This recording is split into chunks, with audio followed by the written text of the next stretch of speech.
我们在坟场发现了他的身影。哦，那家伙终于敢现身了。哼，不怕死吗？库罗德，那就不惜一切代价将他抓过来。遵命。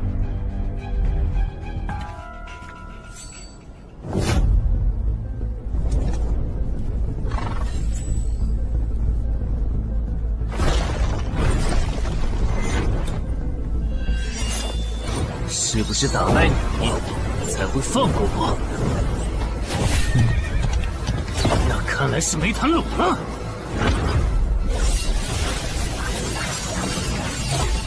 这下躲不掉，也来不及格挡。这就是你的实力。还没分胜负呢。敬酒不吃吃罚酒，那就把你变成亡灵带回去。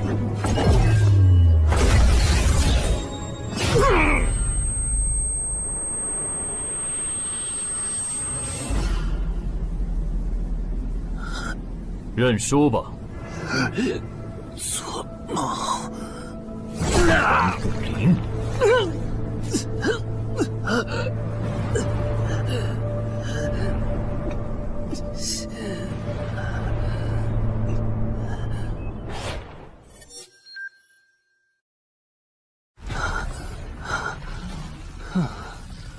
还好只是梦啊！等等，啊！不是，这地下室入口，竟然真的上到我家里来了！2030年，世界各地相继出现地下城入口。在经历了一系列探索、争夺、开发和地下城失控所引发的骚乱后，各国政府确认了5件事：一，入口无法被破坏，但攻略地下城可以使其关闭。2. 如果未能在规定期限内攻陷地下城，那么该地下城入口将翻转，地下城内的怪物将涌入这边的世界。3. 步入地下城并存活的人类将成为冒险者，自此踏上超凡之路。4. 地下城内的怪物等级越高，攻略该地下城的收益越高。5. 最高等级的地下城 BOSS 连核弹亦无法完全消灭。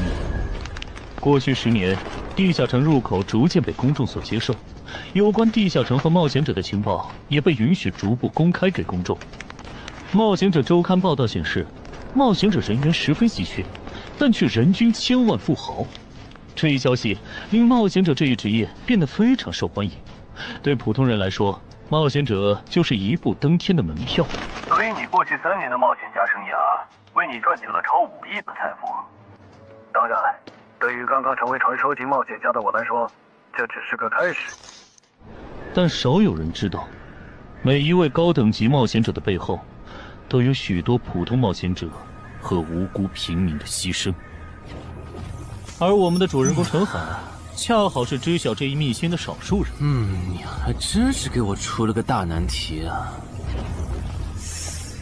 能让人一夜暴富的地下城，可对我来说也没啥用啊。毕竟我又不缺钱，而且我记得地下城的死亡率好像很高，搞不好我会死。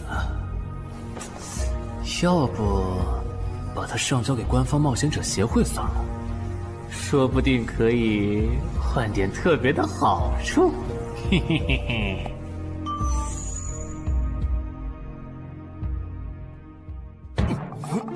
谋杀倒慢。但放这也不是事啊！时间一到，入口翻转，怪物全跑出来，大家都得遭殃。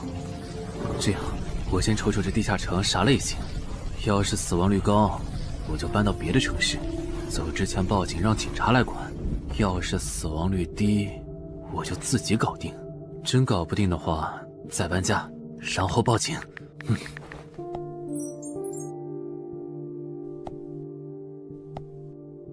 嘿，运气不错，是 Level 2的狩猎型入口。地下城入口的等级可以靠入口的规模判断，陈海家的入口太小，只能是入门级。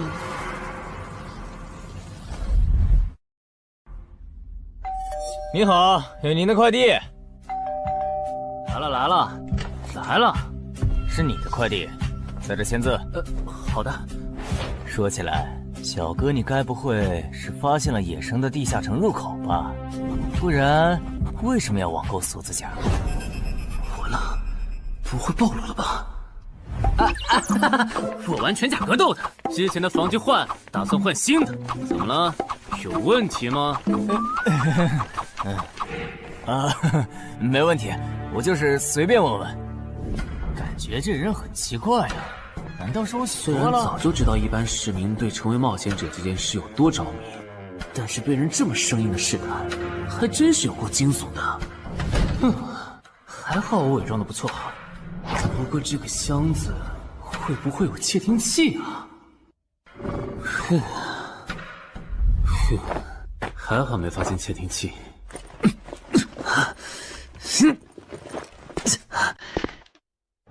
忍住，还有胸口也有一点点闷。怕眼镜在战斗中不方便，从而携带了隐形眼镜。没有防身武器，就在附近消防器材店随便买了把消防斧。啊，走起来倒是不影响，还行。那么，出发吧。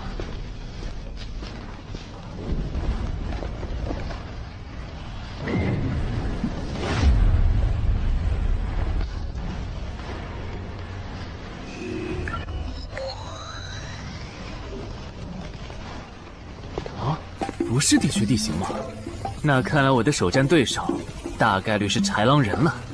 讨厌，这套锁子甲没白买。说起来，根据官方提供的情报，新人进入地下城后会激活冒险者面板，脱离条件也会出来。我的呢？来了。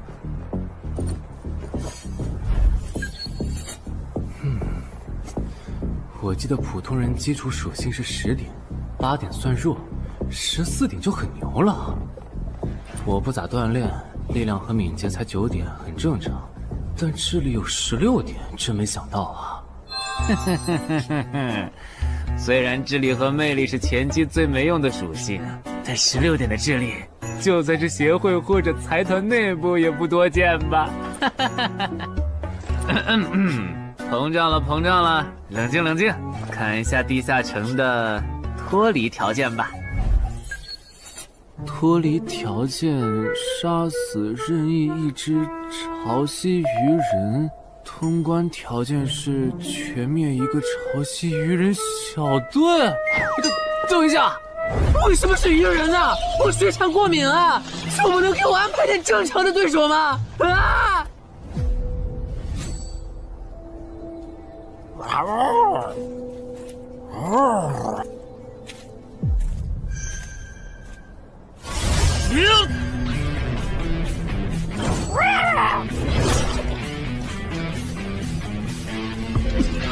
不是吧，这都被躲过去了。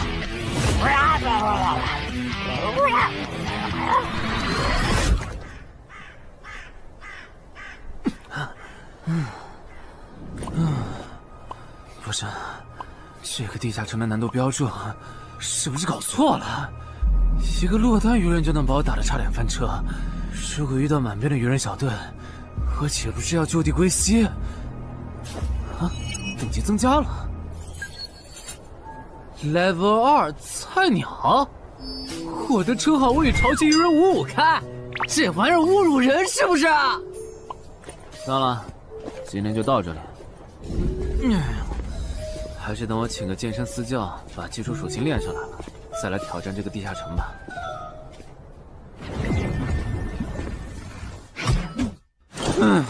累死我了，半年的运动量都干出来了。又咋了？哦，任务结算呢？我记得地下城的任务结算好像也能爆出奇物的。嘿嘿嘿，我的要求也不是很高，给我瓶加属性的迷药就行。菜怎么了？谁还不是从菜鸟过来的？气死我了！罢了罢了，有总比没有好。让我看看这个保温杯有啥功能。该物品每天可以凝聚500毫升纯净水，可升级。这垃圾东西谁要啊？气死我了！你好，我预约了安教练。哈，您就是陈海先生吧？安教练已经在 VIP 室等您了，请跟我来。好的。没想到东山这样的小地方，竟然也有专门为新人冒险者和冒险者候补提供塑身服务的健身教练。冒险者的6大基础属性中，力量、敏捷和体力是可以通过锻炼得到显著增长的。这一年的健身费也太贵了，都和我一本新书的版税差不多了。不过只要能让我的身体素质在短时间内得到显著提升，陈海先生，这点钱就花得值。陈海先生，您之前有过健身经历吗？没有。那为什么要花这么多钱请安教练？新手打基础的话，请普通一点的教练就够用了。还是说，陈海先生，你已经成为了新人冒险者，比较赶时间？这旁敲侧击的，还真是够直接的。哼，有条件的话，那肯定要请最专业的，以冒险者为目标，普通教练不能算是好的选择。这样啊？我总不能和你说实话吧？那您应该能和安教练聊到一块儿去。东山市最好的健身教练会是啥样的？好紧张。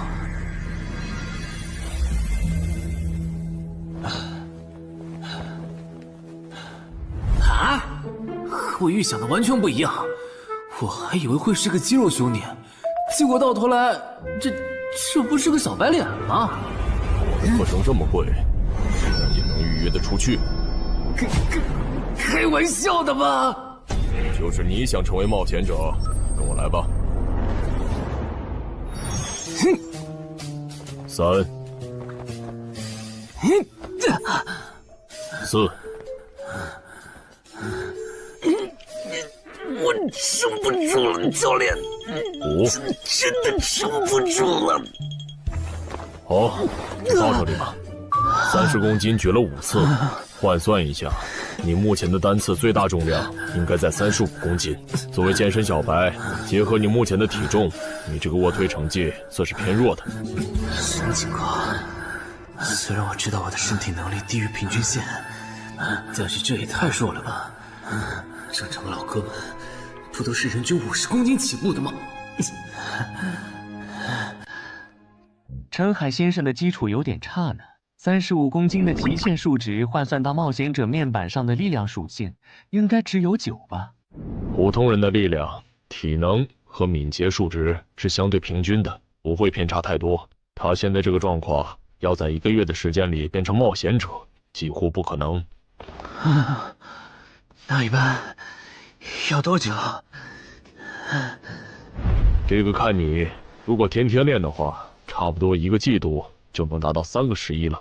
这个11是你成为冒险者后面板上给出的约束，换算下来的话，就是比普通人略强。明白了。所以，办卡吗？那就先办一个季卡吧。我去哪儿交钱？转给我就可以了。好耶，以后撸铁不孤单了。认识一下，我叫徐茂，是健身馆的签约冒险者，以后多多关照。我叫陈海，畅销书作家，您也多关照。说起来，一般只有家境很好或者跟协会签了长期合约的冒险者，才会找安教练这样的专业教练。因为我不缺钱呀，我写畅销书赚的钱，在东山又花不完。既然以冒险者为目标，那肯定就要找最好的教练，打最牢固的基础。原来如此，我还以为你发现了野生的地下城入口，并且已经成为冒险者了呢。作为前辈，我得教你一些冒险者之间才流通的基础常识，免得你以后被人坑了。冒险者首次下地下城时，表现好能得个称号，带不带都行。要是带了会有加成，但也会被其他冒险者盯上。有些专找低等级地下城入口的猎人，就爱顶着称号，在可疑的人边上晃悠。要是被怀疑的人被称号吸引，表现不自然，那猎人就知道这人是冒险者了。接着只要跟着他，就能找到野生地下城入口。啊，这样吗？真是学到了。没啥反应，看来他真不是冒险者，就是个有点钱想当冒险者的弱鸡作家，那就没价值了。幸亏我先和超级任务5开这个称号太丢人了，没装上，不然今天肯定暴露了。安哥那边应该已经快拟完你的健身合同了，咱们过去吧。好的。国内有名的畅销书作者，还是专门写冒险者题材的。怪不得他有财力和动机买我的课，是想把身体数据打磨上去以后进军冒险者行业吧。而且他对课程的学期也没有明确要求，不像是发现了野生的地下城入口需要快速通关的样子。确实，程海是冒险者，或者他发现了野生的地下城入口的概率确实很低。这样，如果徐茂带着他回来的时候，他的注意力没有放在我的头顶，那就走正常流程吧。如果他有异常，那就别怪我了。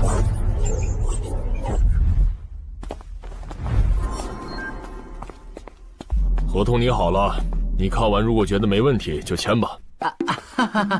好的。怪问，不是吧？连健身馆的3A 级教练也……这边。那小子刚才看我的时候表情正常，视线也没停留在我头顶的称号上，看上去不像是刚发现地下城入口的小白。徐茂，你没做多余的事吧？怎么会呢？我可是健身馆的签约冒险者。那就没有持续关注的必要了。签好了。这份是您的，请收好。等下安教练会带您做体能测试。好。行吧。和我判断的差不多，你的体能也偏弱，敏捷测试就不做了。接下来的1周，我们主要做力量和体能塑造。你一般什么时候有时间？什么时候都有时间。行，那明天上午10点来健身馆找我，早饭别吃太油的。没想到国内规模最大的健身机构竟然会干这种勾当。依靠对新人冒险者和冒险者候补的身体塑造业务来钓鱼，如果我今天的演技再差一点，就要被他们瞧出问题，吃干抹净了。怪不得东山这种小地方会有3A 级教练常驻，恐怕全国各地……等等，这样看，所有和冒险者沾边的服务应该都有坑，包括我买的锁子甲。还好我当时觉得在同一家店购买防具和兵器的行为有点不打自招，不然网购锁子甲的时候就暴露了。看来我还是低估了冒险者这个职业的潜在风险。得调整一下计划了。原本想着等锻炼的差不多了以后再来挑战这个地下城，但没想到现实世界如此残酷，针对低等级冒险者的坑到处都是。虽然今天运气好避开了一个坑，但我总不会每天都有这么好的运气吧？只能冒险来地下城提升冒险者等级了。这次的脱离条件是鱼人眼珠吗？对了，不知道昨天那只的眼珠可不可以？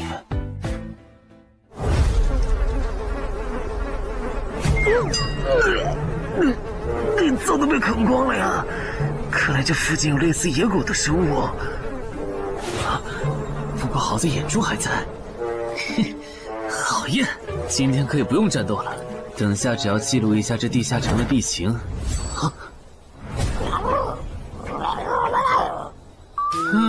鱼人呢？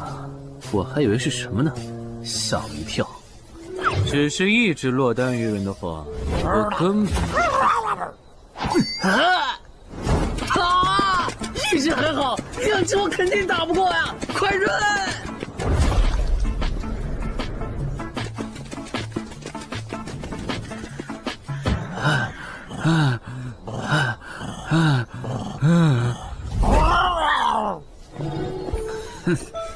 你都死到临头了，还这么嚣张，没发现吗？你和你的同伴跑散了。哼哼，现在换我来进攻了。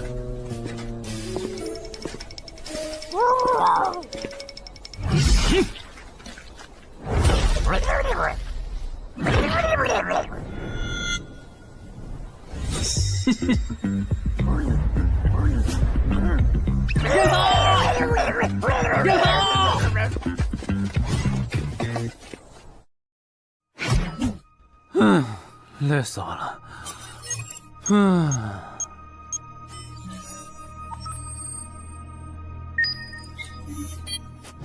是吧？这次的评分明明更高，为什么反而没奖励啊？入门级地下城的暴力原来这么低吗？不过如果其他冒险者也是这个情况，那么他们是怎么赚到钱的？还是说有什么常识是别人知道，但我不知道的？明天找机会去问徐茂和教练。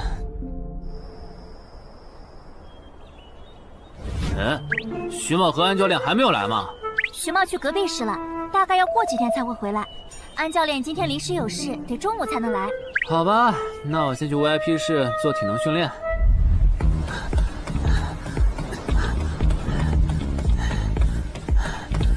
我外出的这几天，他都是这个训练强度。对，那可真够拼的。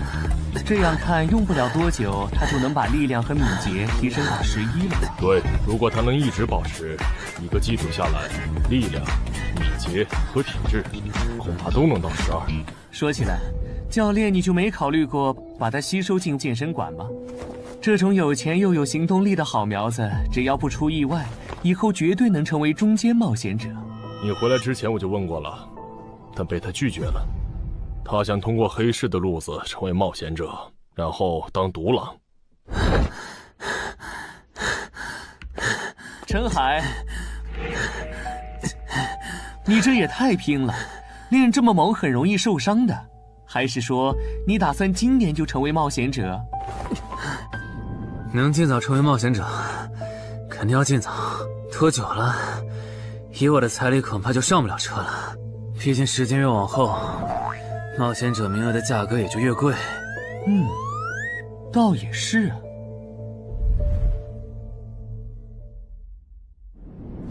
算上前天安教练的招揽，我大概可以肯定，徐茂和安教练已经排除了我拥有入门级地下城入口的可能了。接下来可以找一个合适的时机。发什么呆呢？在想事情？没，可能是太累了，有点走神。你这样肯定不行，频繁的超负荷运动只会累积伤病风险，真受伤了反而会拖慢你的塑身进度。我也意识到了，后面应该会减少训练量。对了，截止到现在，你的前期投入都赚回来了吗？还早着呢，照现在这进度，起码得等我到11级才有可能回本。为什么是11级以后？因为1到5级的冒险者挺好混的，有老手带着，完成任务就能撤退，死亡率极低。没想法的就可以这么混等级，而6到10级后，任务变难了，怪物的情报就值钱了。上阶段的混子在这阶段就去收集情报，死亡率虽然变高了，但还能接着混。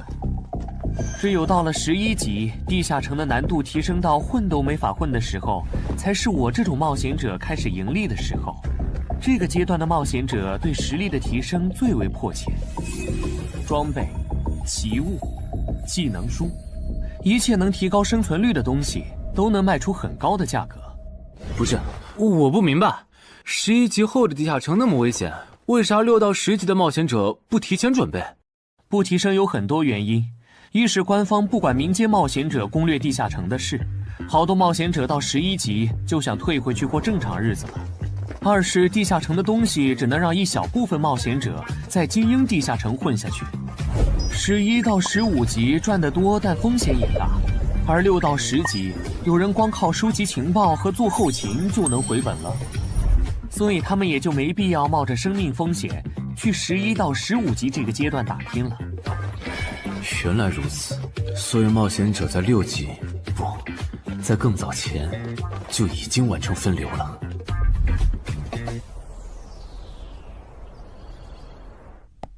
哼，真是学到了，怪不得我在论坛上很少找到有用的情报和攻略，原来有很多人靠卖靠谱攻略和情报赚钱。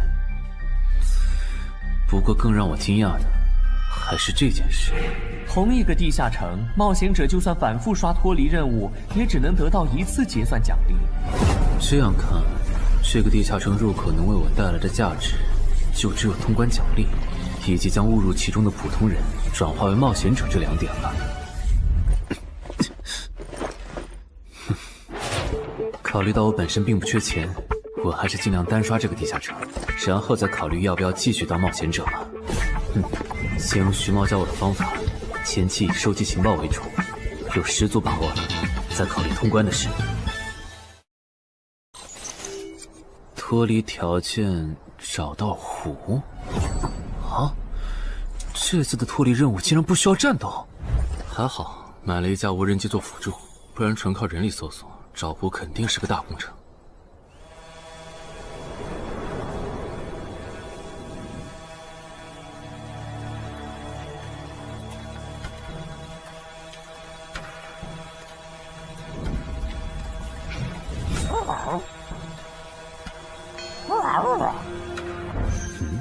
这是什么？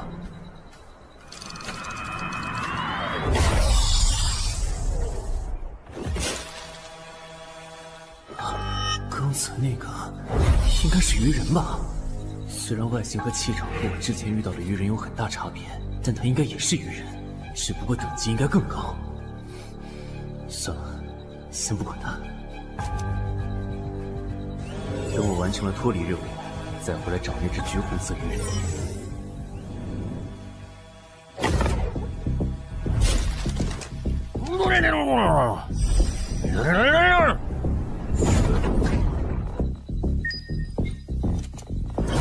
找到了！哼，怪不得森林地形的地下城会刷出鱼人这种怪物，原来森林深处藏着一个这么大的湖吗？这样的话，脱离任务就算完成了，不用和鱼人接触可真好啊！接下来，是那只橘红色的特殊鱼人。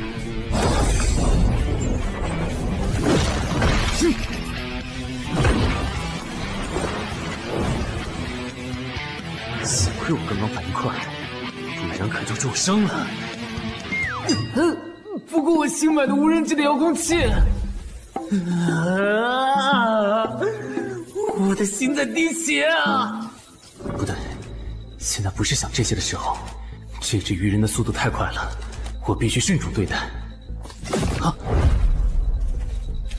！1只、2只、3只、4……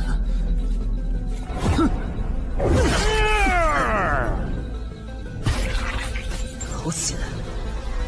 这情况，这个人怎么还没死啊？如果不是穿了锁子甲，我这条胳膊估计就废了。这家伙真的是新手级冒险者会遇到的对手吗？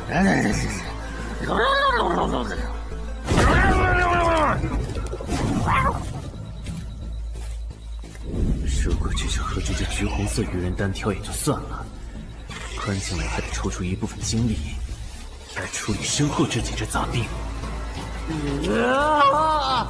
不管怎么看，这个地下城的难度绝对超纲了呀！要不逃吧？脱离通关任务重置了。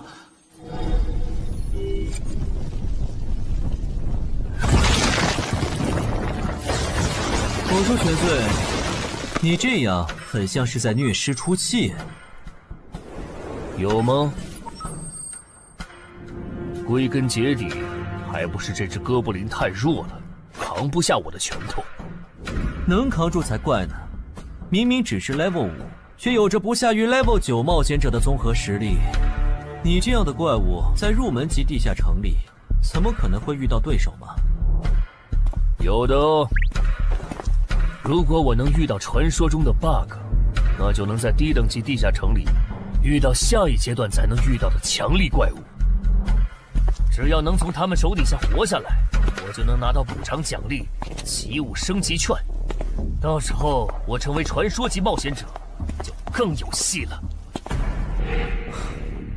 果然，我和你们这种明明还只是 level 5，但眼光却已经放在传说级冒险者上的怪物，是真的合不来。不过，奇物升级券和它的获取方式，无论怎么看，都只是博人眼球的谣言吧。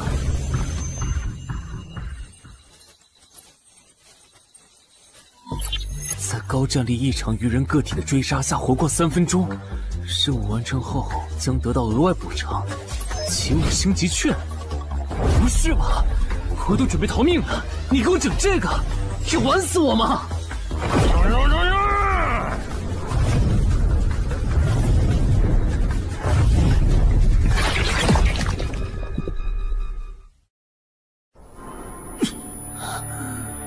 我这算是逼上绝路了吧？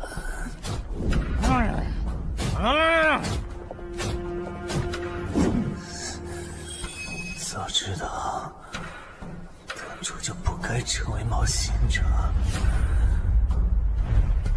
好好当个畅销书作家不好吗？虽然嘴上这么说，但我其实很清楚，这些年因为写冒险小说的缘故，我一直对地下城有向往，向往自己成为冒险者，体验那紧张而刺激的冒险者生涯。是的，虽然我怕死，人怂又不能打，但我的冒险人生绝对止步于此。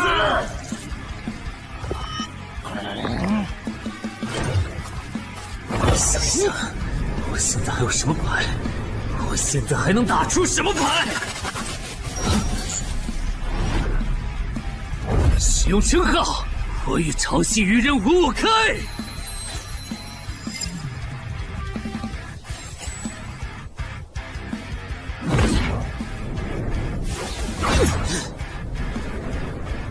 身体变轻盈，力量也变强了一点。不止如此，这些鱼人的动作也变得迟缓了许多。我的动态视力也加强了吗？能行，现在的我能行。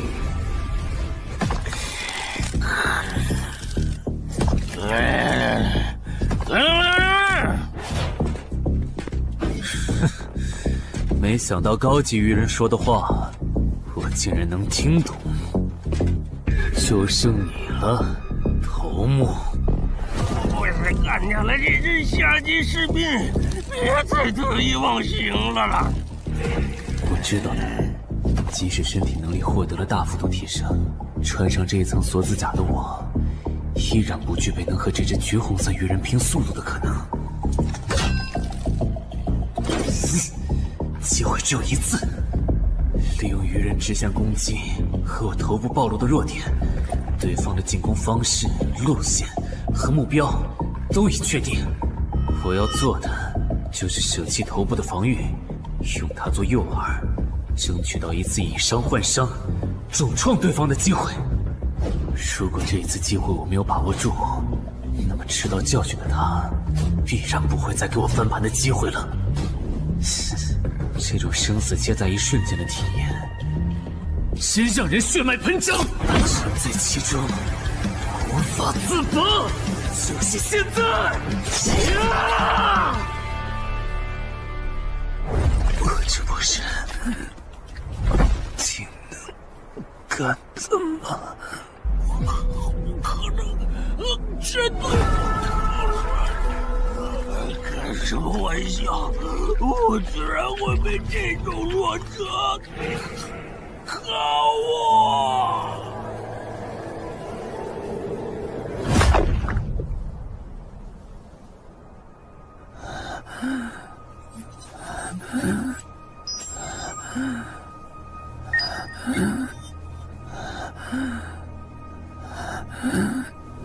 这下总不能还判定我是菜鸟了吧？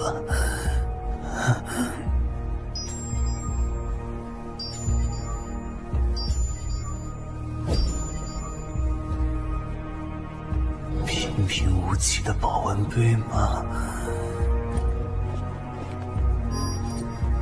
对，平平无奇保温杯。使用起雾升级拳。啊！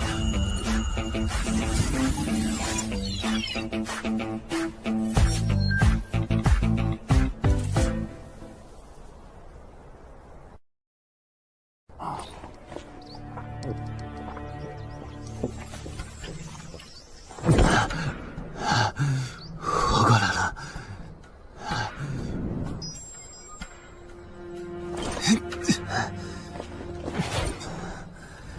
已经愈合了。冒险者面板，冒险者等级竟然提升了，不过还是菜鸟。感知也提升了一点，还获得了一个新称号——至死地而后生。哼，倒是个意外之喜。再看一下通关任务重置后变成什么了。挑战等级上升了，脱离任务刚刚也完成了。不过这通关任务捣毁潮汐鱼人的孵化池吗？算了，这个通关任务明显不是现在的我能处理的。溜了溜了。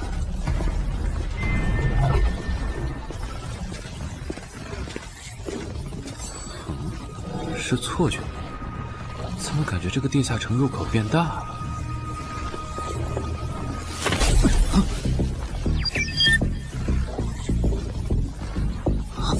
等级不足，这个地下城升级了。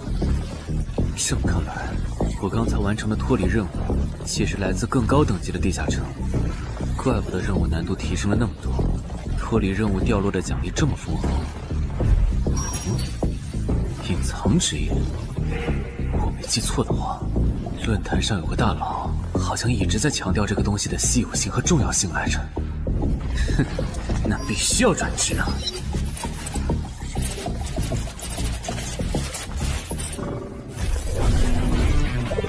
啊，什么情况？感知竟然提升了，死亡行者也算是新职业了。越接近死亡的话，属性点提升就越大，可以1至4点。啊，刚刚啥玩意儿？我家？这就是感知16以后的世界吗？即使闭上双眼，我的大脑依旧能够准确勾勒出客厅每一角。真不敢想象，20点感知的人类眼中的世界又会是什么样子。说起来，我与潮汐鱼人555开这个称号的效果，刚刚在地下城已经体验过了。这个至死地而后生的称号，效果又会是什么呢？被逼入绝境以后，就能得到力量、敏捷、感知，每个加4点的加成。这个称号的触发条件和死亡行者的触发条件差不多哎。等等，也就是说，死亡行者搭配至死地而后生，极端条件下可以给我带来8力量、8敏捷、9感知的提升。哈哈哈哈！这也太超模了吧！胆子再大一点，以后遇到打不过的敌人，我完全可以靠自残触发效果让属性提升。等干掉敌人以后，再用稀奇古怪的回血药水把状态拉回来。而且回血药水的用处也不止于此，有了它，我再也不用担心健身过度肌肉拉伤了。反正每天都能回一次血，完全可以想怎么练就怎么练。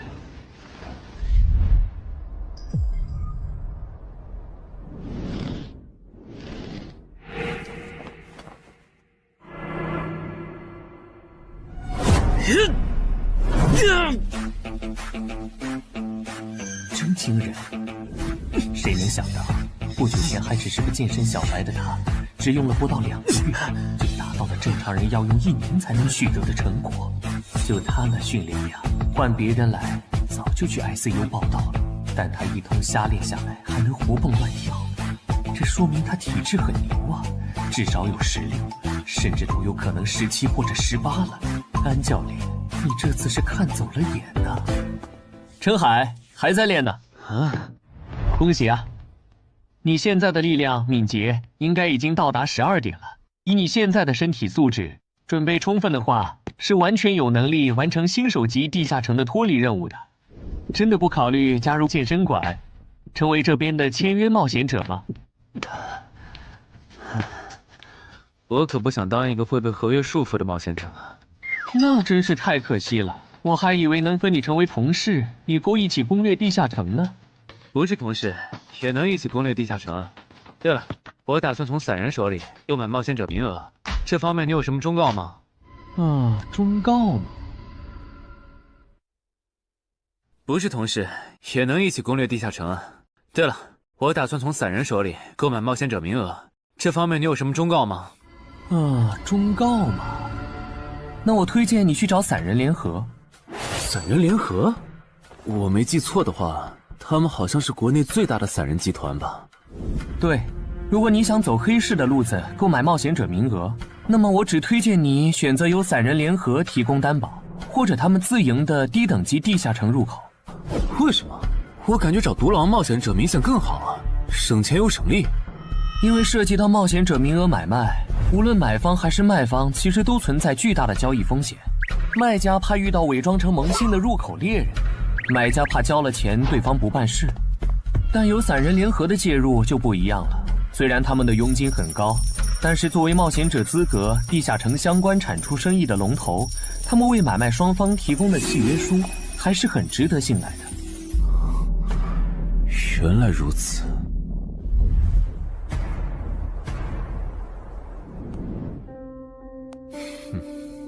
查了一下，整个漳州只有云霄市的这个老廖稍微靠谱点，找了散人联合做担保。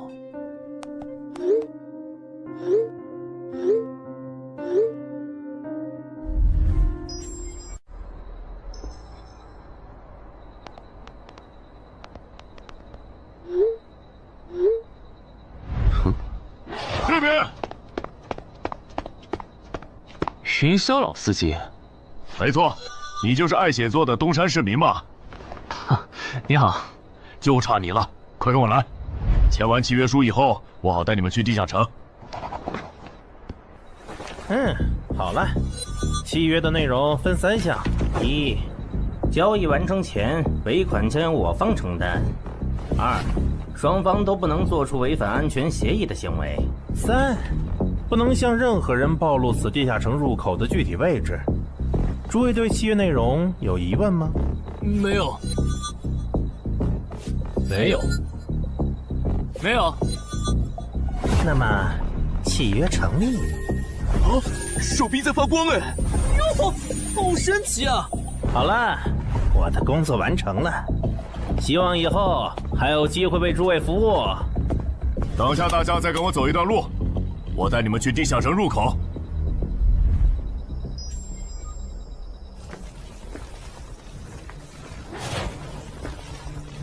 这个地下城入口的位置确实隐蔽，难怪没有被官方和云霄市的资本发现。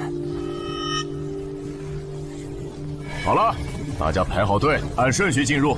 我先走一步，给大家带路。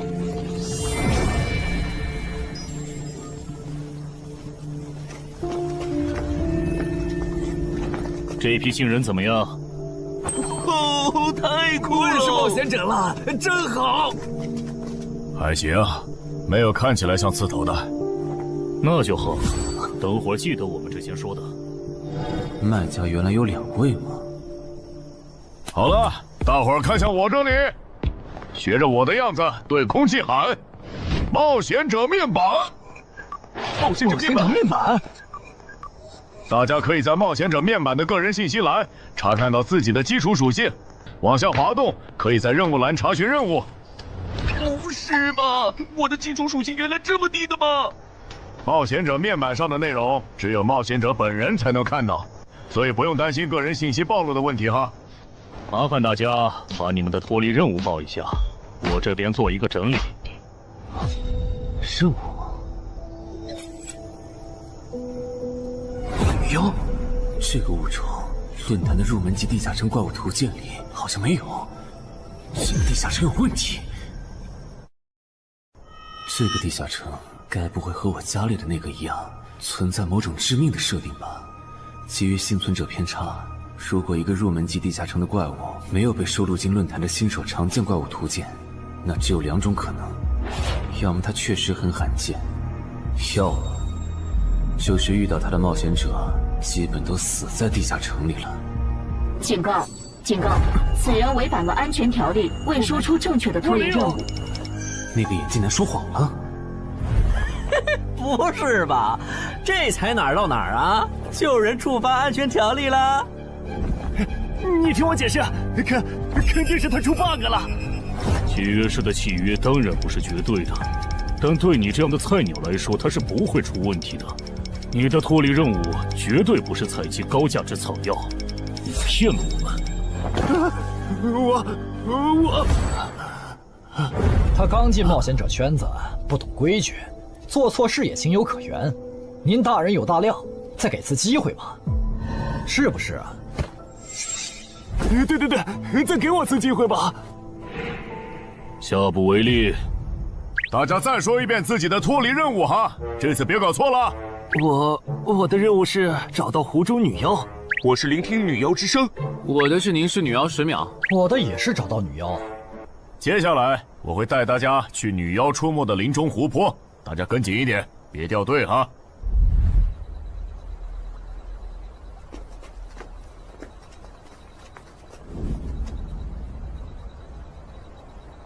冒险者面板。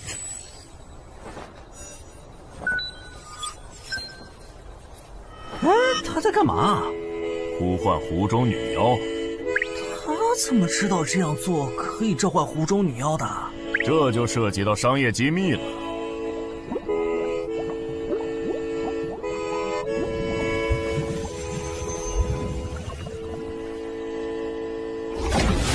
女妖出来了！我的脱离任务完成了，我的也完成了。8、9、10。大家把耳塞戴一下，女妖马上就要唱歌了。不戴的话会怎么样？女妖的歌声会破坏你的大脑。刚成为冒险者的 Level 1萌新，一整首听下来，大概会当场暴毙吧。什么？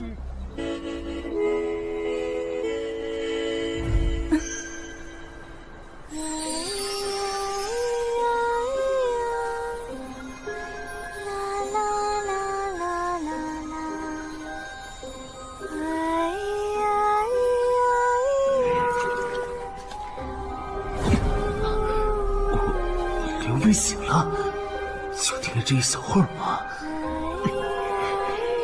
还好我戴了耳塞，歌声听得不真切，不然恐怕已经死掉了。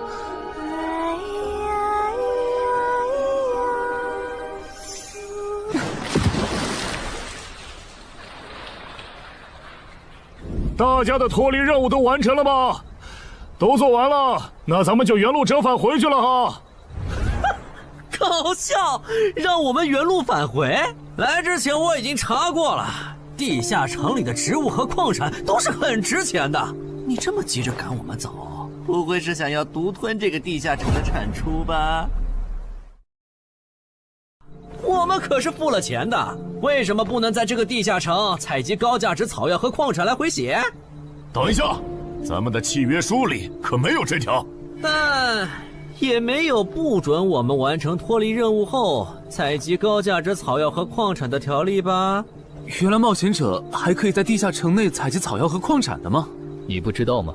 其实大部分冒险者并不具备通关能力的，他们主要的盈利方式就是搬运地下城内的物资和收集怪物情报。你是觉得脱离任务已经完成了，我们又碍于契约不能对你出手，所以可以发难了是吗？不然呢？真是笨蛋！但有一点你没考虑到，那就是我并没有和你们签订契约啊。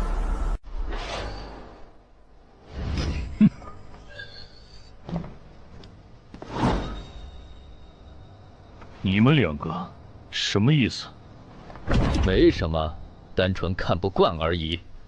我觉得这位朋友的理由其实挺合理的，只是一些药草和矿产，没必要那么计较吧。但是基于契约文书第1条的话，如果有人死亡，我们就拿不到尾款。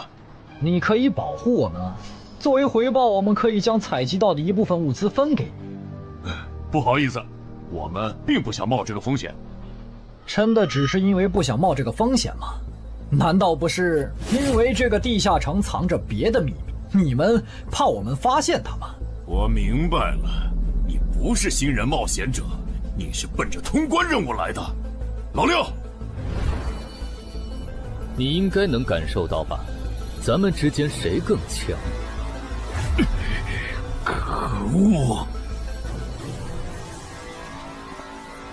地下城让给他们，我们走。啥？你等等我呀！他们为什么就这样走了？这不很明显吗？这2位帮我们说话的朋友，其实是比那2个人更强的冒险者呀。过奖，其实强的不是我，是我的这位朋友。等等，不太对，3人联合的契约师不会蠢到让假装萌新的冒险者轻松找到契约书漏洞，这不符合逻辑。大家可以自行选择，接下来是单独行动，还是跟我们一起行动？单独行动的话，你们的收益可以独享；如果跟随我们一起行动的话，通关奖励我们要1半。1半？这么多？这就多？你没仔细听吗？是通关奖励的1半。这2位资深冒险者的目标是通关。新人冒险者的通关率一般只有10%，甚至更少。就算分出去1半，我们也领先了90%的新人冒险者。大叔，你别得了便宜还叫委屈啊！所以这其实是好事。对新人来说，第1次通关时间是重要分水岭。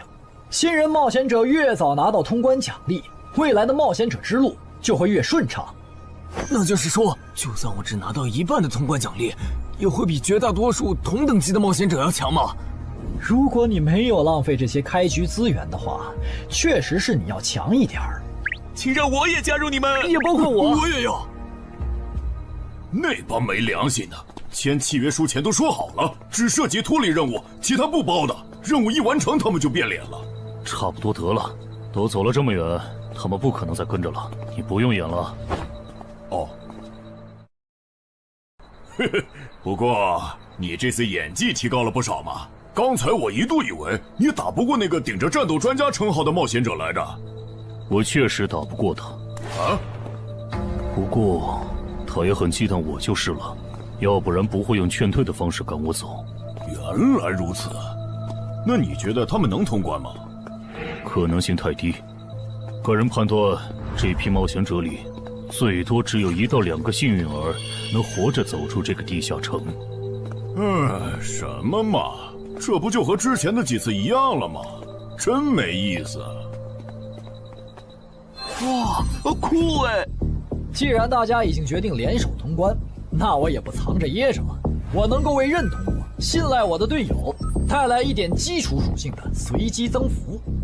他说的是真的，我的力量加了1点，我加的是感知，我的也增加了，体力涨了1点。原来团队领袖这个称号是用来提升自己的队友啊，还怪好用的。我这边还有一个问题，我们现在只知道口琴声能召唤女妖，并不知道其他的召唤方法。女妖要是一直躲在湖里，大家的通关任务就没法完成。这不是问题，我的称号可以让我强制激怒指定目标，被激怒者将减少2点智力，变得冲动易怒。他也是冒险者吗？至于建立强制对话的方法，只要引起对方的注意就可以了。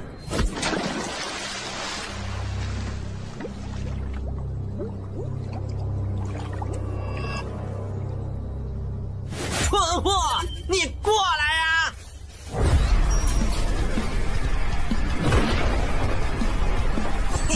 成功了，把被我激怒了。剩下的交给我吧。大家散开，让战斗专家来先是女妖，其他人和场比赛，在外围找机会。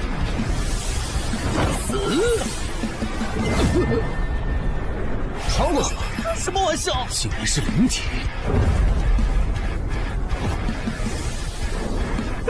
等一下！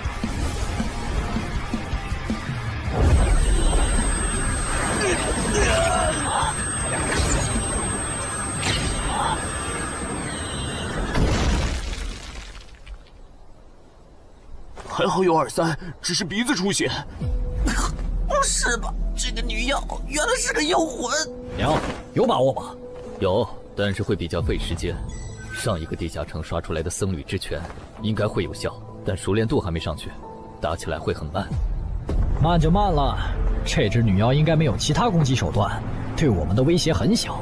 我有预感，这个地下城的通关奖励会非常丰厚。哼，愚蠢的选择。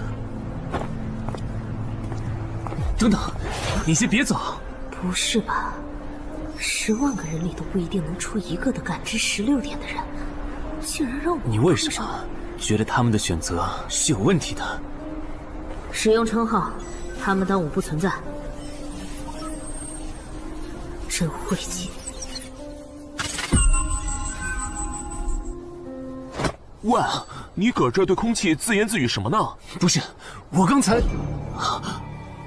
不是没人吗？幻觉吗？有东西过来了，什么东西？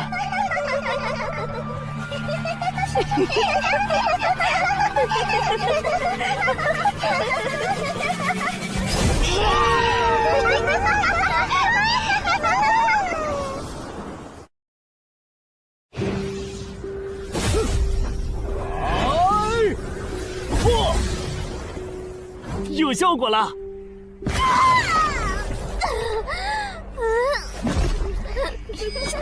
什么声音？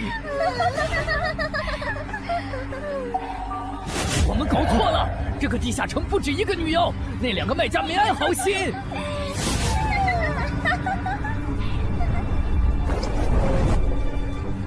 不是吧？这也太多了！不行，这个数量2-3已经没用了。还傻站着干什么？跑啊！为什么总是让我遇到这种事？天和子爷那时候是，现在还是。看在你老婆和女儿的份上，我觉得应该放过你。谁叫我最喜欢看别人抱憾终身，活在憎恨和痛苦中的样子呢？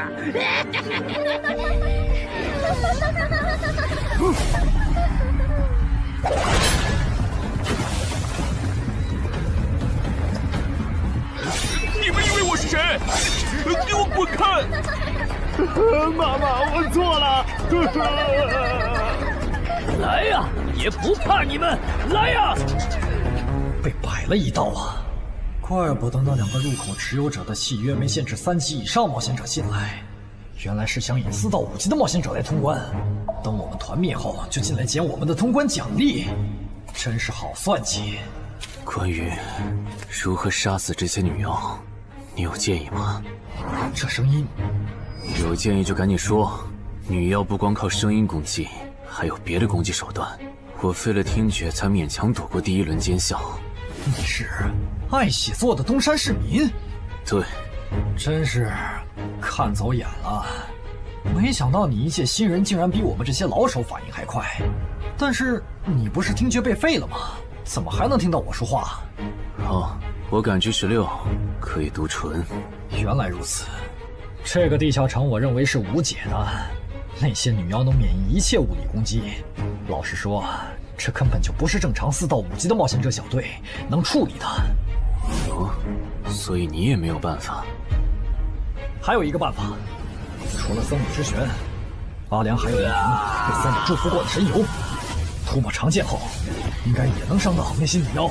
不过，这也就给你能伤到他们的力量。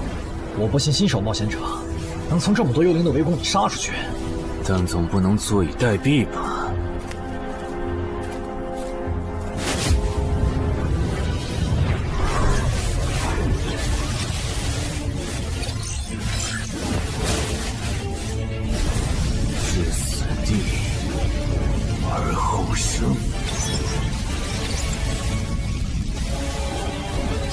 能听到吗？我问过你的同伴了，他跟我说，要通关必须从你那里拿到被僧侣祝福过的神油。通关吗？能帮我拿一下吗？不好意思，我眼睛瞎了，恐怕没办法操纵冒险者面板取出你要的东西。这样吗？不过我还有一个办法可以让你得到它。什么办法？你干什么？就是以死后掉落的形式让你获取。其实我也不是非要那罐油杀人夺宝不可。20点的敏捷足够我甩开女妖逃出地下城了。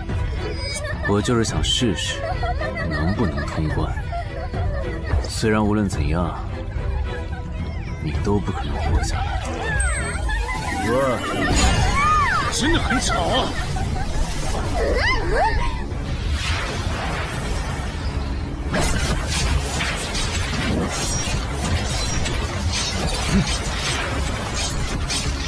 对邪恶生物伤害加0点，那么开始反击吧！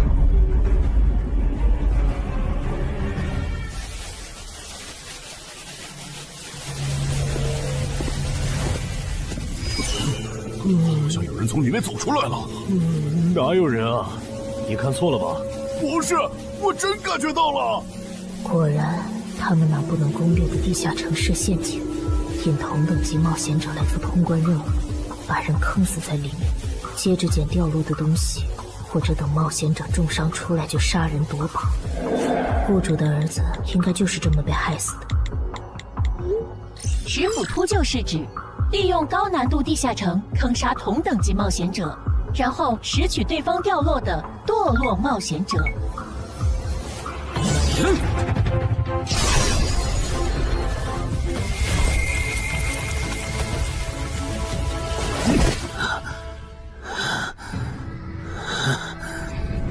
好险！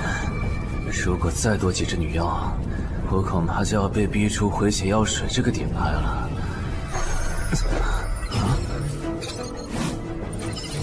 您的绝妙操作取悦了路过的死亡主宰，得到其恩赐，亡灵亦不能杀死我。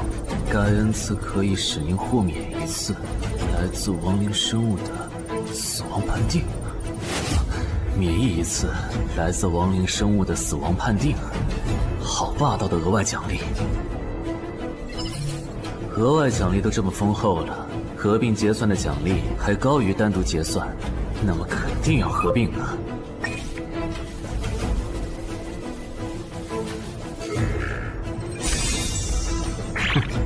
果然，除了稀有级奇物和新称号以外，还给我报了2个专属技能。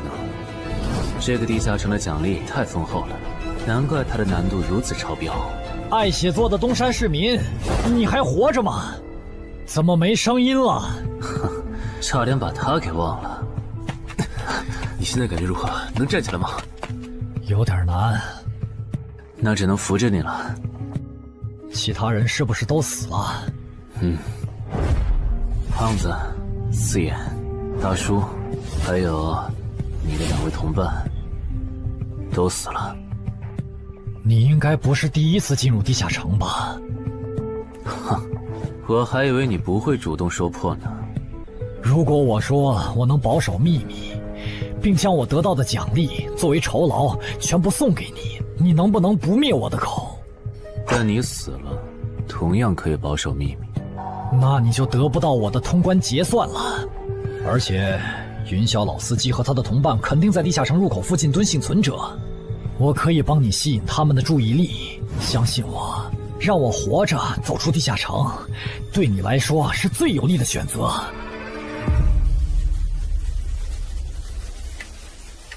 看到了吗？这才是真有人出来了。哎呀，刚才那次算我看错行了吧？等等，地下城在坍缩，他们通关了。不对，小七右边的冒险者，他绝对不简单，肯定是狼。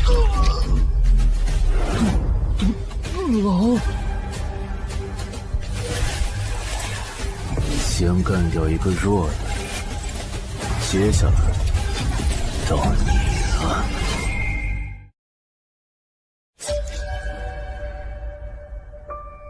东山市民，你好大的胆子！不是吧，不是吧？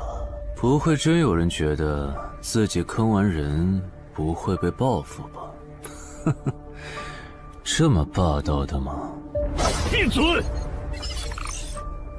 哎呀，我好怕呀！你这家伙，找死！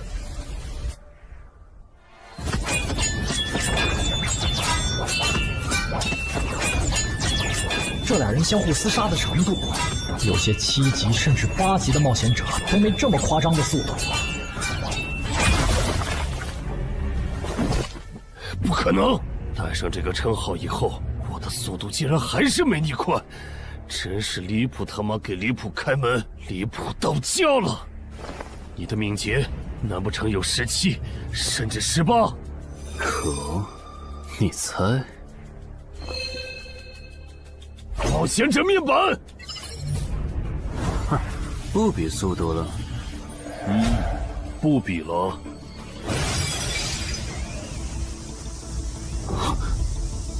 这本来是为那个战斗专家准备的，不过给你也没差了。来好好感受一下我从黑市高价购买的变种蜘蛛毒素吧。什么嘛！你这毒套完全不行啊，比普通人还差，连反击的力气都没有了吗？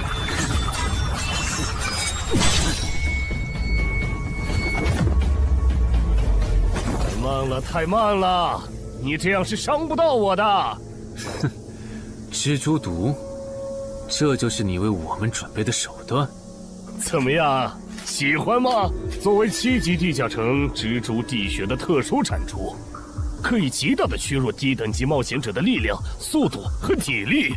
迄今为止，因为他而败在我手上的5级冒险者已经有4个了，而你将会是第5个。然后呢？你应该不只准备了这点手段吧？全都亮出来吧！哼，不会吧？难道这就是你的全部了？当然不止这些。佩戴了毒素携带者称号的我，呼出去的气体、身上的汗液和血管里的血都是带毒的。和我相持的越久，你中的毒就越深。这战术太吓人了，在6级以下几乎是无解的。我明白了，是我高看你了。我还以为你藏着什么大招呢。关闭技能，与死亡共舞。不可能！怎么还有这么快的速度？你猜？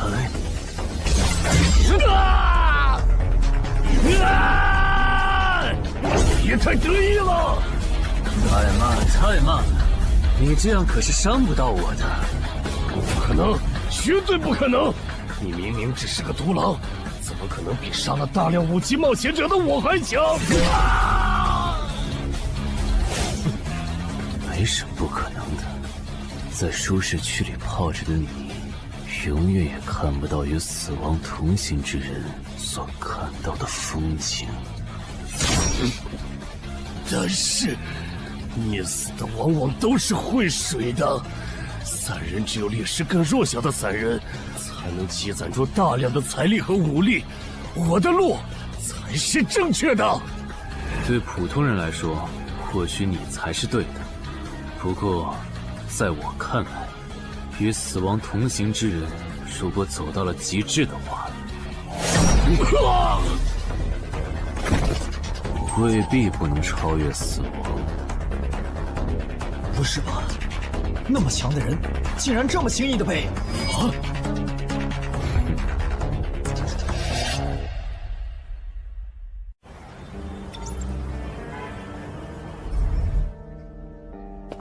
你这运气也太差了吧！啊，徐茂，你怎么来了？来看你啊！第一次进地下城就遇到了能免疫物理攻击的怪物，好不容易通了关，还被石斧秃鹫堵门。不过也多亏了这次经历，让我得到了置死地而后生这个称号。也是，还算幸运。那些传说级冒险者，哪个没在5级以前越级挑战过对手呢？对了，个人建议不要让别人知道你的主要称号，情报泄露是很致命的。冒险者要防的不只是地下城的怪物。原来如此，学到了。虽然女妖之森的入口持有者，官方说是被另一个幸存者杀了，但我查过，那人主要称号侧重团体战斗，单人作战能力没强到能杀掉2个石斧秃鹫，所以怎么了？我脸上有什么东西吗？没什么，我只是突然想起来，高教练月底就要回东山了。你这边养好伤以后，记得回健身馆报道。关于你的塑身计划，要进入第2阶段了。好的。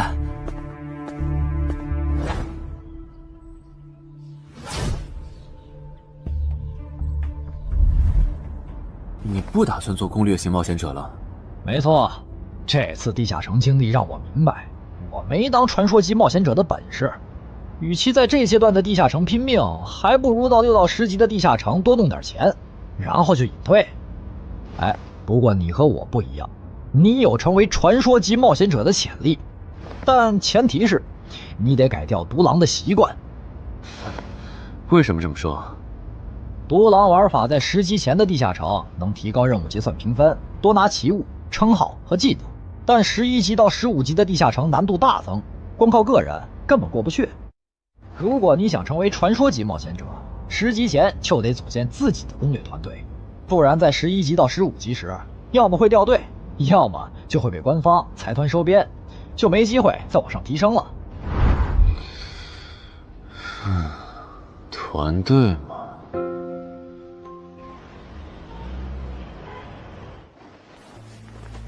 害死我儿子的秃鹫们已经死了，杀死他们的人就在这2名幸存者之间。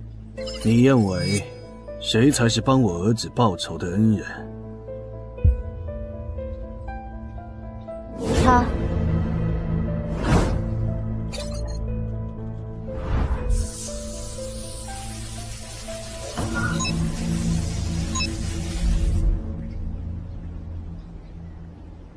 小矮，你就是女妖之森的通关者程海吧？我们对你在女妖之森得到的通关掉落很感兴趣，你开个价吧。不卖。他说不卖，他不会真的以为我们是在跟他商量吧？那我换种说法，把你在女妖之森得到的东西交出来，立刻马上，不然有你好看。你们在干什么？不许骚扰我们医院的病人，走开！烦人的家伙来了，哥，我们走。哼，真晦气。下次他们再来骚扰你，你就来找我。我哥哥是10级冒险者，他们不敢惹我。谢谢。不，该说谢谢的人是我。我的好朋友死在了女妖之森，你和王先生攻略了这个地下城，还铲除了用它钓鱼害人的秃鹫。原来还有这么一层关系啊！我和我死去朋友的家人都很感激你。总之，就是地下城暴走后的随机拉人现象。怎么还会拉我呀？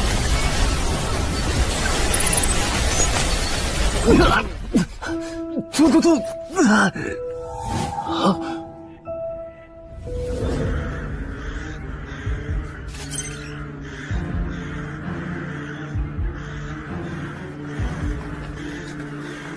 大家不要惊慌，我们只是被拉入了翻转后的入门级地下城。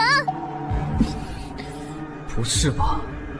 我就来医院看个牙的功夫，怎么就被拉入地下城了？请大家跟我一起打开冒险者面板，确认你们的脱离任务。展开面板。5级的生存类地下城，哇，这次可能要死很多人。么？云霄市医院发生入门级地下城翻转现象，有20人因此凭空消失，周德也在这20个人里。情况如何？失踪人员名单已经整理出来了。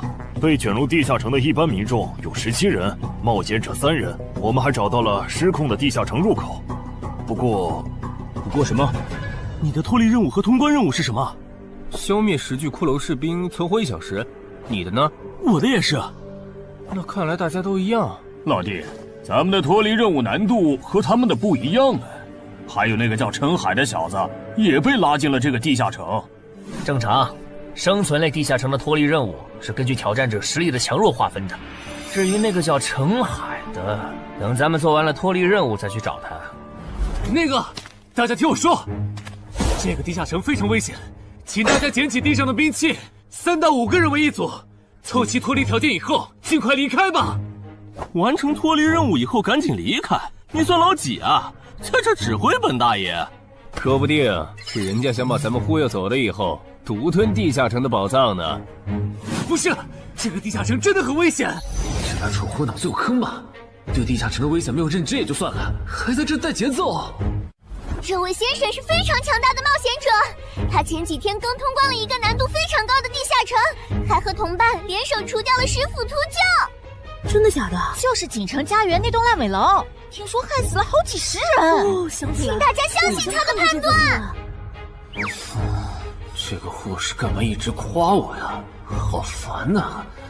不过好在效果还行，能引起这些新手的重视就好。等一下，如果这个地下城真的那么危险，那你觉得就凭我们这些普通人，真的有能力完成脱离任务吗？先不说消灭骷髅士兵有多难，就按你说的，3到5人一组去猎杀骷髅士兵，最后肯定是青壮年组队，老弱被抛下。请问，你考虑过被剩下的人的死活吗？有道理。分开行动的话，士兵听起来就抓到大批骷髅士兵，那就死定了。很多人就是因为单走，才被地下城里的怪物杀死了。姐夫说的没错，被拉入地下城后，一定要拉拢人心，来拿到话语权，再利用话语权来强迫冒险者当我的保姆。能通关高难度的入门级地下城又如何？当你开始在意这些渔民死活的时候，你就注定得当我的保姆了。你们能信任我吗？那跟我走吧，我带你们去完成脱离任务。好的。谁允许你们走的？作为在场唯一一个有地下城攻略经验的冒险者，你难道不应该留下来保护我们吗？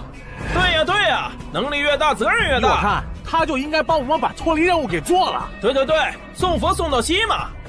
第一，我不是官方冒险者，我没有义务来保护你们的安全。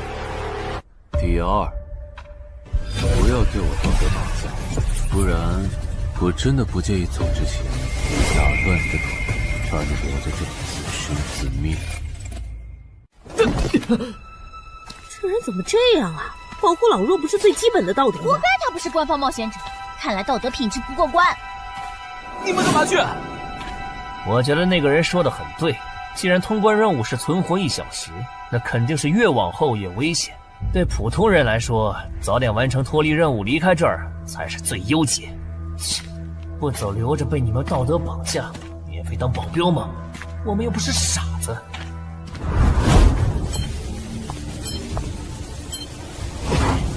是他。这个地下城有什么问题吗，尚科长？这个地下城最大的问题在于，接下来的1个小时，能有几个人活着走出来？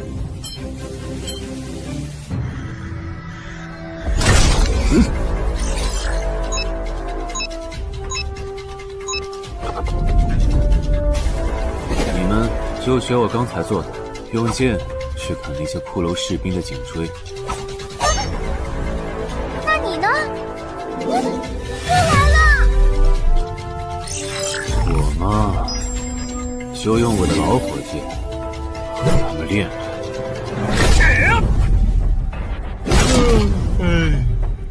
打完这批记得换班啊，老哥。好嘞。骷髅士兵不刷新了，看来并不是无限的。好消息是新人的压力小了，坏消息是我这样的老手完成任务更难了。这周围的骷髅士兵被咱们刷光了，换地方吧。好。受伤的人往后退，剩下的2人一组，交替清理从地里爬出来的骷髅士兵。再战40分钟，大家就可以回家了。好。亏我之前以为当冒险者有多难，结果就这儿啊！是啊，这些骷髅根本就没有那个老手渲染的那么危险。等这次结束，你也是个有名的冒险者。这些骷髅虽然弱，可不代表这地下城难度低。正相反，骷髅越弱，越说明地下城有极厉害的 BOSS。更让我烦的是，这地下城怪物也太少了。虽然我以老弱不宜参战为由，劝退了近半的冒险者，但是分到我这的怪物才4个。最后10分钟，这地下城难度肯定飙升。要是接下来10分钟都没有新的骷髅士兵刷出来，我就得自己想法子凑够剩下的6个骷髅士兵了。脱离任务做完了？嗯。你呢？还差几个？8个。把机会都让给他了吗？那你先回去吧，我们继续刷骷髅。等做完脱离任务以后，咱们3个在外面集合。10年来没有一个人通关。不止如此，这个地下城的幸存者们也非常奇怪，几乎所有的都是新人。怎么会有这么奇怪的地下城？正常不都是冒险者越强大生存率越高吗？因为这个地下城有一个被称为强者坟墓的机制。同样的脱离任务，新人的难度只有老手的1/10。当新人完成脱离任务离开的时候，实力远超冒险者的地下城 BOSS 会主动追杀冒险者。好多老手都栽在这机制上。朱德，快点察觉到，这个地下城的本质是谁最先完成脱离任务，谁才能活下来的竞速比赛。好心的冒险者哥哥，护士姐姐，再见。拜拜。再见。等下遇到的骷髅士兵，我多分给你一点。你先完成脱离任务，和他在外面会合。好的。有人完成脱离任务出来了。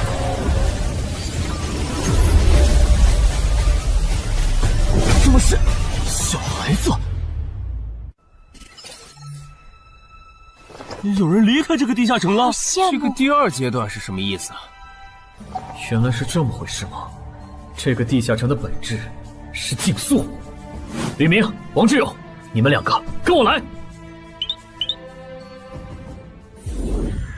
老弟，有个人完成脱离任务离开了，是不是那个叫陈海的人呢？不可能，先不说他还带着2个累赘，光冒险者们要杀的100个骷髅士兵就不好找。那会是谁呢？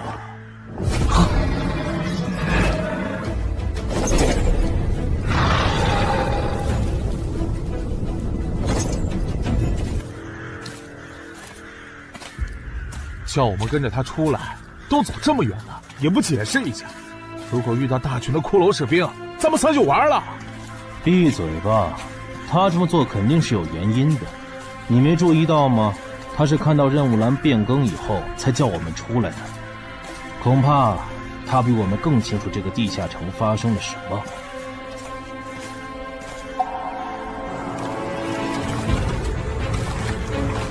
准备战斗！他们3怎么走得这么像咱们不管啊？周德当初就不该气走那个冒险者。脱离了。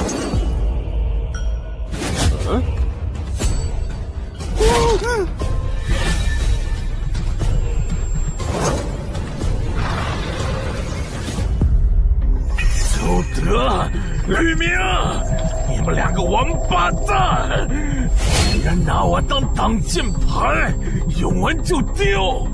你们这2个小人！你还差几个？3个。那快了，我们再找些小股的骷髅士兵杀，应该能赶上。等等，不对劲，幸存者的数量在减少，营地那边出事了。说什么？陈海哥，这个阶段是什么意思啊？可能是难度提升，接下来会出现更强的怪物的意思吧？这个你别管，你的脱离任务做到哪儿了？我看看啊，陈海哥出事了，其他人都死了，现在只剩4个幸存者了。什么？左2，右2，去左。都说了，是这个地下城的 BOSS 降临了，要想活命，必须就地折返，在 BOSS 找到我们之前，完成脱离任务。别开玩笑了，就咱们2个人，怎么可能在那么多骷髅士兵的围攻下完成脱离任务？王之勇在的时候都做不到。听不懂人话吗？我们已经没有时间去找骷髅士兵了。还差右2。剑锋，救我！你好了吗？马上！陈海哥，好了。常先留下，你先走。可是，撤下！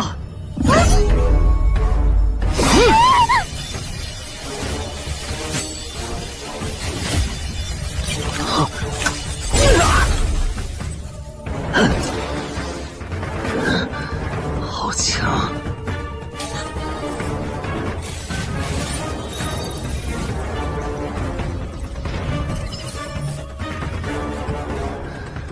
明白了吗？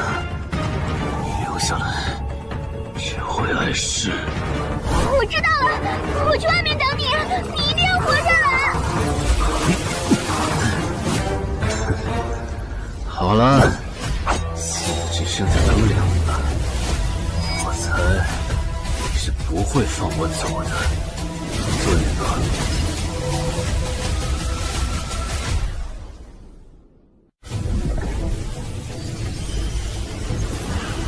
是护士姐姐，对面还有幸存者吗？有，但是陈海先生他……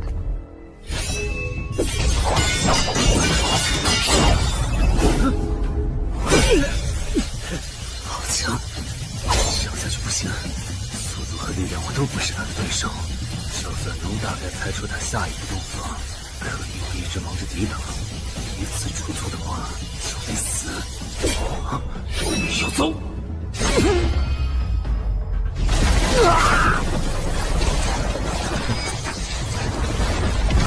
这么巨大的实力差，你还能跟我过几招？在我这儿撑这么久，了不起。好像在跟我说话。不对，现在不是该思考这些的时候。想一想，再想一下，到底该怎么做，我才能活下来？没戏了，把这边的情况汇总给漳州吧。就说云霄市医院地下城暴走事件，17名普通市民卷入，仅2名幸存，3名低等级冒险者卷入，无一生还。你在说什么？不是还没到时间吗？这才过去5分钟。就是。我能理解2位的心情，但是请不要再做不切实际的幻想了。这个地下城里的 BOSS， 就算是9级的我，也没有把握面对他能存活15分钟。你要等的人，哪怕是5级冒险者中的佼佼者，最多也就能坚持5分钟。你从地下城出来到现在都过去5分钟了，他还是没有脱离地下城，这意味着什么？你应该清楚吧？怎么这样？如果不是因为我们拖累了他的进度，护士姐姐，陈海先生肯定能活着离开这个地下城。都是因为我们。是啊，全都是因为你们。如果没有那个多管闲事的冒险者帮你俩完成脱离任务，周德才是最有可能活着离开这个地下城的人。我出去冷静一下，这2个新人的登记工作交给你了。那这个地下城入口怎么办？人都死光后，入口会在半小时内关闭，接着随机出现在世界某个地方。当然，如果你实在不放心，也可以盯到最后。好吧。你合格了。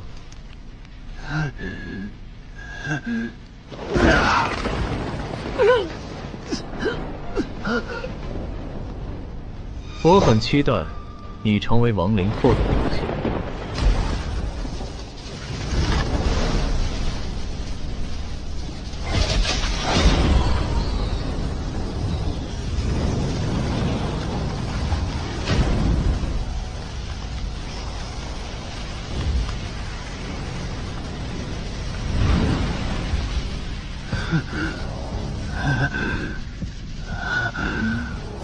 都赢了。对这个 BOSS 来说，完整的我更有价值。在他回来之前，是死亡主宰的恩赐。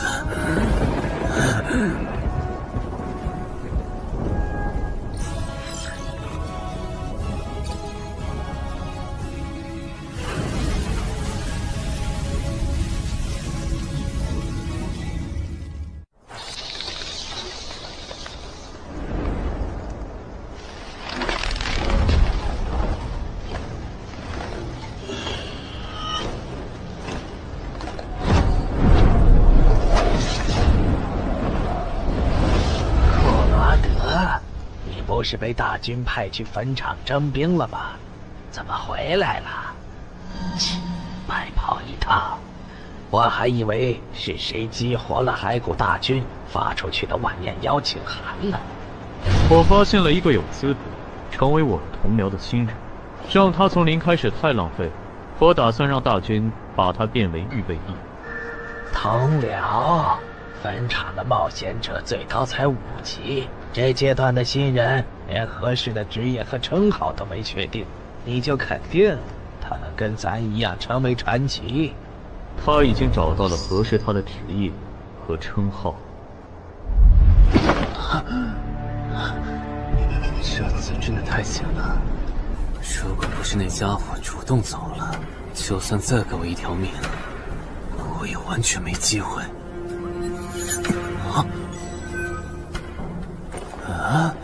通关任务都显示完成了，为什么没有弹出来脱离选项？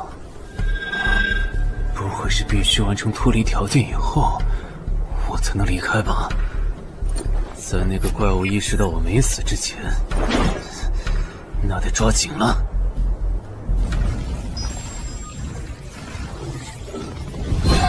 没有关闭，这个地下城的入口还没关闭。澄海先生还在战斗，他还活着。我去找尚科长。周德死在地下城里，他姐知道后一定会迁怒同期的幸存者。如果处理不当，尚科长，怎么了？慌张成这个样子？那个地下城入口没有关闭，结束的时间明明已经到了，但是他还在。怎么可能？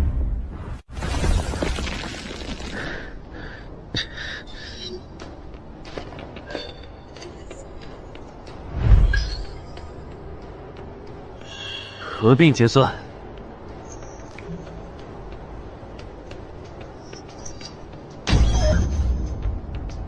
原来那个亡灵骑士叫库罗德呀。不过，传奇级，坟场才5级，怎么会有这么超高的 BOSS？ 说起来，这个地下城的 BOSS 强度这么高，以前真的有人通关过吗？尚科长，你看，尚科长，这地下城暴走后，超过关停时间仍然存在，怎么会这样呢？有2个可能：一，被卷入地下城的冒险者完成了通关任务，但却没有完成脱离任务；二，地下城升级。一定是第一种，一定是。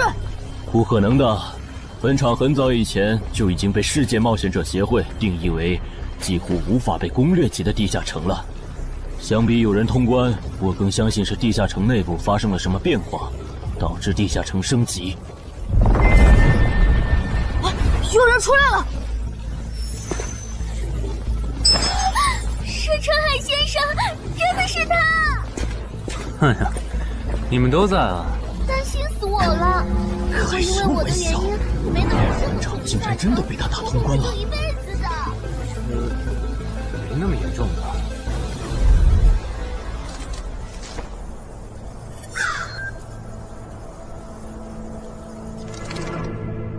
吴王，这是你驻守坟场以来第一次主动觐见吧？库罗德，你知不知道，就在刚刚，你成为了全球首个通关坟场的冒险者。首通？我？对，你要火了。坟场这个地下城虽然等级很低，但是在冒险者圈子里很有名气。你首通的经历应该会吸引到很多资本和散人工会的招揽，当然也包括官方。所以现在是招揽环节？是的，你在女妖之森和坟场的表现已经充分证明了你的潜力。像你这样的超级新人，整个冥省1年下来也不会超过10个。作为云霄市地下城负责人的我，当然不可能错过。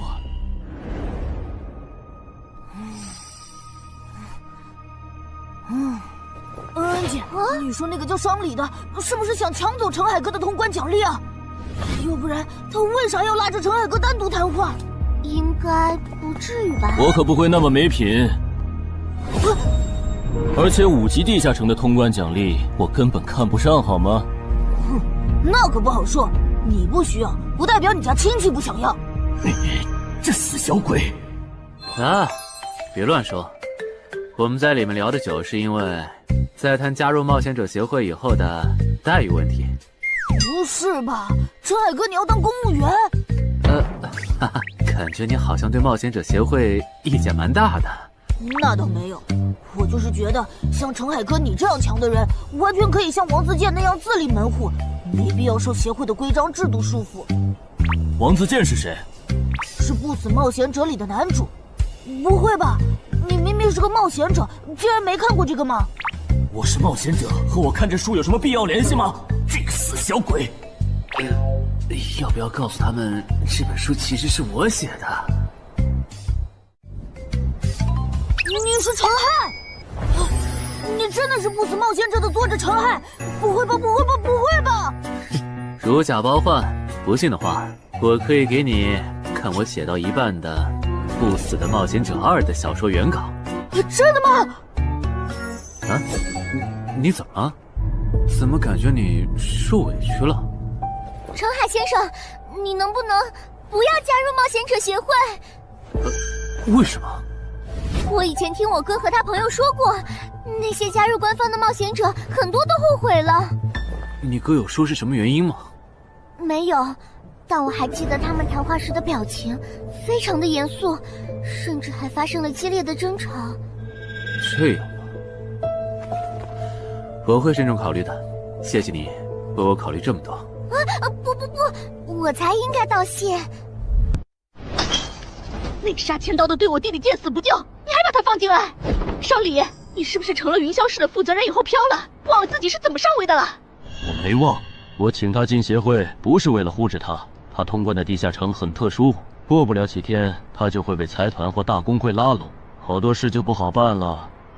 要是有潜力的成了官方冒险者，等他们跨过15级大关以后，到时候他们面临未知的危险，你是知道的。不行，那样太久了。他虽然有潜力，但不一定能突破15级变成传说。我要他下周就死。好吧，我知道了，那只能借刀杀人了。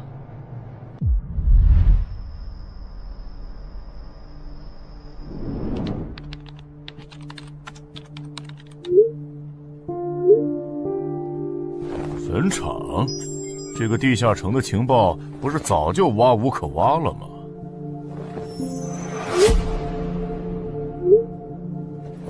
这样就可以了。你确定？5级地下城的首通奖励对普通人来说不算什么，但对6到10级的通缉犯来说那就不一样了。要是澄海的情报到了黑市，不出3天，闽粤2省的通缉犯都会跑到云霄市，这样就能给你弟弟报仇了。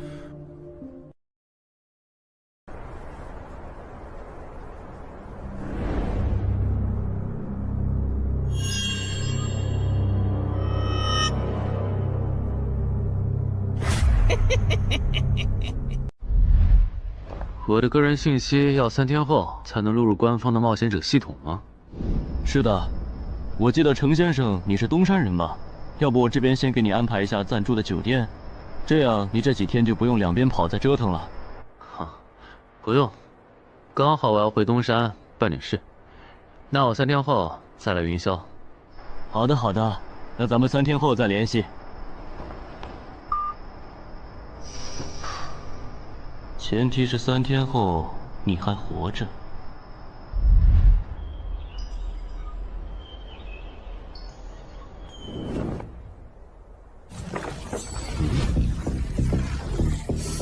几天没见，怎么感觉这个地下城入口变得更大了？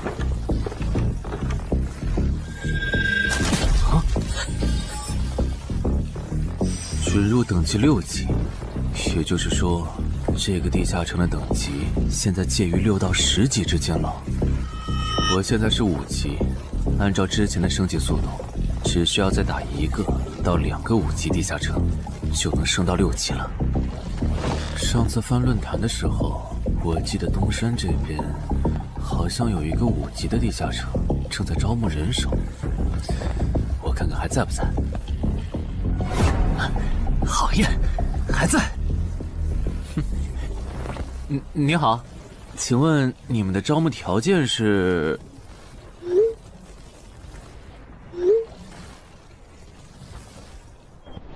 黑市金币？你问这个干嘛？我闲着没事翻论坛，发现论坛上的冒险者彼此之间做交易时，使用的货币不是现金。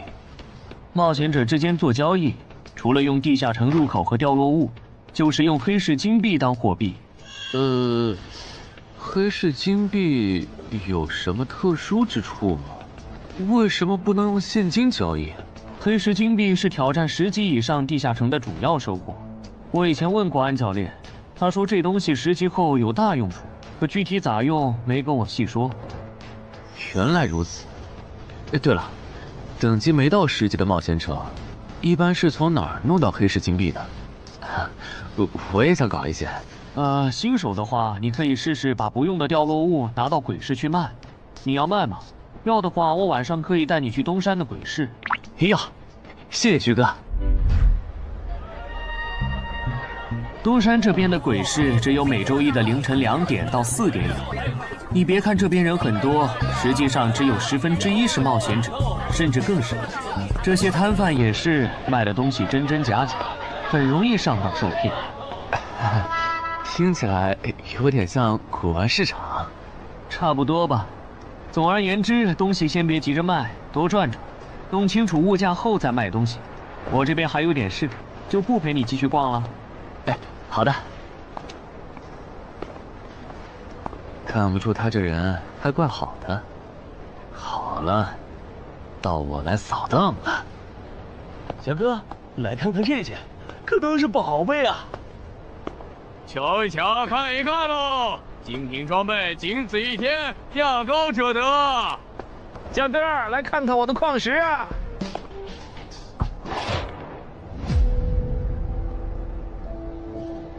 看他求购的内容，这个人想要攻略的地下城，该不会是女妖之僧吧？这位小哥，你有我要的东西吗？如果是对付女妖的话，口琴和长剑应该可以。哈，有啊。你打算以什么价格收？我得先看看货，货好，价格都好说。要看货，你得等我半个小时，我回家拿去。那你得快点，如果在这期间有别人卖我要的东西了，我可就不收了。哼，知道了，都在这里了。这个口琴确实可以吸引女妖，我可以给你6枚黑市金币。Nice。至于这把剑，这剑携带圣化属性，对邪恶生物伤害加2点，能够有效攻击女妖。哦，有点意思。爷呀，你这把剑我可以给你8枚黑市金币，咱们加个微信吧。之后我这边如果再有需要，交易起来也方便。好啊，加好了。慢走啊！赚大发了。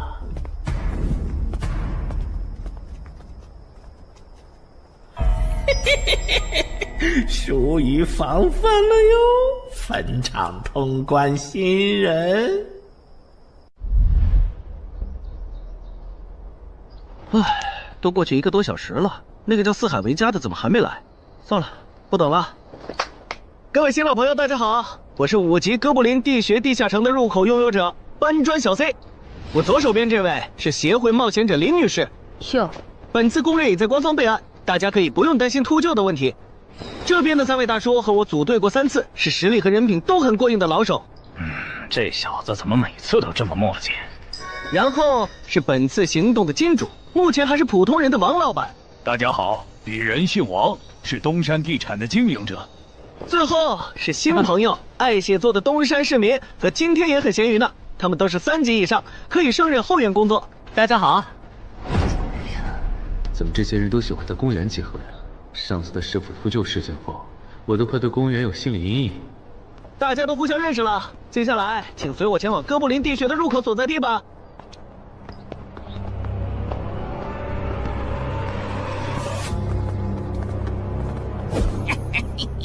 我就知道，他没用黑市金币购买装备，一定是用来换东山这边的低等级地下城的攻略门票了。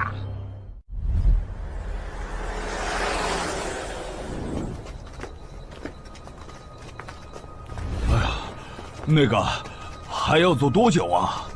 啊，快了，入口就在前面。小三，这入口你是怎么发现的？这也太偏了。不是我发现的，是本地的一位驴友发现，然后卖给我的。真的假的？这年头还有发现地下城入口以后自己不攻略，反而拿去换钱的傻子？因为哥布林地穴对新手来说太难了，当时发现这个入口的驴友不止1个，但最后完成脱离任务活下来的就只剩下1个人了。人家已经是冒险者了，这地下城在开放期又攻不下来，还不如卖了，换点能用的东西。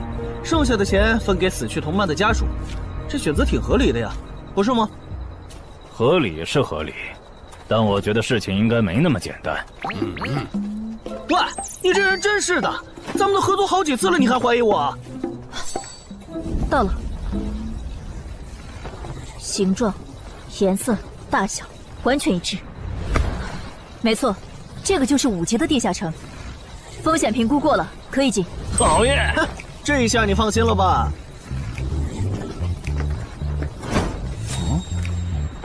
喂，我再跟你们说一遍啊，进了地下城，里面的哥布林归我们管，你们就负责保护王先生，都没意见吧？我这200斤肉就交给2位了。脱离任务呢？通关任务大家都一样，但如果我的脱离任务是狩猎哥布林，那我们会优先满足你的脱离任务，然后再考虑通关。这么容易就能拿到通关奖励，那我更没意见了。我也是。你们脱离任务是什么？杀死2只哥布林。哦，我的也是。看来咱们的任务类型都一样，只是数量上有差异。王老板，你放心，脱离任务是按冒险者等级来的，2到3级冒险者得进入地穴，4到5级冒险者要干掉一些哥布林。你是新手，只要找到哥布林地穴就行，很简单的。原来如此，怪不得我和他的任务不一样。哎，大家听我说，考虑到东山市民和咸鱼小姐的工作是保护王老板，所以等下遇到哥布林，优先让给他们完成脱离任务，没问题吧？没问题。那好，咱们出发。只用交手就行吗？感觉也不难呐。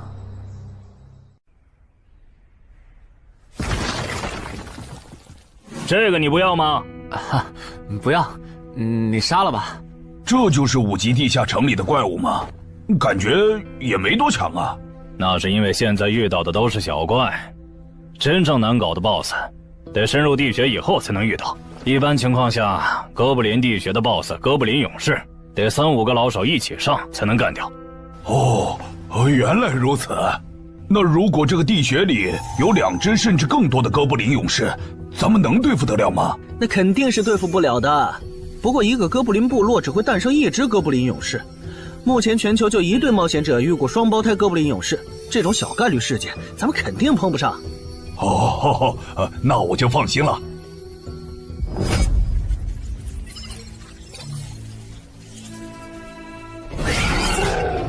速战速决，别让他们逃回去报信。麻烦了。啊？你指哪方面？从我们踏入地穴到现在，已经遭遇了4波哥布林，较明显，这地下城的小怪数量多得不正常。我们可能中大奖了。搞不明白你们这些富人究竟在想什么。你都这么有钱了，为什么还要成为冒险者？说来惭愧，鄙人成为冒险者主要是为了减肥。减肥？等等，减肥和成为冒险者有什么必然联系吗？这联系可大了。我特意托人问过，目前已知的职业里，有一种不需要锻炼，只要打坐消耗多余的体质，就可以不断变强的。你不觉得这种职业很适合我这种有钱，但是又下不了苦功去锻炼的人吗？花这么多钱竟然只是为了减肥，你们有钱人的世界真难懂。你们在聊什么？嘿嘿，能让我也加入吗？哦呦，连锁子甲都准备了吗？程先生真专业。你之前进地下城的时候也穿了这一套？对啊，如果没有这套防具，我早就死在地下城里了。相反，我倒是很不理解，你们为什么不穿防具？搞定！换班了，下一波哥布林你们处理。行，接下来我们负责打头阵。提升机制，你不知道吗？在地下城内借助的外力越小，完成任务后得到的结算评级就越高。原来还有这种设定吗？我说你的脱离任务咋比我简单？原来是靠全副武装过了地下城。我看你到现在也没有几个有用称号，说白了，你就基础属性等级高些，跟新人比也强不到哪儿去。其实难搞。虽然知道野队不靠谱，但是没想到会这么不靠谱。8人组里竟然有2个新手要保护。你们3个等会儿再聊。拦路的哥布林小队已经清理掉了，可以继续前进了。好的。怎么有3个岔路？正常的5级地穴不是最多只有2个吗？看来我之前的担忧没错，咱们遇到了 bug。这是还不能透露给大众的地下城情报。平均每50个低等级地下城就会有一次实际挑战难度比当前等级高，甚至高很多的特殊情况，也就是 bug。bug 主要分3种情况，第一种是小怪数量的提升，第2种是 BOSS 数量的提升，第3种是 BOSS 强度的提升。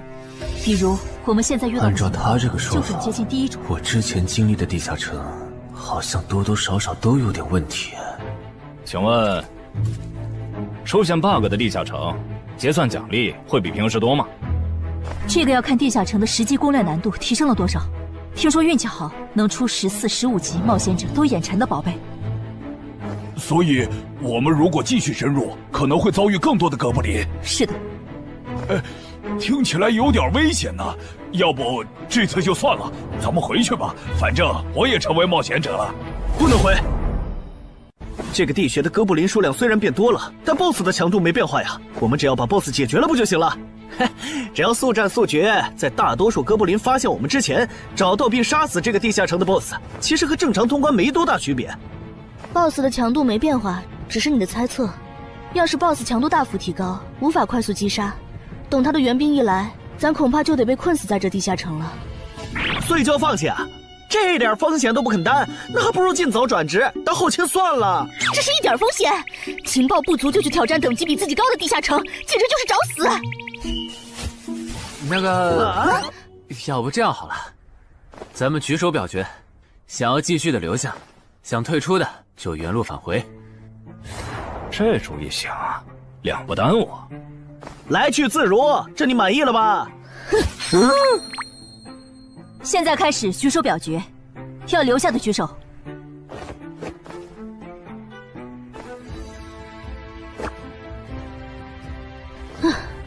所以说野队就是野队，完全没有风控意识。不是，你有毛病吗？他们等级高，想拼一下我能理解，你实力还不如我呢，你凑什么热闹？但我还是想试试。既然大家已经做出选择了，那就在这里分道扬镳吧。王老板，你的通关费用我晚一点退给你啊。哎呀，不用，就当交个朋友了。走了。哎呀，你等等我！一定要走左边吗？我觉得右边更好啊。那就猜拳，谁赢了听谁的。要是平局怎么算？靠谱吗？这2人平局就走中间呗。我怎么感觉上贼船了？石头，剪刀，不，好耶！我赢了！哎呀，早知道出剪刀了呀！可恶！等下 BOSS 出来了，你不用上，你就负责清小怪，别让哥布林打扰我施法。没问题。那个，你为什么那么不看好他们呀？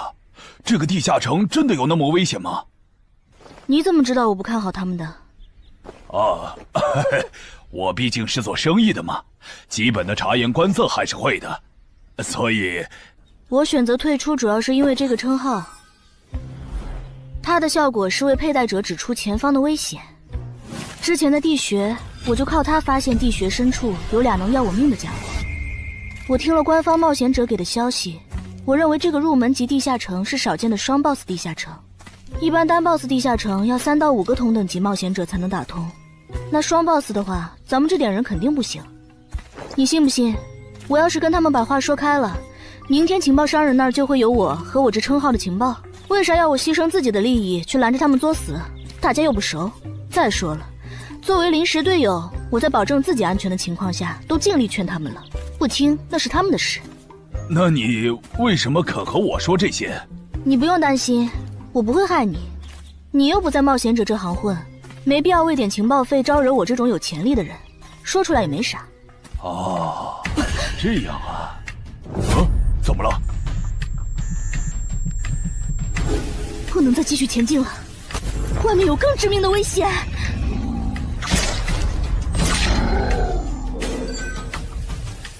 2级速能法术，烈焰爆！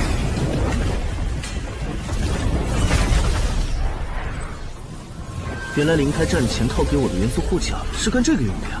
不愧是官方冒险者，虽然同为5级，但他的称号、职业、技能和装备都已经毕业了，而且还是最难凑齐的一套法系职业。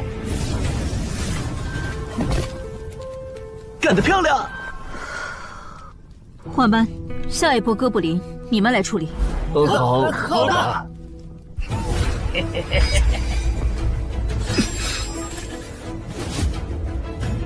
啊！你们看，那是不是 BOSS 啊？怎么感觉有点不太一样啊？应该不是吧？这么矮，和哥布林勇士完全不沾边啊！等等，这是……大家小心，这确实是 BOSS， 只不过不是哥布林勇士，是哥布林萨满。给我冲！大家速战速决，在哥布林勇士出现以前结束战斗，不然我们就危险了。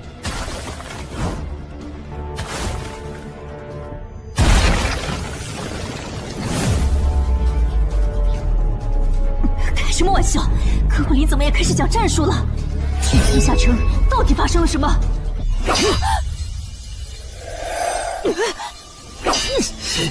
快走！我来会会这家伙。林那边好像遇到麻烦了，你们出个人去帮忙。你在开玩笑吗？这么多哥布林，我们哪抽得出人手？快去帮他们呀！这边我一个人能行。可是，走啊！待在这儿，影响我发挥。我会尽快解决掉哥布林萨满，然后来帮你。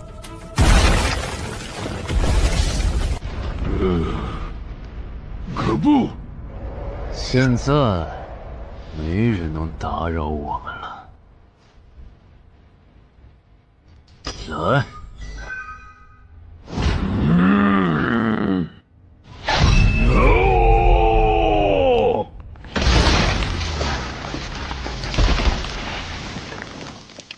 这个 BOSS 力量惊人，但太笨拙了。就算不用一步一杀，我应该也能躲过他的大部分攻击。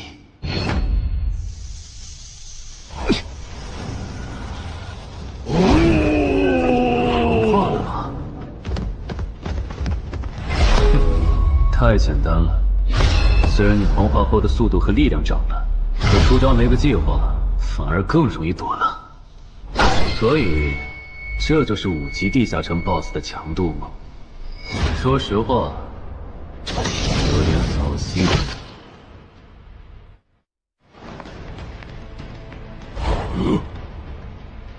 你这种程度，连当我的开胃前菜都不配。可不！连死战到底的勇气都没有吗？这样看，我以后不用对5级地下城抱有期待了。这个地区到底还有多少哥布林啊？再这样下去，我可顶不住了！再用一次那个火焰魔法！你以为我不想吗？这个哥布林萨满一直在用低级法术看让我施法。等一下，通关任务怎么完成了？我的也是。石头山市民解决掉了哥布林勇士，大家再撑一下，他等下应该会来支援我们。我看不见得，他既然已经完成了通关任务，就没有理由再回来冒险。那咱们也撤吧，反正通关任务已经完成了。不行，如果我们不能一鼓作气杀死哥布林萨满，那撤退的路上我们会被他们耗到死的。您说的对，现在还不能撤，大家顶住！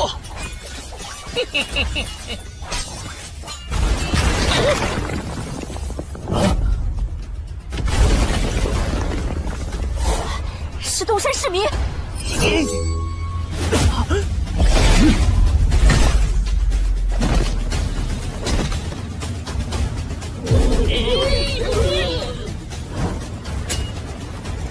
你从哪儿找来的大佬啊？双 BOSS 地下城就被他一个人打穿了？不是我找的。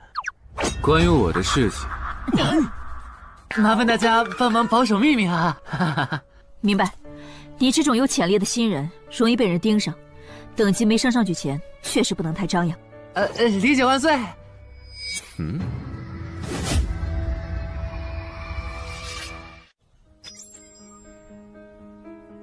不能出去，外面有更致命的危险。啊，更致命的危险？就是有一个危险程度远比双 BOSS 大的冒险者守在外面，我们出去就会被杀。那怎么办？回去找其他人，说服他们一起抱团冲出去。你们竟然把2个 BOSS 都杀了！这俩可都是他一个人干掉的，我们都没出多少力。怎么是他？我之前明明用称号确认过，他威胁不到我。等等，你怎么知道这个地下城有2个 BOSS 的？难道你刚刚一直躲在我们身后偷看？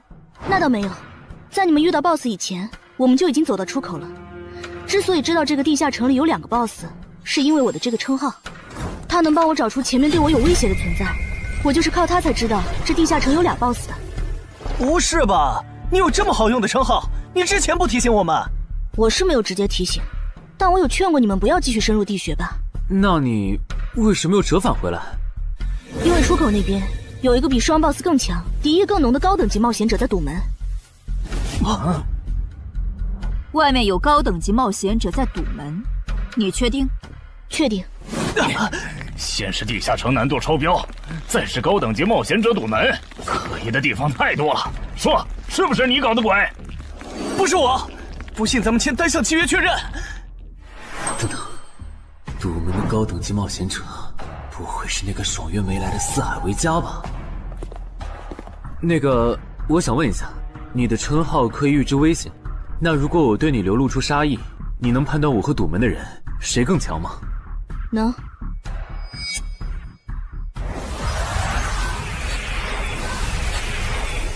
现在，我和外面的那个高等级冒险者，谁强？外面的要强一些。明白了。那摆在我们面前的，就只有一条路了。大家先去结算各自的脱离和通关任务，等提升完，咱们就去和出口的堵门者拼命。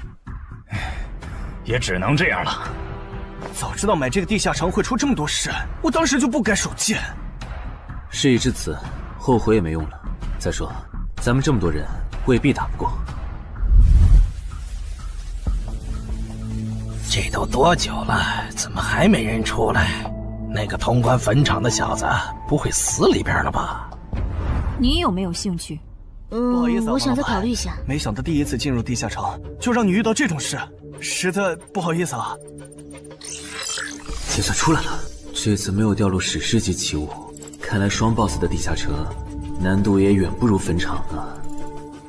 感觉下一个地下城可以跳过6级，直接尝试7级了。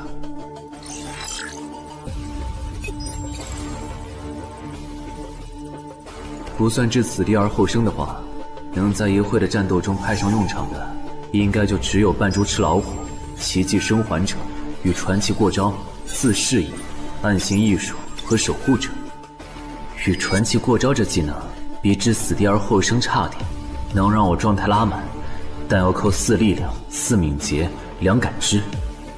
至于暗行艺术，应该适合扮猪吃老虎搭配，靠扮猪吃老虎走到目标的视野盲区，然后换暗行艺术逐渐接近目标，最后再切到置死地而后生，从而打出完美的偷袭。至于守护者，最合理的应该是依靠与传奇过招的感知加2，提前确定目标的下一步动作。要是目标跑去攻击别人，就切换称号守护者去阻拦他。围绕这2个称号展开的战术，感觉都还可以，但如果硬要选一个，还真不太好选。先瞅瞅新得的职业技能和奇物有啥效果，再决定下一步吧。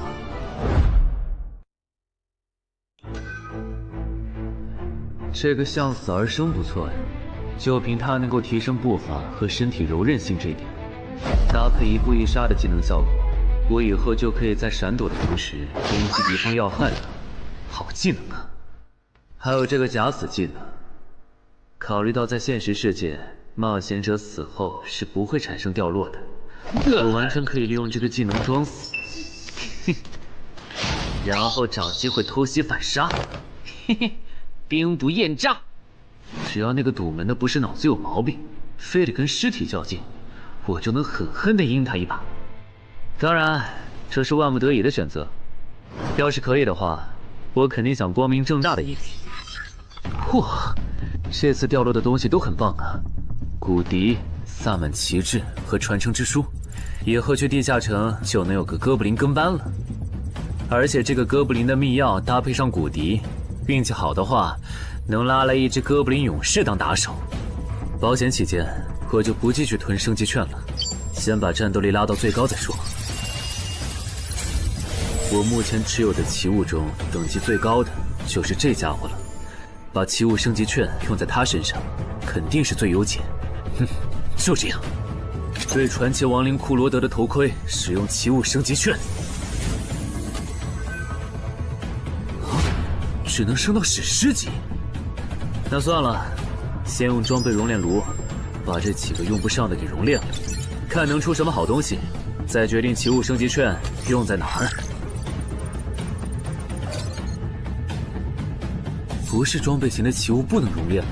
那我手里没用的装备，估计也熔不出啥好东西。没办法了，用奇物升级券提升被污染的名剑吧。使用奇物升级券。好酷的剑！头盔和武器确定了，那装备祈愿券就用在防具上吧，正好替换掉我买的锁子甲。厉害！这套铠甲穿起来比我之前用的锁子甲还轻便。东山市民，你那边完事了吗？差不多吧。你们整理完了吗？完事了，再给你们上一轮 buff，就可以出发了。你的装备好酷啊！这些都是你在这个地下城那再等我一下，我招个怪物随从。啊！喂，别无视我呀！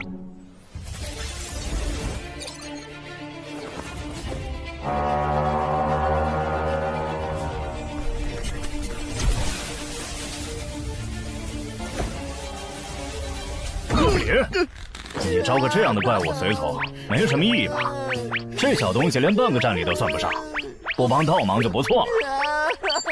别急，我还没完事。接着，喝了它。不。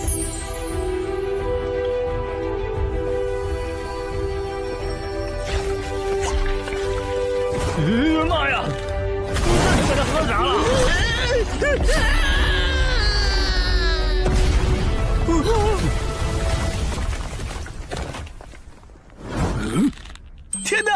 要变成 BOSS 了！那边有适合你的衣服和兵器，自己拿吧。你的随从不会失控吧？毕竟是 BOSS 级别的哥布林。不知道，不过你可以让他用称号看看这只哥布林对我们有没有敌意。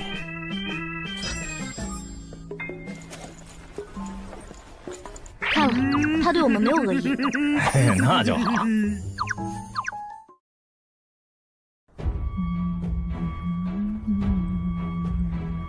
法师护甲以及属性强化，雄之坚韧。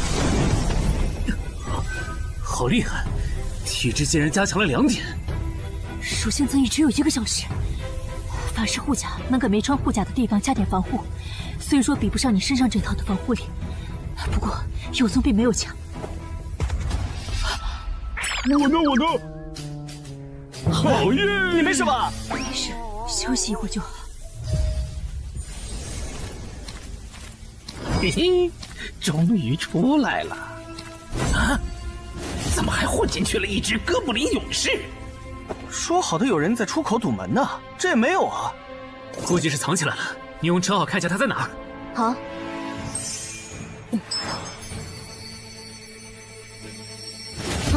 找到了，他躲在1点钟方向最粗的那棵树后面。大家小心，他在入口前面放了很多捕兽夹，注意别踩到了。捕兽夹？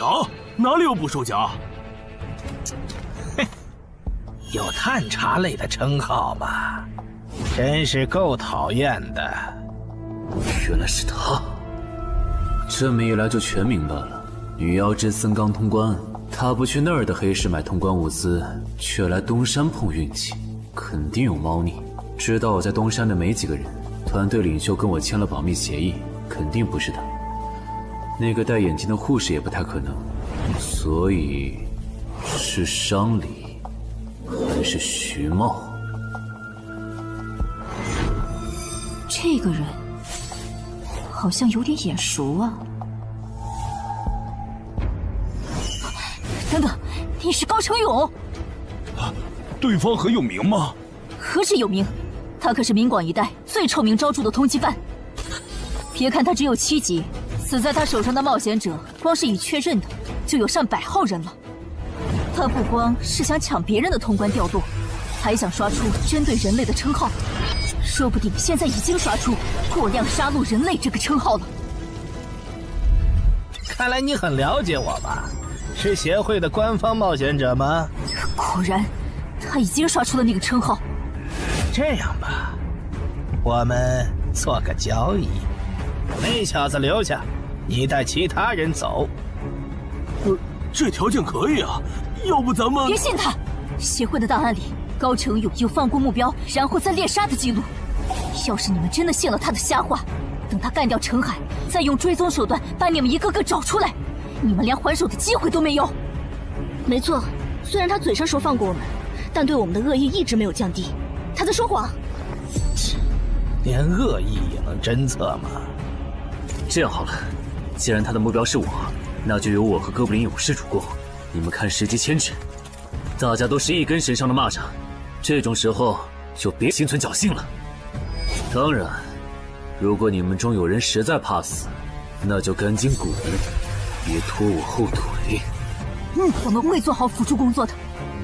看不出来你人还挺好的，要是我绝对逼着他们一起上。打你，我们俩足够了。哼，我就知道你们这些走大运拿了 S 级评价的新人，就会自命清高，觉得别人都是你们成长的垫脚石。但现实可不是这样的哟。新人在1到5级时很难搞到成体系的称号、职业、技能和装备。你的武器和铠甲这么豪华，我猜大多是装备吧。不巧哦，我的技能天克你这类新人。可是，迟缓术。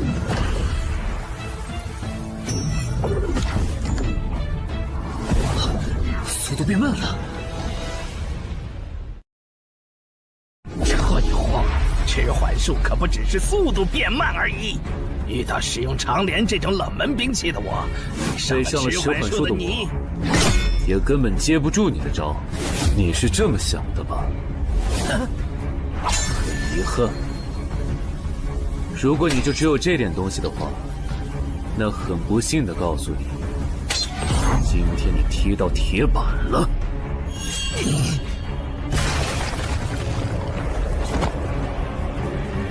开什么玩笑！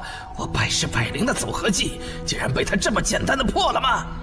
这真的是只经历了3个地下城的新人该有的水平吗？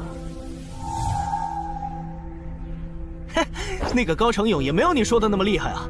一上来就被澄海大佬没收武器了，感觉澄海大佬都用不上咱们了。不是高成勇不厉害，是澄海太强了。现在的他，恐怕和明省分部重点培养的那位超新星是一个水平。如果我说我认栽，那把长镰我也不要了，能放我一马吗？换位思考的话，你会吗？说的也是。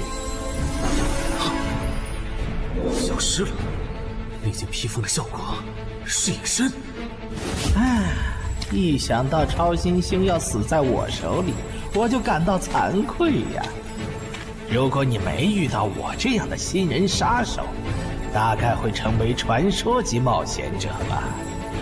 可惜，今天你就要死在这儿了，是你选择的死战。澄海，小心，那人没走，就在你周围。你这娘们儿！你在看哪儿呢？你不可能！你怎么知道我在这里的？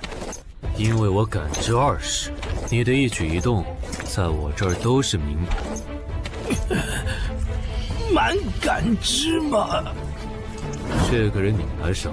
好嘞。老天，真是不公平！我想问一下，散人冒险者如果要加入协会，录入个人信息大概要多久？工作日的话，半天。这么看来，就是云霄市协会泄露消息的。我申请加入东山的官方冒险者协会，不过我前天口头上答应要加入云霄市的，他们还没录入我的个人信息。现在换到东山，程序上合规吗？当然，我代表东山市冒险者协会欢迎你的加入。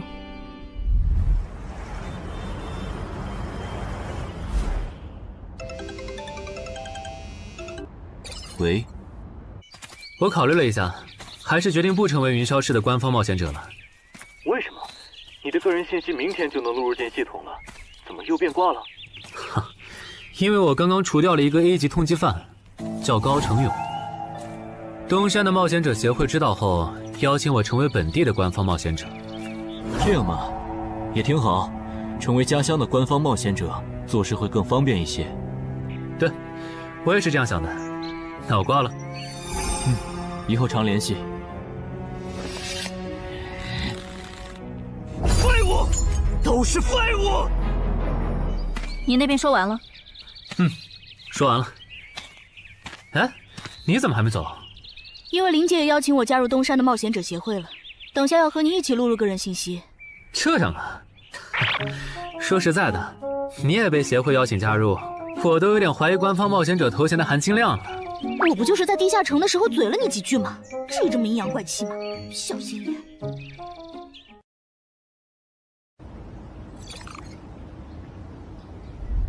请关闭称号和职业技能，用你自己的力量对着他出拳。好。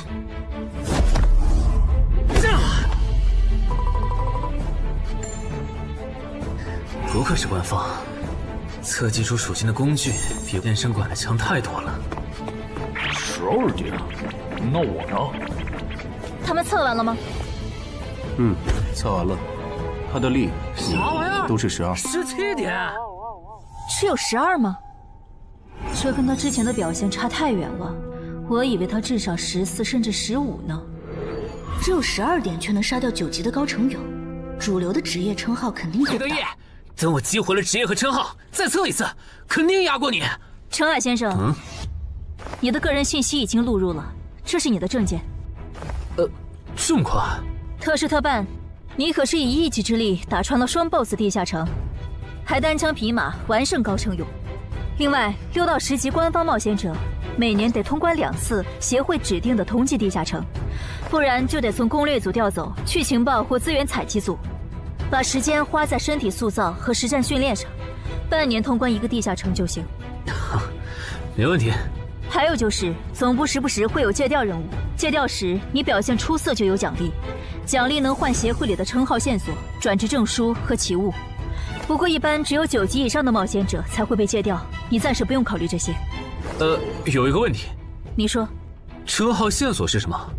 称号线索是总结好的称号获得办法，你回去用证件 UID 登内网，看看协会称号图鉴里有没有你喜欢的。要是手里有没用的奇物或图鉴里没有的称号线索，就卖给协会，换自己想要的东西。了解。对了，你打算什么时候遣散你的随从？不能在这边养吗？我这只哥布林骨笛是随机召唤哥布林啊，送回去的话，下次召来的可能就不是这只了，那我不就亏了一瓶秘药吗？这你不用担心，除非你的哥布林勇士在那边的世界战死，或者你打算随机召唤别的哥布林。原来如此。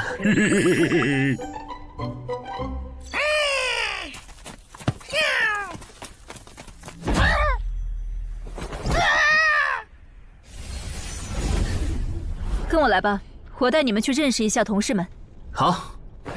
大佬好，我叫梁家坤，是东山这边的冒险者候补，目前的力、米分别是。哎，你别每次见到厉害点的冒险者，都跟报菜名似的，把自己的力米数值甩出来，这样很得罪人的。哎，有什么关系嘛？我的数值总不可能比澄海大佬的还高吧？不，你的就是比他高。你是东山这边的入口管理者？在东山专家级地下城没打通前，干不了入口管理者的活。好，所以入口管理者另有其人是吧？那他没来是因为在攻略东山这边的专家级地下城？那倒没有，他没来是因为在处理昨天突然涌入东山的通缉犯。据说好像是因为东山市出现了坟场的通关者，那些人都是奔着他来的。这样吗？坟场那个老手坟墓啊，哟，那可是出了名的 bug 级地下城，能产出奇物升级券。啊！你们这样看我干什么？我说错话了吗？你还没意识到吗？意识到什么？那个，我就是坟场的通关者。什么？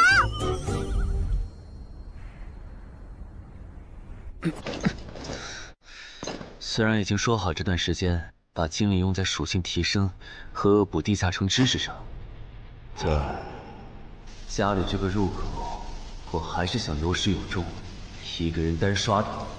我全力以赴的时候，大概相当于10级，完成脱离任务应该也没什么难度吧。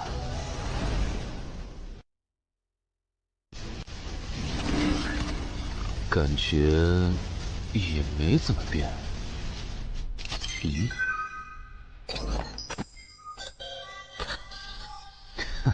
原来冒险者面板还能升级吗？那是不是等11到16级的时候，我的面板还会有变化？怎么感觉升到6级后的限制反而变多了？等升到11级，不会还来一些新的限制吧？就先这样，搞定。账弄完了，让我看看这次的脱离任务是什么。脱离任务从单选变成2选1了，这对不打算通关的冒险者来说倒是个好消息。不过，豺狼人，原来这片森林除了鱼人以外，还有别的怪物吗？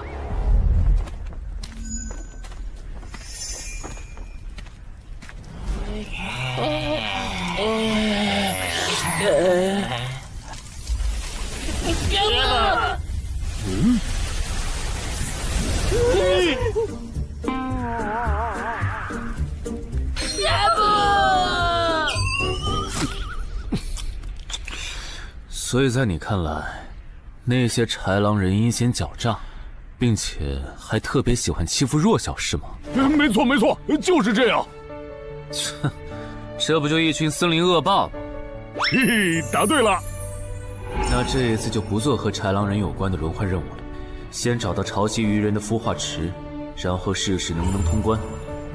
好了，我要问的问完了，你可以回去了。什么？我不要！你不想回去？是的。好吧，你留下来也行。好耶好耶！但我先说好，这个地下城的挑战等级是7级，你悠着点。放心吧，我很强的。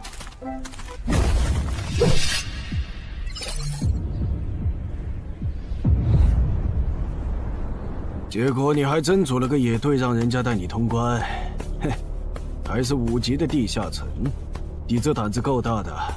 嘿嘿，其实还好啦，虽然中间出了一些意外，但也因祸得福，认识了2位很有潜力的冒险者。你这就是幸存者偏差。那些散人如果靠谱，我儿几就不会死在地下城里。我知道，所以我是确认有官方冒险者兜底以后，才决定下去的。说起来，前几天的新闻我看了，你儿子的死好像不是意外。怎么可能是意外？我儿子下去之前，我给他准备了2件保命的奇物，可他还是死了。那2个弱鸡入口拥有者却活着，开什么玩笑？可惜那2个杀千刀的没撑到我出手，就栽在别人手上了。不然，我一定要让他们后悔来到这世上。那这人也算间接为你儿子报仇了，咱得报答他呀。他叫什么名字？叫陈海。我这次来东山，就是要当面感谢他。陈海，你认识？我组的临时野队里也有一个姓陈的，可能就是他。什么？科长，都打起精神来！那些豺狼人斥候说不定就藏在附近的灌木丛里，你们这样懒散很危险的。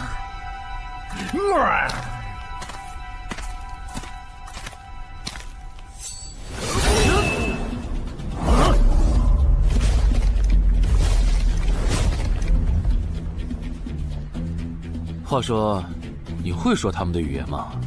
当然，需要我帮忙翻译吗？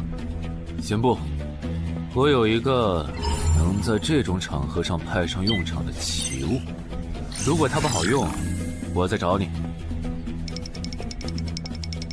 你们的孵化池在哪？告诉我，我可以留你们一。你以为我会出卖我的族群吗？绿皮傻大个的小跟班儿！你以为我会出卖我的族群吗？绿皮傻大个的小跟班儿！有种你们就杀了我！队长死了，别得意，领军大人会为我们报仇的，咕噜。在湖底有一个水下洞穴，穿过洞穴会抵达一个天然的地下洞窟，我们的孵化池就在那里。你粪土，咕噜！这只留他一命，挂树上，之后咱们去找湖。你跑那么远干什么？人类果然都不是好东西。那个冒险者很强。不好，是白战的霍格。去通知游击队，把湖里的鱼人引出来，给这个冒险者创造破坏孵化池的机会。好的，霍格老大。至于你，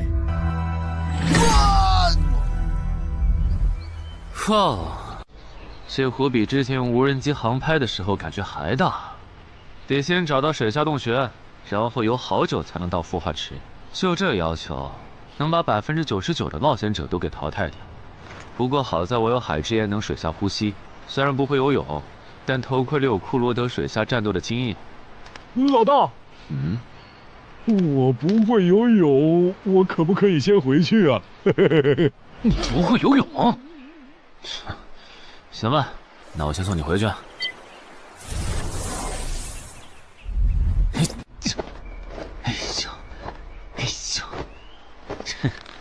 好了，热身完毕。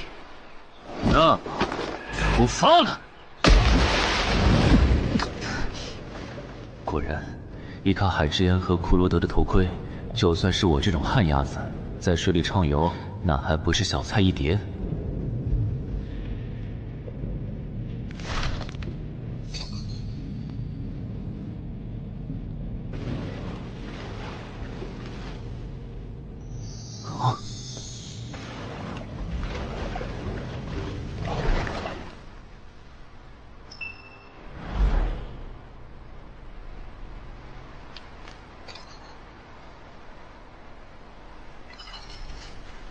常驻脱离任务完成了，看来这里就是鱼人的孵化池了。但是，怎么没看到守卫？算了，不管出于什么原因，现在是通关的最好机会，这一点不会错。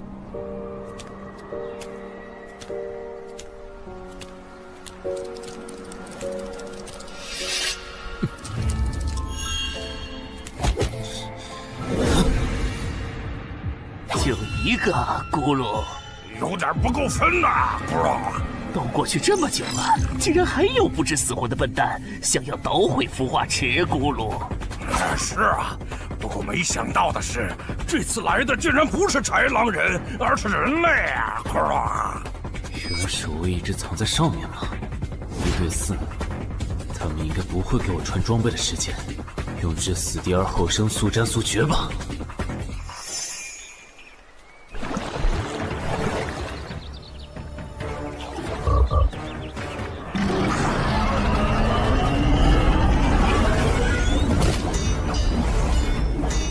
人类闯入孵化池，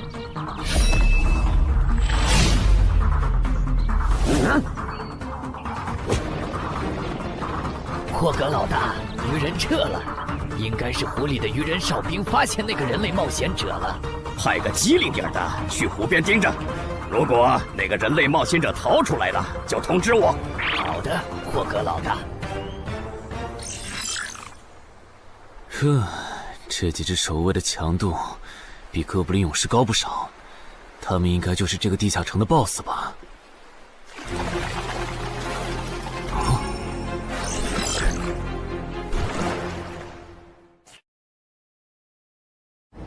6到10级这个阶段的地下城 BOSS， 通常可以划分为团队增益型和个体高战型2类。前者实力一般，但可以为同种族个体提升综合实力。独狼面对这种类型的 BOSS， 几乎很难靠一己之力通关。每次上我的课，你不是翘课就是打哈欠，怎么？我的课有那么无聊吗？但你今天讲的内容之前不是讲过吗？你要是说点11级以后的常识，我说不定会认真听。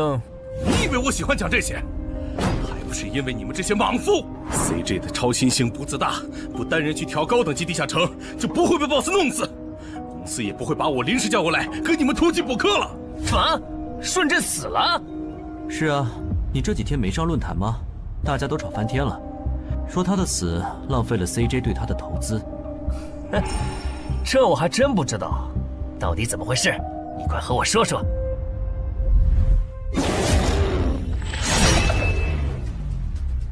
小心，这个人类是极其罕见的高感知个体，偷袭对他没用，大家一起上，咱们耗死他！这个鱼人 BOSS 什么情况？都被我杀了这么多精英鱼人了，他怎么还在旁边观望？难道这些实力比哥布林勇士还强的鱼人，在他眼里都是小喽啰吗？这个人类的实力和霍格好像差不多，好在他是一个人来的，可以用数量耗死他。这样的杀戮速度，等精英怪把他体力耗得差不多了，剩下的精英种恐怕也没多少了。到那时，霍格如果察觉到我方兵力空虚的话，恐怕……算了，还是冒一点险吧。终于感到心疼，要亲自出马了吗？奇迹生还者，等这个很久了。领军大人小心，这个人类冒险者和霍格一样强。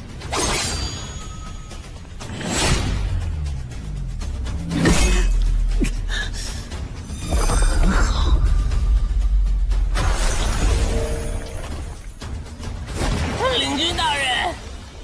别管我，他伤得更重，还不擅长水下作战。就算没我帮忙，你们也能轻松杀掉他。把脑袋给我带回来。是，领军大人。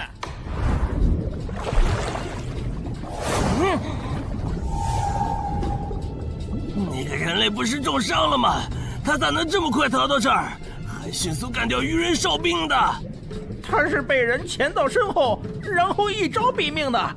那个人类很擅长水下作战，所以领军大人的判断可能是错的。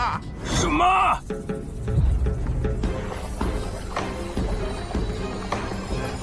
该死，总算活着逃出来了，多亏了这个奇迹生还者呀，不然我就得交代在这儿了。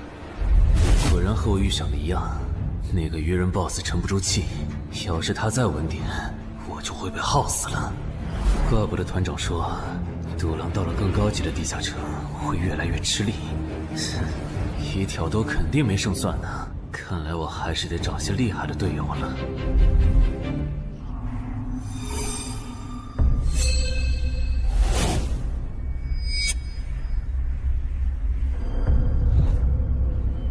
那个人类冒险者活着回来了，他现在是什么状态？我不敢靠得太近，怕被发现，但可以确定他伤得很重。嘿嘿，重伤的冒险者嘛。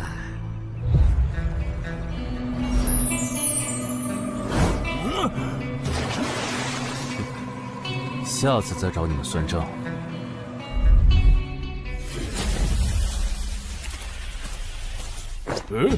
已经结束了。失败了，孵化池里的鱼人太多了，我一个人杀不完。我刚才翻了下你们的传承之书，如果你的战斗累积到一定场次，会升阶为更高等级的百战哥布林。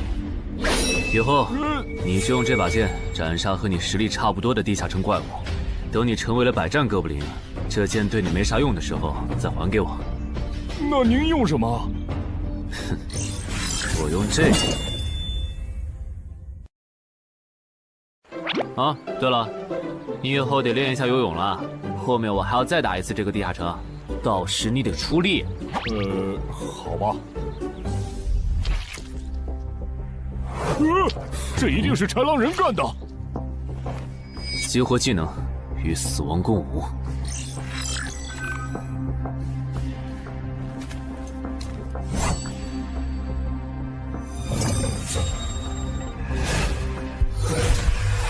用脚破绽，好快！切！豺狼人，还好为了以防万一，把感知拉到20，不然刚才这只豺狼人就得手了。切！这个人类不是受重伤了吗？可他刚才的动作根本就不是重伤之人能做出来的。他不会是在钓鱼吧？他跑了。不一定是逃跑，也可能是在示弱，引诱我们过去。那咱们还追吗？如果追过去的话，感觉很可能会进了他们的包围圈。算了，不追了。等找到足够强的队友，做了充分的准备以后，咱们再回来和他算账。好的。哎呀，没想到6到10级的地下城的难度会比5级的高那么多。下次得提前掌握好情报再去通关，不然风险确实太大了。是任务结算呢。哼，说起来，这一次我虽然没有通关，但宰了那么多鱼人，怎么说也该有个 A 吧。水产过敏怎么了？不对，你怎么知道我水产过敏的？还有啊，我是人，你给我一袋动物口粮是什么意思啊？就算他吃不完，这会难吃。什么？他加入东山的冒险者协会了？你给我站住！你当初是怎么信誓旦旦的跟我说他死定了的？连高成勇都栽在他手上了，我能怎么办？听你这意思，我弟弟的仇你是不打算管了呗？哼，也是，你已经靠我爷爷成了云霄市入口管理人，上了岸的你哪能冒着被革职的风险对隔壁市的超新星下黑手呀？我真是看错你了，早知道爷爷当初留下来的资源就该用在周德身上。干什么？转手我爷爷留下来的遗物啊！我弟弟死了你不帮忙，那我就把你想要的遗物给能给我报仇的外人了。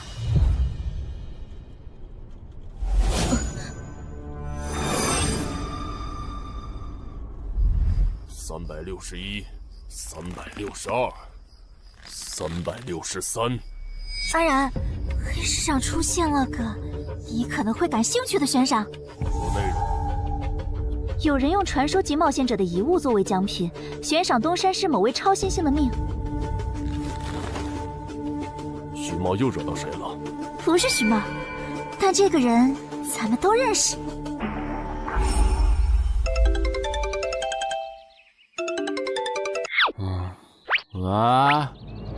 陈海哥，你被人盯上了。我知道呀，这问题不是已经解决了吗？这次不一样，有人在网络黑市高价买你的命。哎呦，你别不当回事！发出这则悬赏的人出价很离谱。我哥说，如果不是你救过我，他说不定也要分一杯羹。具体怎么回事？你再详细说一下。就是我哥他们在网络黑市上看到，还真有你的悬赏。能查出来是谁发的吗？不用查，就从这则悬赏的报酬反推，发出者大概率是已故的传说级冒险者周建明的直系亲属。你怎么和他们结上仇的？他们为了你把遗物都掏出来了。不知道，我都没听过这个人。行吧，那我现在联系老大，让他说服对面撤掉这则悬赏。如果是误会的话，看能不能让老大组个局帮你澄清一下。好的，那拜托了。对了，这几天你就待在协会吧。传说级冒险者的遗物一定会吸引很多人铤而走险。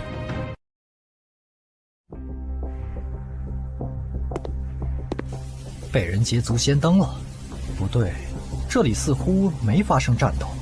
看来那个叫程海的，当时应该在攻略自己家里的地下城。真不知道他是幸运还是不幸。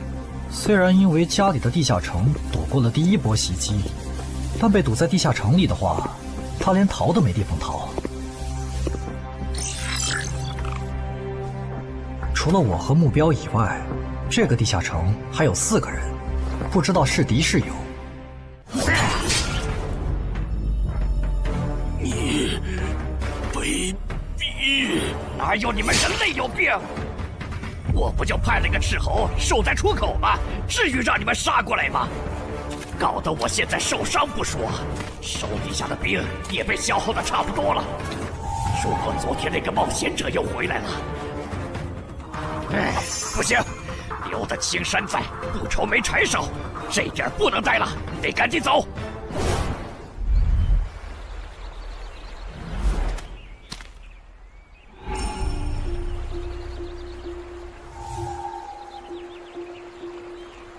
3个猎人，也就是说，目标那边顶多只有1个同伴吗？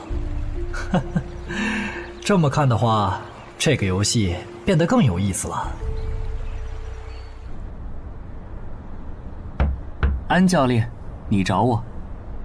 对，程海被悬赏的事，你知道吧？知道。那正好，你给程海打个电话，如果他不知道自己被悬赏了，随便挑个6到10级地下城，邀请他和你一起打。剩下的不用我说，知道该怎么做吧？徐茂打过来的，肯定因为悬赏的事。不知道他是来提醒我的，还是来试探我的。哎呀，算了，还是不接了。反正家里地下城入口这次肯定是暴露了。要是之后问起来，我就说在攻略家里的地下城。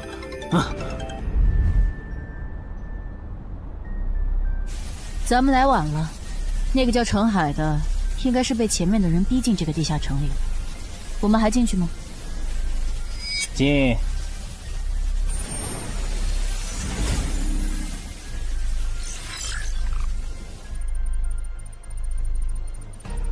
又进来2个人。等等，这个轮换脱离任务怎么变得无法完成了？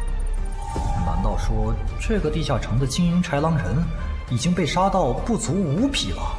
你好，那边的人让我问你，要不要一起开个会？那边的狂战士好像有事要跟咱们商量。也就是说，你和你的同伴是最先进入这个地下城的，程海不在这里。对。那我不明白了，你们没堵到人，为什么不离开？反而在这儿扎堆守着湖呢？因为我同伴的主职业是海兽祭司，他因为职业特性的原因，发现这个地下城刚刚诞生了一只英雄级鱼人，他想趁着对方还未成长起来，和他签订主仆契约。那你们呢？你们为什么不去做轮换脱离任务？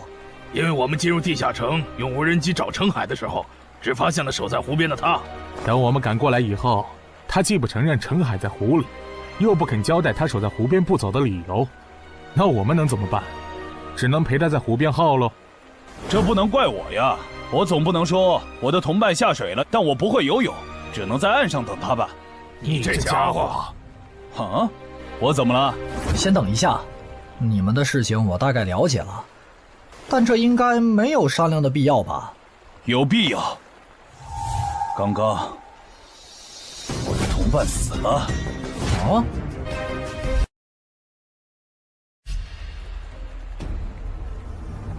力量涌上来了。这样的食物外面有很多吗？除了偶尔出现的人类冒险者，附近的森林里还有一批豺狼人。很好，把他们带过来。现在恐怕不行，因为昨天和今天的冒险者已经把我们的兵力削弱到无法和豺狼人抗衡了。那需要多久？50个日升和日落。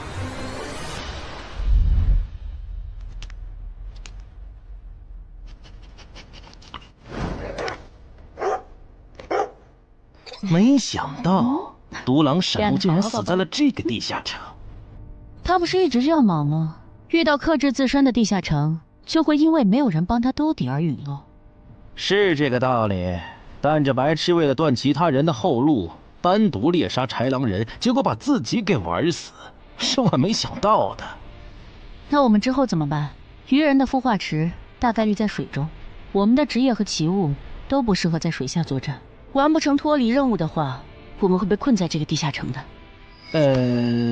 这个地下城的最大挑战者数是15，除了我们和这个白痴以外，还有12个名额。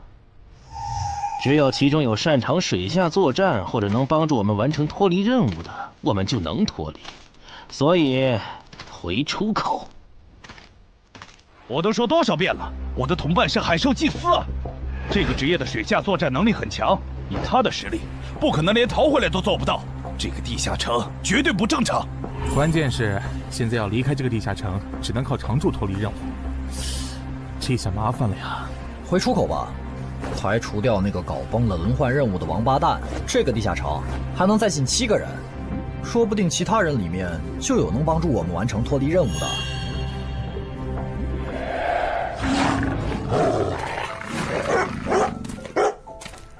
自杀者王二，他不是去月省了吗？怎么会出现在这里？你们得手了？没，目标可能根本就没进来，咱们被耍了。可以啊，海哥，我还是第一次听说有6级冒险者的悬赏金能和史诗级奇物挂钩的。这又不是什么值得骄傲的事，而且不管从哪个角度看，官方冒险者被公开悬赏这件事都太奇怪了吧？你这么一说，倒确实是。虽然冒险者适用的法律和普通人不太一样，但官方冒险者被公开悬赏这种事，我也是第一次见。因为悬赏的发起人很特殊，他是已故传说级冒险者周建明的孙女，而周建明就死在天门入口翻船事件中。好痛啊！上吧！所以，战死在天门的周建明的后人才会继承遗物，拥有诸多特权。对，又因为周建明的孙子死在了坟场，而你又救出了2个本不可能活着的一般市民，堵死了他弟弟的生路，所以周建明的孙女才会迁怒于你，想要你死的。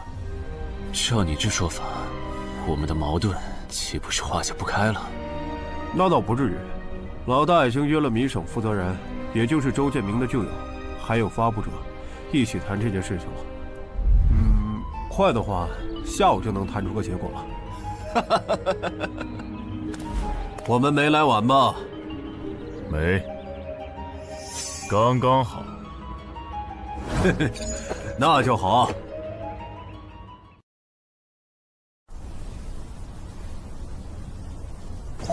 啥情况？怎么进不去？刚刚那个人还可以的，不会刚好到我就满员不让进了吧？我觉得我们现在得团结起来，一起完成任务。话说，你们找到程海了没？他根本不在里面。啥？程海不在这个地下城？脱离任务需要下水才能完成？对，本来轮换任务不用下水的，现在任务推进不了，只能等入口翻转以后再进去了。关键是这片森林里的物资，可能不够我们撑到入口翻转的那一天。那怎么办？有人的物品栏里带了足量的食物和水吗？我可以高价收。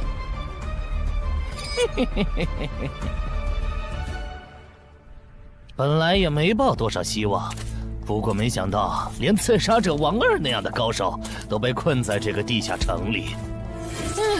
这样看，少了这些竞争对手，等我完成脱离任务出去以后，说不定真的可以燃制周建明的史诗级遗物了。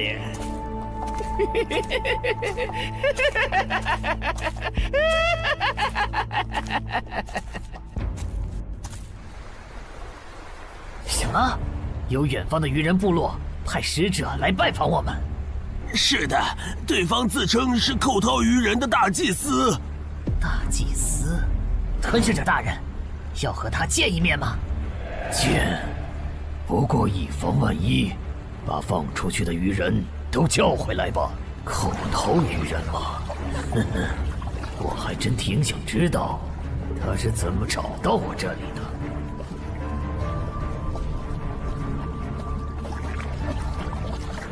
领军大人答应见你了，跟我来吧。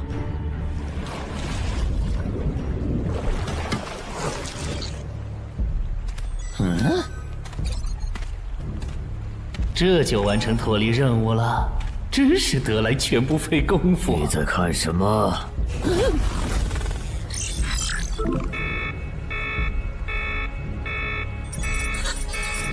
英雄级单位，7级地下城怎么会有英雄级单位？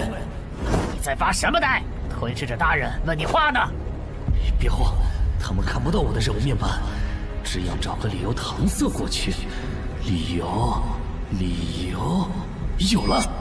本祭司拜访过很多鱼人部落，但像你们这样能把孵化池放在地表生物完全无法到达的部落，我还是第一次见，一时有些惊讶。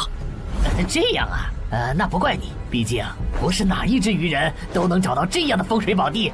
嘿嘿，不对，他有问题。天赋不会说谎，打他出现在我视野里的那一刻开始，我的天赋就一直在提醒我，吃掉他，我还能再升一级。我的天赋是不会对同种族的鱼人同胞生效的，他根本就不是鱼人。如果不是那个叫程海的圣母心泛滥，我弟弟才是最有可能完成脱离的人。官方冒险者应急预案操作手册第4条，被卷入生存类地下城翻转拉人事件，需优先帮助弱势群体完成脱离任务。嘿，程海的操作完全合规，不是他的问题。但他那个时候还不是官方冒险者。周畅，你先别说话，我就问一个问题。您说，如果一切顺利，你觉得程海能成长到哪个程度？优秀的中间，独当一面的地区负责人，还是传说？以散人冒险者开局，1个月到6级，还单杀了新兴猎手高成勇。不管从哪个角度看，程海都比同期的我要强。再结合他在坟场的表现，我觉得他至少都能胜任地区负责人，甚至有望冲击传说。好，那这事儿就这么算了。我这边稍后会督促华东委托集市的负责人下掉那则悬赏。黄伯伯，差不多得了。我之前看在建明哥的面子上，一直纵容你和你弟弟，但再怎么照顾也是有限度的。我们这一边的传说种子，可不能因为你的一己私怨而夭折。程凯哥，好消息！你的悬赏被撤掉了。好呀！哎，澄海的悬赏没了，这才24小时不到吧？谁这么效率啊？看来只是悬赏被撤回，不是有人有事。他刚微信回我了。所以是郑仁君出面私保了吗？没想到他这么看好这个新人。黄伯伯，那则悬赏是您点头了以后我才发的，为什么那个郑仁君说几句您就改口了？他郑仁君的面子有那么大吗？如果只有东山方面的施压，我其实还能帮你扛几天。但现在是除了协会内部，还有别的方向的压力也给到了我这里。那个叫澄海的人脉比你想的要广。别打了，我知道的我都说了，给我个痛快吧。大人，已经审完了。哦，森林里有12名冒险者，实力和豺狼首领差不多。他们不擅长水下作战，不用担心会打过来。现在被困在森林里，无法撤离。森林里食物少，撑不到50天，有点意思。这位就是东山市的入口管理者邓仁君，你的事就是他出面说和的。谢谢郑哥。客气。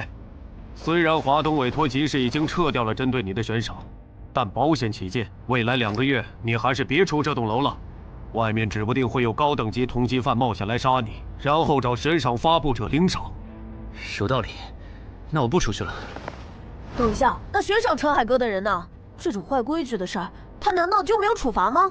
发布者毕竟是周建明的孙女，官方不太好处罚的。不过对她丈夫伤礼的处罚，过段时间会下来。她应该当不了云霄市的入口管理者了。周建明遗物的保管权现在归民省负责人黄雪了。虽说所有者还是周畅，但以后交易赠与都得在黄选监督下进行，这样他就没法再给你使坏了。对了，我家有一个7级的地下城入口，距离反转还有50天。既然未来2个月我都要住在这里，那我用不上了，我选择上交。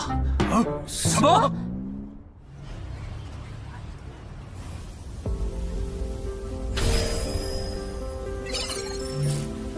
确实是6级到10级地下城，而且挑战人数已达上限，现在进不去了。哼，有意思。让后勤部过来安装几个微型摄像头，之后如果有人从这个地下城脱离，你就通知我。那澄海呢？按规章制度来。你隐瞒了地下城入口，违反官方冒险者的规定。不过念在你中途才进协会，又没培训过，就从轻发落。等你到9级时，多接一次协会例行任务就行。对于这个处罚标准，你能接受吗？能。还有就是，从明天开始，你要和常京川、梁家宽一起上地下城相关的常识课，早上8点，别迟到了。好。什么？他们还对你做了内部处罚？真过分！明明没有造成影响，而且澄海哥，你跟他们报备的时间也不算晚啊，为什么要处罚你？因为相关条例就是这样，而且他们的处罚程度也很轻，所以也还好吧。相比起来，我更担心那些进地下城的赏金猎人。我家地下城有点邪门，他们要是掉以轻心，很可能被坑死在里面。澄海哥，你人太好了，明明是他们要害你，你却还在为他们考虑。你搞错了，我只是怕他们被困在地下城，到时候导致入口翻转，连累到我。说起来，你刚才说除了东山冒险者协会和你哥哥所在的散人联合以外，还有其他人也在帮我施压。我哥哥说明省的富豪曹火旺对悬赏你的事特不满，他认为传说级冒险者后代比老弱妇孺更受保护的话，以后冒险者肯定会变成特权阶层。听说这事还惊动了华东地区的负责人，所以关于你的悬赏才会这么快被撤下来。好，那替我跟你哥哥道声歉，等风头过了，我做东，咱们一起吃个饭吧。曹火旺吗？一起吃饭。啊，小妹真是的，为了个不知道从哪儿冒出来的野小子，竟然让大哥你用掉了这些年积攒下来的人情。人家毕竟救了咱们妹妹，我这个做大哥的不能就这么看着。怎么又有电话？喂，我是小火王。你可能不认得我。没，我听朋友说了，是您出面施压，我的悬赏才会这么快被撤销的。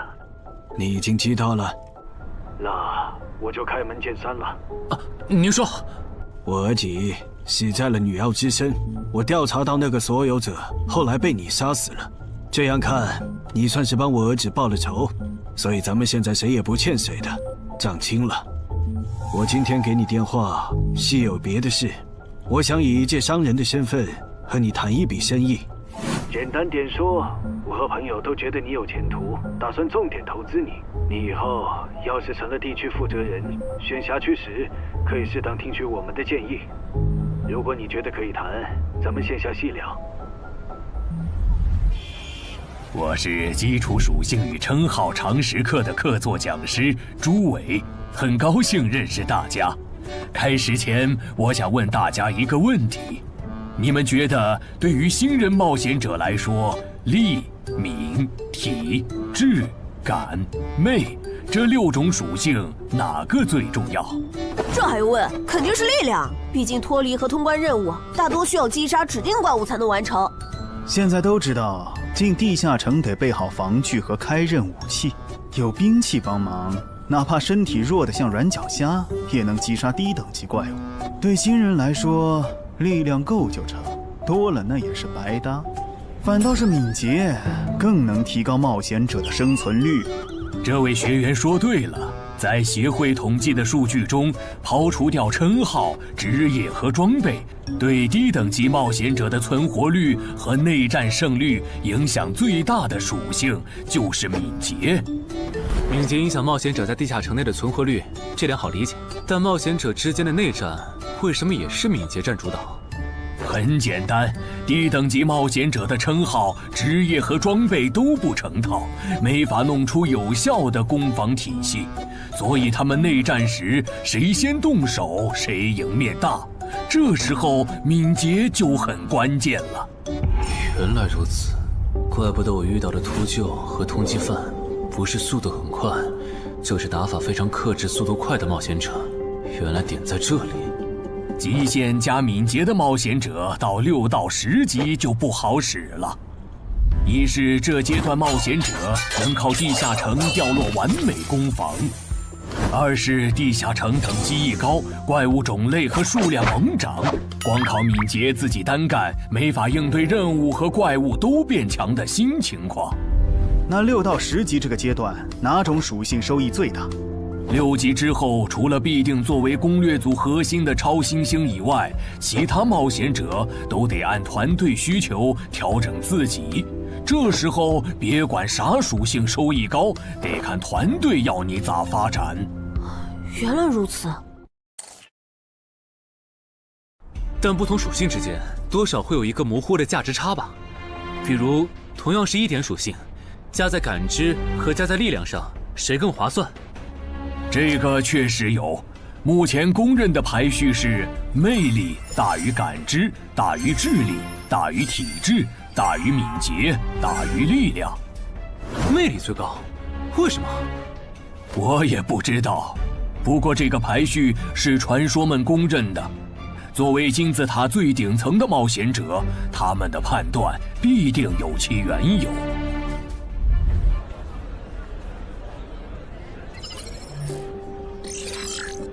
这英勇骑士转职成功，加1点魅力，还是隐藏职业。可我主职业就是近战，副职业再选同类，会不会最后效果1+1小于2啊？想什么呢？没什么。不想说就算了。对了，林姐让我问你，下午的冰击课你来吗？啊？这次好像有越省来的武术大师指导我们。停！第7局，长经传胜。强的优势这么大吗？算上大人绷带的效果，我等于是被14-0了，关键他的速度没我快，体力也没我好啊。你已经连输7把了，还打吗？打，我还没累呢。你呢？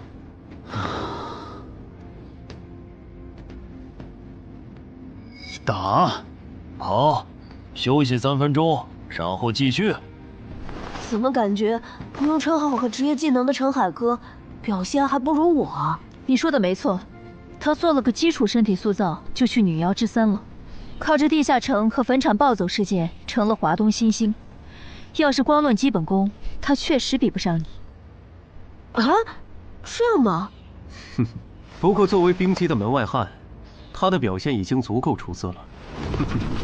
他现在已经能一步步跟上常经川的节奏，我估计5局之后，他应该就会开始赢了。停，第8局，常经川胜。开什么玩笑？这才10局不到，他就变得比梁家坤强了。他的智力到底有多高？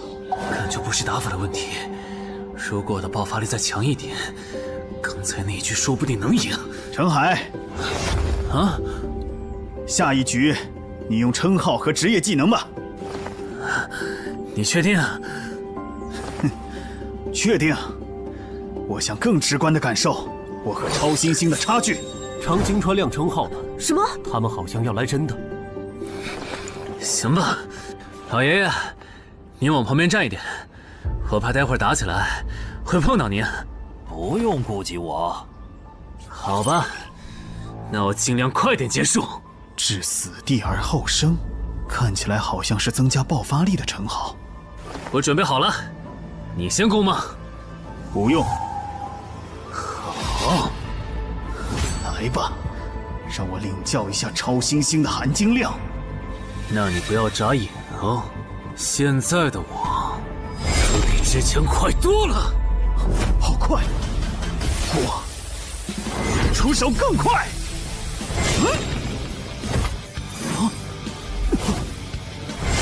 不可能！好快！你输了，今天就到这里吧。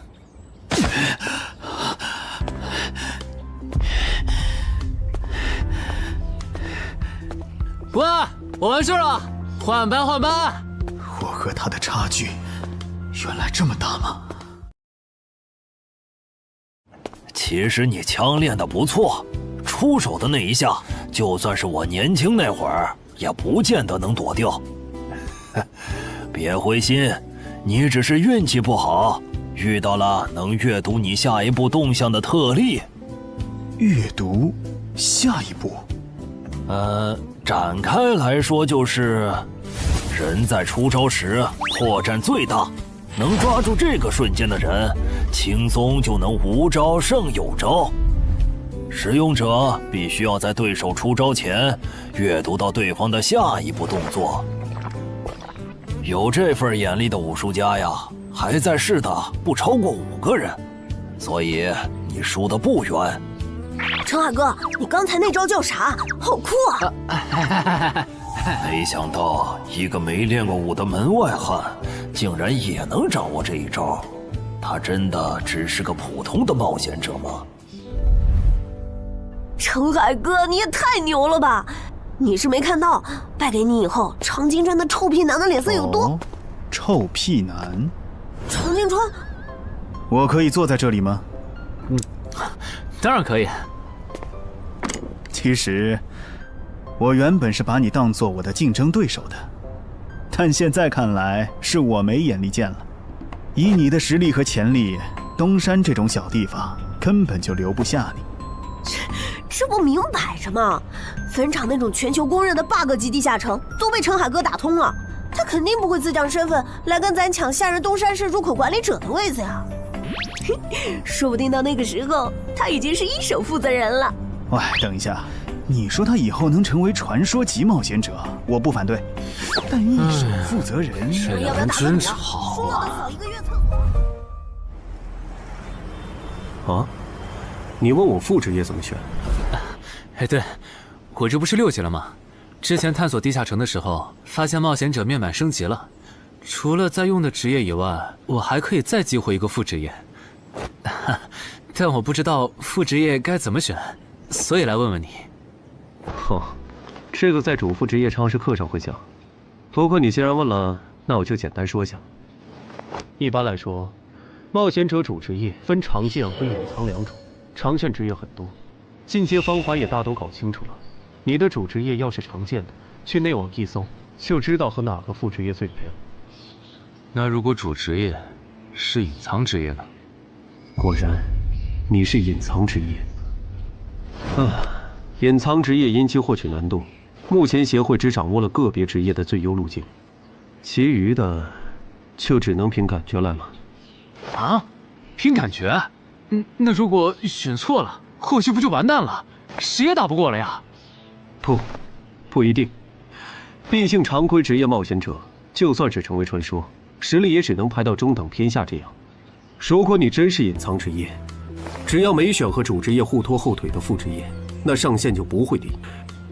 说起来，有一些隐藏职业，甚至不需要副职业就能直指传说，甚至还是上位传说。这样吗？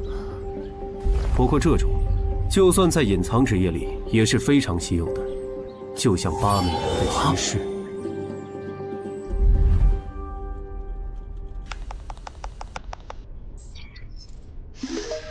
内网竟然没有死亡行者的相关资料，那看看英勇之骑士吧。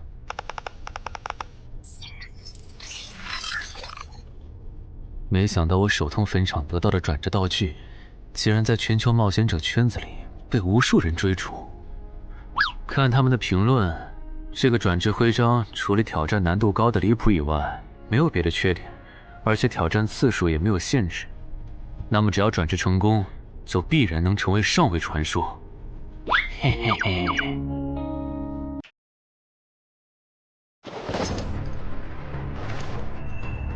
使用英勇之骑士试炼徽章。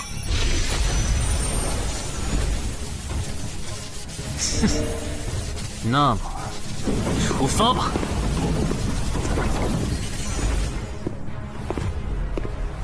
啊？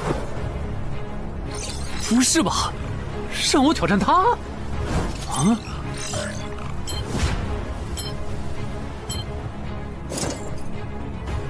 直接开始了这个任务描述啥意思呀？是要撑过10分钟吗？还是用10分钟得到他的承认？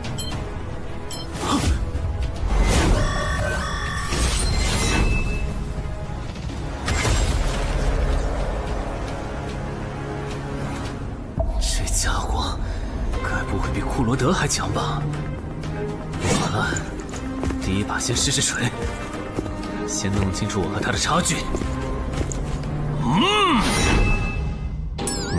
这谁能撑过10分钟呢？我这种配置都3分钟嗝屁，10级以下，我不信有人能完成试炼。感觉得换个能保命的称号，但那样感知就不够18点，没法开一步一杀的隐藏效果。这么搞下来，说不定输得更厉害。等等，我不是还有那个吗？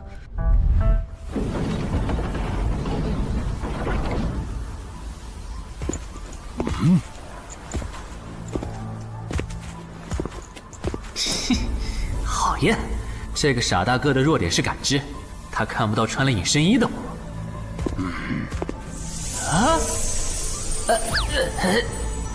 那是什么？丢！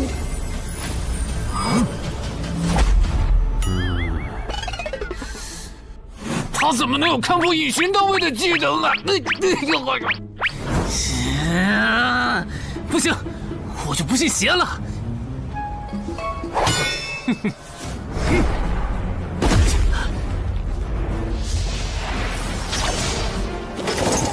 混蛋！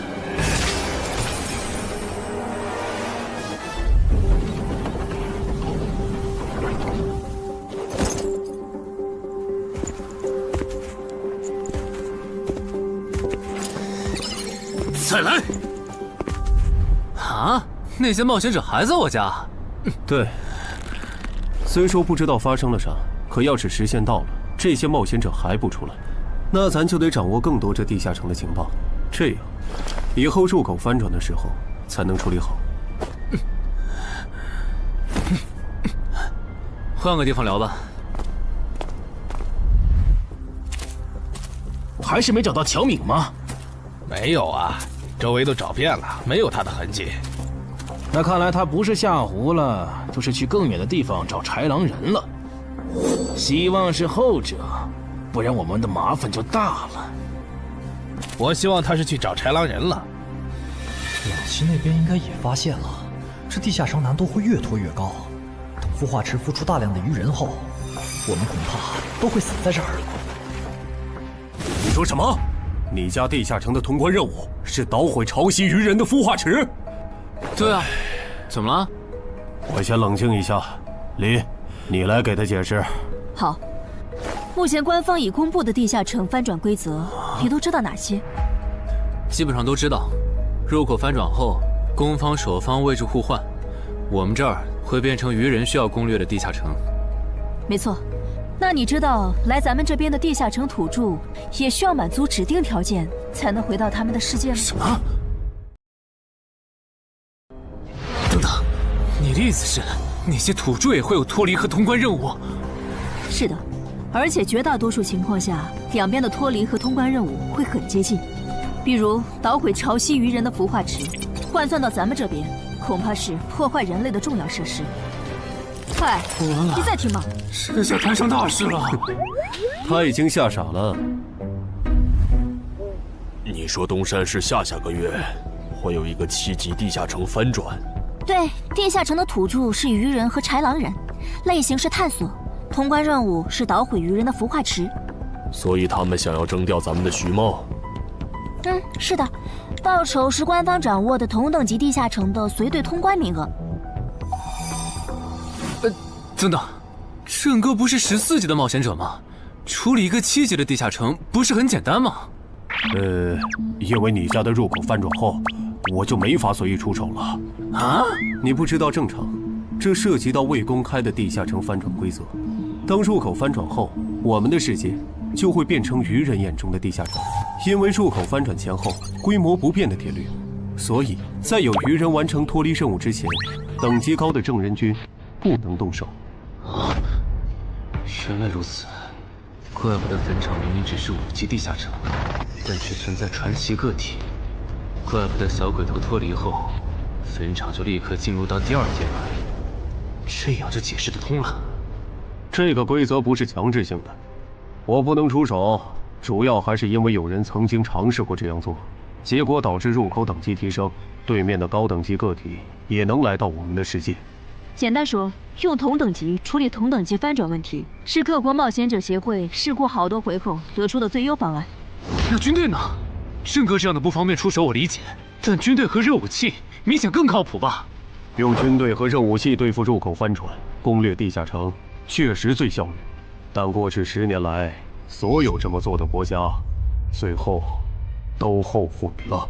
啊？后悔了？为什么？因为那意味着 bug 要出现了。军队和热武器要是插不进来，地下城的实际挑战难度就会远超它本来的等级。如果军方很快镇压了翻转的地下城，那后面入口的挑战难度会接着涨，一直涨到跟这片区域守方的战斗力正好对上为止。再说了，从11级地下城开始，枪就不咋管用了。再往上，16到20级的地下城，里面有些怪物甚至得用核弹才能干掉。总结一下，军队插手，问题只是被推迟了，并没有真的解决。等到问题彻底爆发的那一刻，我们得直面那些能跟最厉害热武器硬刚的怪物。现在你明白了吧？不是我们不能用军队来解决地下城翻转问题，而是那代价对于人口众多的我国来说，有些过于沉重了。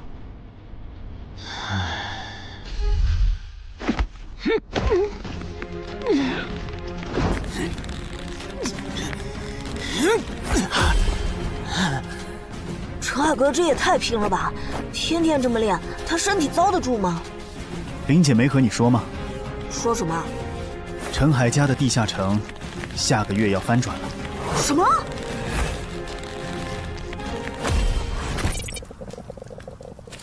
你那边怎么样了？老样子，湖里的鱼人不肯上岸。我猜这个地下城的 BOSS 已经察觉到我们被困了。正常发展的话，那些鱼人应该会在最后几天发起进攻吧？其他人呢？他们怎么看？都蛮乐观的。小敏的失踪并没有引起他们的警觉。唉，那这下不好办了。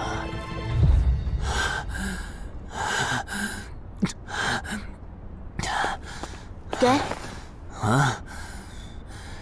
今天周四，你不用上学吗？上啊！谁让有些人闯祸，把地下城入口给搞翻转了呢？想上都上不了。应东山市入口管理人的要求，原定课程现在换成入口翻转规则普及课。因为本节课还有大量未准许披露给民间的内容，所以开讲前需要大家签署这份保密契约书。谁先来？我。我签完了，下一个谁来？给我吧。然后给我。那我收尾。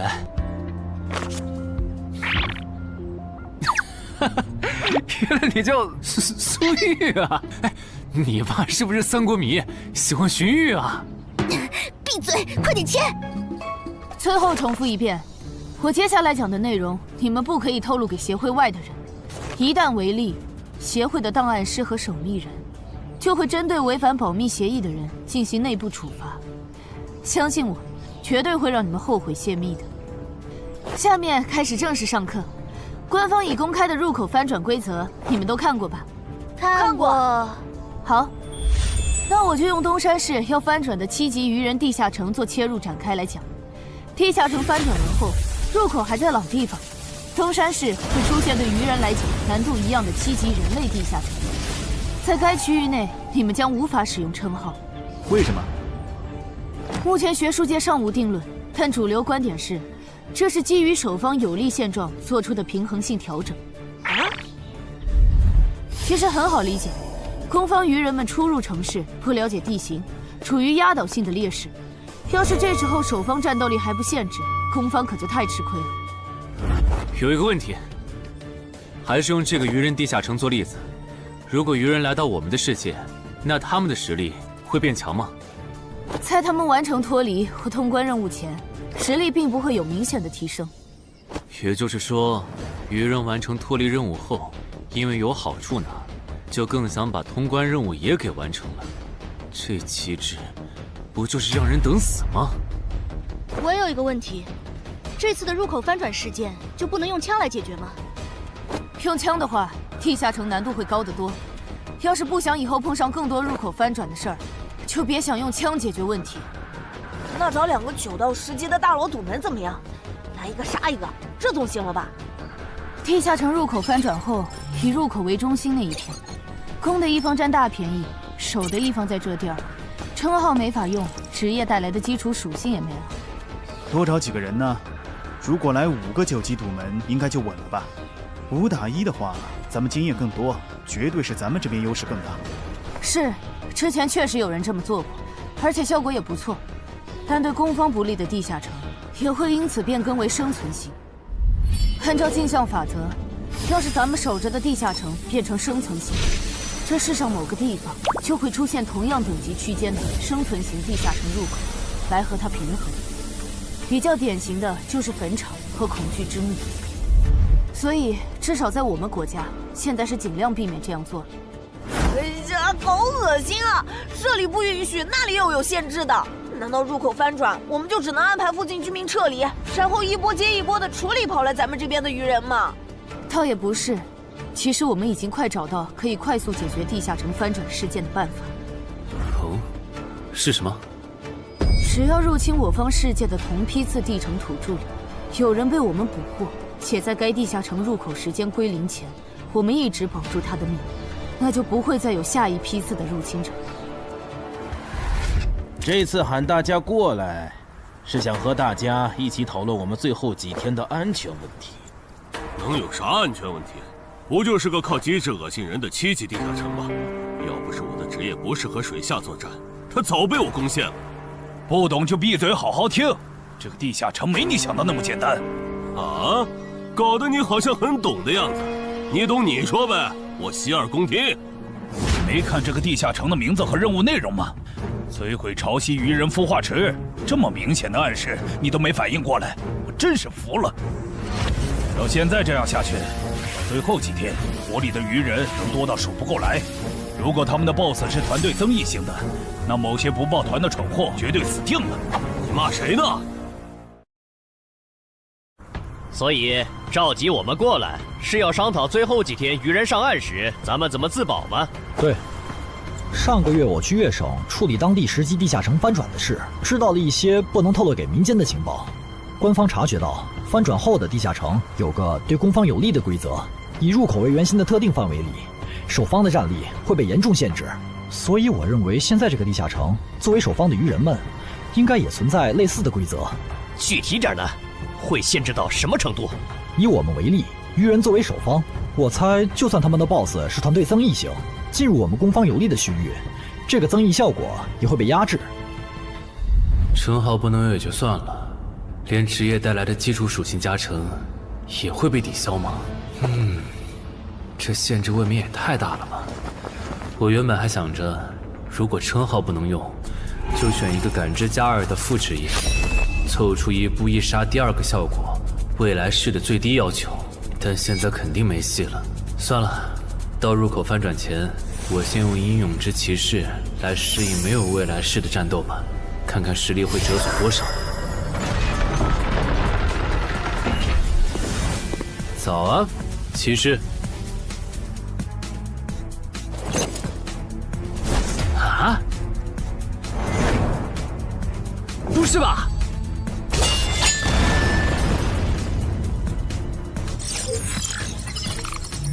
没了未来式和称号加成的我，实力原来会下降这么多吗？这么看的话，我还是得找个能加感知的副职业，至少要把未来式点出来。你找姚文忠？对，我想找一个能加2点感知的副职业，想问他有没有推荐。还有，协会内部是可以用贡献点兑换副职业的转职道具的吧？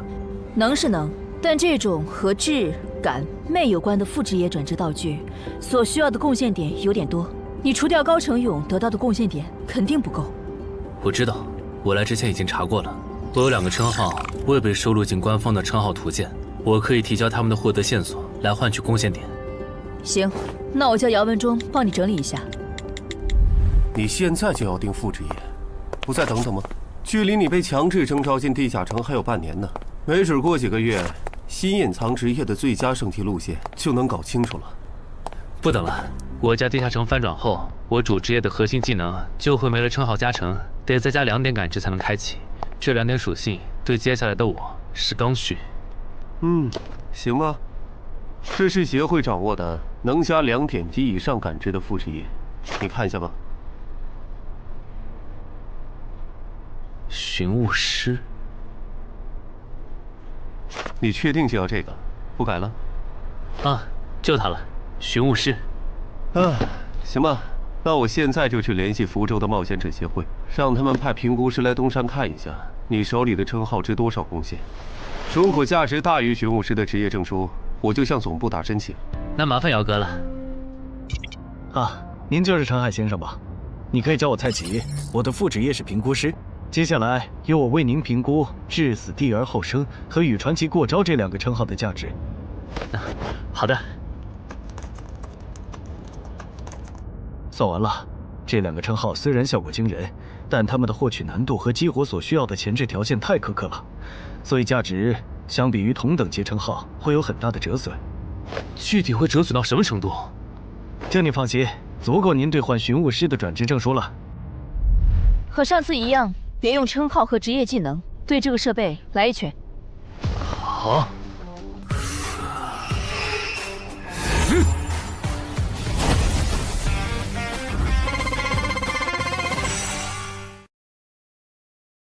陈海哥的基础力量怎么只有13？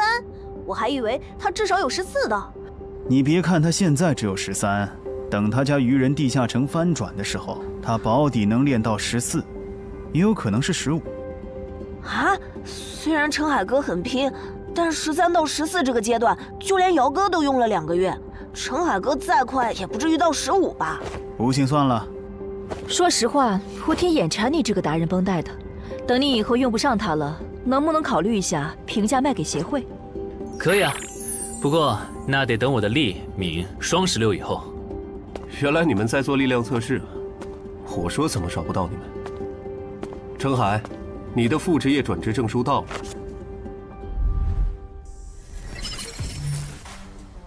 这还用问？当然是选是啊。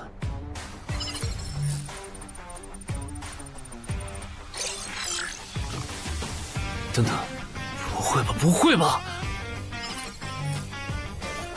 蒙对了，死亡行者的最佳搭配竟然是寻物师。我原以为死亡行者的效果1和效果2已经够超模了，没想到它的效果3更加离谱。考虑到大多数人靠锻炼得到的力敏的极限数值是16至17，如果到达极限以后再去挑战这8项试炼的话，发了，这下发了！明天不，我现在就去健身房撸铁，以后只要练不死就往死里练。至于英勇骑士那边就暂时不去了，反正我现在也完不成那个转职任务。有没有搞错？他东山市的地下城翻转事件，为什么要拉我这个云霄市入口管理者去帮忙？因为你老婆在我这边的人情已经用光了，还有，你下个月就不是云霄市的入口管理者了。身为官方冒险者，被附近的协会征召，不是很平常的事吗？而且，别告诉我你不知道，东山市的愚人地下城是因为谁才闹到要翻转这一步的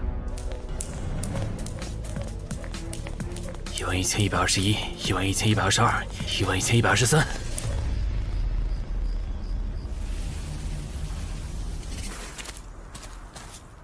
大家再坚持坚持，最后一天了，扛过去，咱们就能回家了。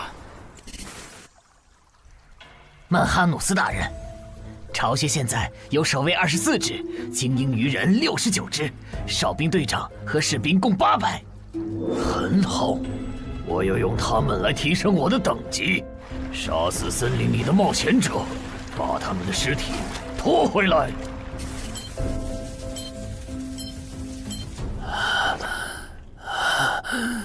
冒险者面板。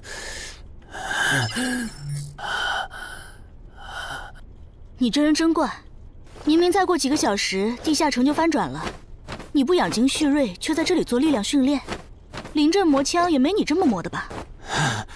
其实这2个月，我一直都是这么练的。啊？倒是你，大晚上的不睡觉找我干什么？如果我说我的称号在催促我尽快离开这个城市，你信吗？什么？我有一个想法，如果那些鱼人真的会在最后几个小时上岸，我们要不要试着做掉他们的 BOSS？ 只要 BOSS 死了，剩下的鱼人就算数量再多，也不过是一群小喽啰。不是，你有毛病吧？明明已经说好了，大家守在出口，等任务时限到了就一起回去，你加什么戏啊？而且任务没完成，你杀 BOSS 也没奖励啊！不是我非要杀 BOSS， 是我问过王二了，我们没完成脱离任务，想搭地下城翻转的顺风车回家，是会占用翻转后地下城的挑战名额的。确实如此。那么，基于镜像原则，翻转后地下城的挑战人数上也会是15。如果最后几个小时，鱼人 BOSS 带着手下和咱们争夺这15个翻转名额的话，只要有4个鱼人比我们先冲出去，那我们之中就有人要永远留在这儿。等等，话不能这么说吧？万一那些鱼人最后没来呢？万一咱们守住了也成功撤离了呢？不，他们一定会来。我的副职业是塔罗牌占卜师，我刚刚给自己算了下，接下来的几个小时，我的运势是凶多吉少。真的？你啥时候知道的？2个小时前。我记得你这称号只能找出有危险或敌意的人吧，不然高成勇那次你察觉到危险早就退了，这次你咋发现待在东山是有危险的？就因为那次我发现称号有预警盲区，所以才加入协会，想用称号线索换贡献点，在内网找点能补称号短板的奇物，要不然这次又要被你连累。等一下，什么叫又被我连累啊？果然，你和林姐一样，根本就没意识到你家地下城翻转后到底有多危险。啊！你再想一想，处于战场外的我，竟然触发了危险预警，这到底意味着什么？说明风险区的防线拦不住鱼人，他们的活动范围会扩张到整个东山市。对，然后我就倒霉了，因为协会肯定会强制拉我和常金川去阻拦那些鱼人。这就是为啥我的称号一直催我赶紧离开东山市。这些推测，你和姚哥、玲姐他们说过吗？说过，但他们认为那15个冒险者回不来，最后能从你家走出来的鱼人也不会超过15只。鱼人单体作战能力不强，就算突破防线，有10级的陈华宫和乌龙也能快速抓捕他们。你信他们还是信我？信他们的话，我就拉着我爸妈去隔壁云霄市躲几天了。我是想信你，但光凭咱们俩又能做什么？毕竟在你预见的未来，连10级的冒险者都失手了。不，我们能做很多。有我预警，再加上你的隐身衣，咱们先去收拾那些弱小又落单的鱼人，把鱼人对咱们世界的破坏降到最低。结果咱们3抽到的不是塔，就是死神，都不是什么好兆头啊！别告诉我你们真信了。如果张志兴的复制液真那么好用，他又怎么会沦落到和咱们一样的处境？这个他刚才不是解释了吗？他出发前占不到的运势是愚者，但他错误地解读了它，不然其实可以避开这个地下城的。而且你看，咱们之中最强的王二和郎奇夫妇，他们的占卜结果都对应着象征顺利和成功的女皇世界。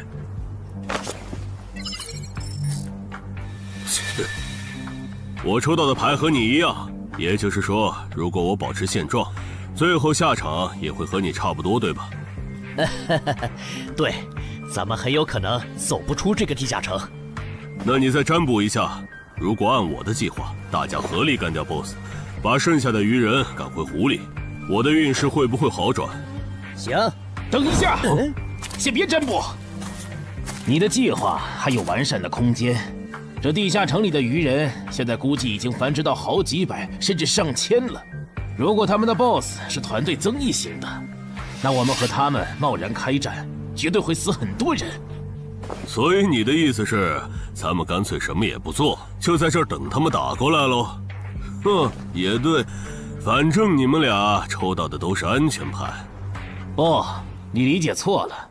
我的意思是，普通 BOSS 按你说的来，团队增益型 BOSS 就得先引走大部分鱼人，再集中精锐力量斩掉 BOSS。前期侦查、辨别 BOSS 和发射信号弹也得有人做。侦查部分最好由我来负责，我有潜行技能。没问题，这样就可以提前确认 BOSS 的类型，然后按照事先准备的预案来执行了。感觉朗奇的方案要更可靠些，我按他说的占卜吧。可以。这么做确实能低风险地解决掉一部分落单鱼人，但如果可以的话，我还是不想让失控之事发生。我打算再劝一下姚哥，但这需要你配合。你能和我一起去我家，用称号确认一下入口对面危险源的数量和质量吗？没问题。没事的，我们大家都在呢，最后肯定都能出去。那个女生好像又抽到死神牌了，连续2次了，看来她大概率会死在这个地下城。愚者牌怎么解读？眼下这个情况，抽到它，意味着你将利用你和你身边的力量来达成你的目的。目的嘛。大家听我说，占卜的结果出来了，除了个别人抽到死神塔牌，大家整体的运势其实是变好了的。这说明主动出击会带来好的转变。既然这是让大多数人都受益的决策，那我的建议是执行。至于抽到死神和塔牌的，就麻烦身边的人分精力照顾一下了。王二，了解，我现在就出发。要是这 BOSS 是团队增益型，咱就得派一半人去当诱饵，让其他人找机会干掉 BOSS。有人自愿去诱饵组不？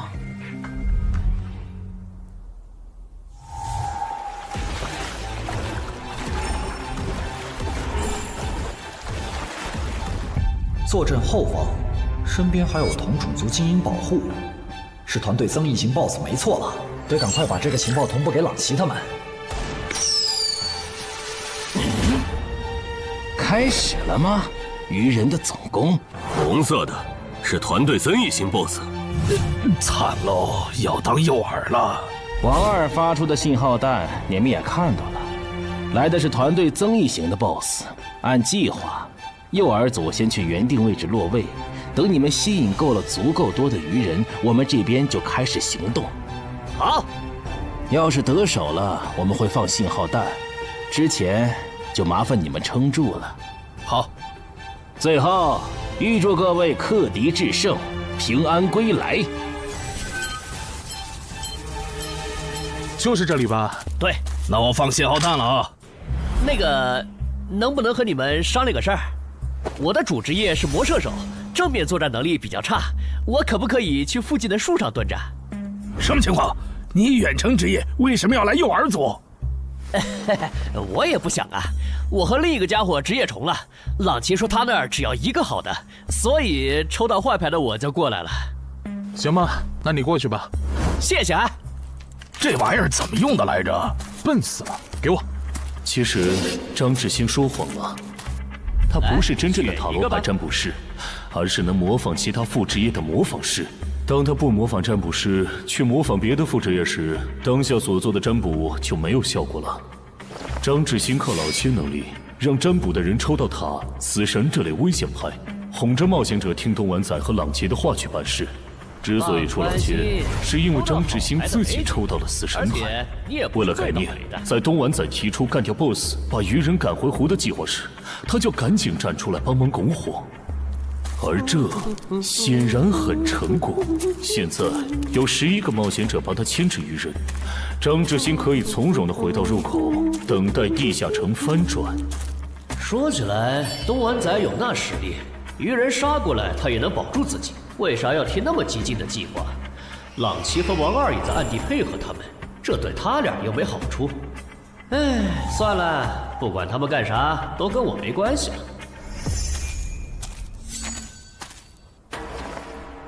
这好像是个一次性的异世界奇物，林军。这个就是刚才发送红色的发光物的武器，其作用8成是提醒他的同伴们我们上岸了。领军大人，你看天上，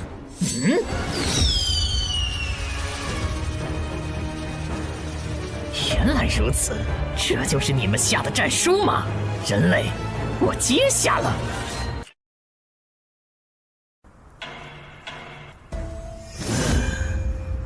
过去这么久了，怎么还没有冒险者的尸体被带回来？可能是因为那些冒险者藏得很深，领军大人光是找到他们就要费一番功夫。您再等一下嘛。那就再等一下，如果还是没有，我就亲自上岸狩猎。愚人怎么还没来？你说他们会不会没看到我们发出的信号弹呢？应该不至于吧，毕竟这玩意儿这么显眼。护住我身后，愚人来了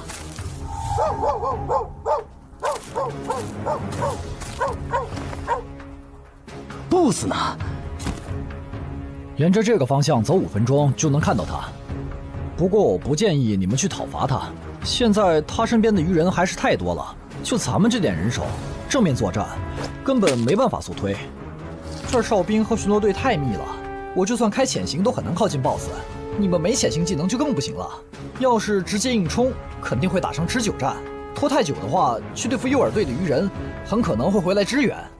那再分兵呢？你们去吸引愚人的注意力，创造一个能让我和 BOSS 1对1的环境。5分钟，只要你们能拖住5分钟，我就能宰了那头团队增益型 BOSS。5分钟吗？你们怎么看？我都行，可以试试。好，那就按你的想法来。不过丑话说前头，你只有5分钟。明白。这么紧张的时候，你竟然还能犯困？不好，有人来了！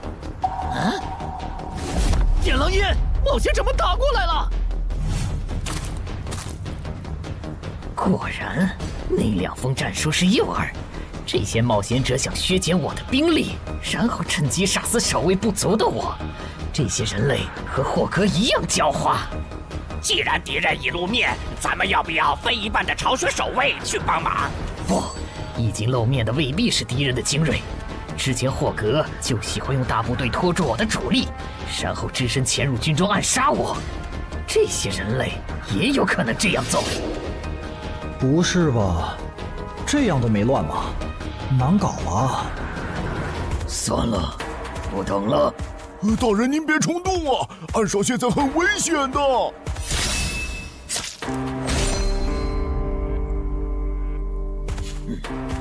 危险？难道你认为我不如那些冒险者吗？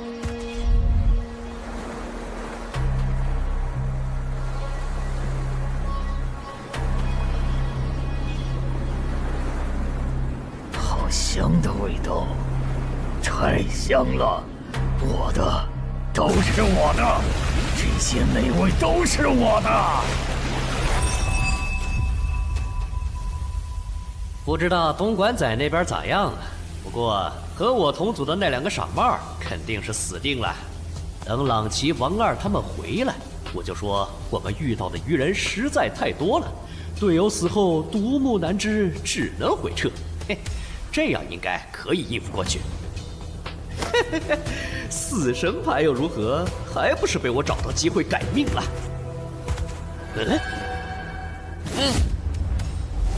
那个鱼人怎么回事？绝不能放他活着离开，至少在地下城翻转前，不能让鱼人知道入口位置。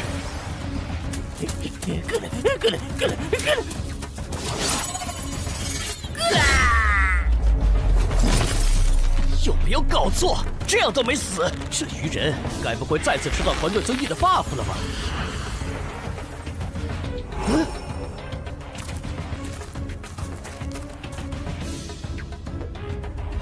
靠北呀！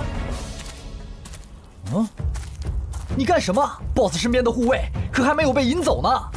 无所谓，大不了一起杀了。联军，不用提醒，我看得出来，他很强。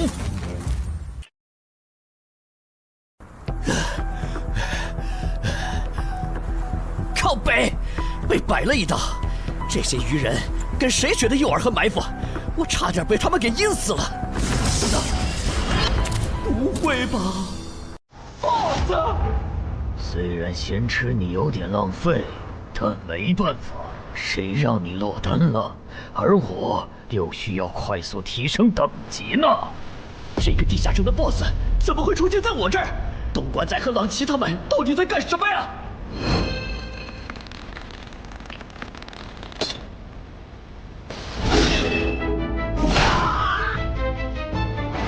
开什么玩笑！堂堂8级魔射手，竟然会栽在一只低等的鱼人的手上！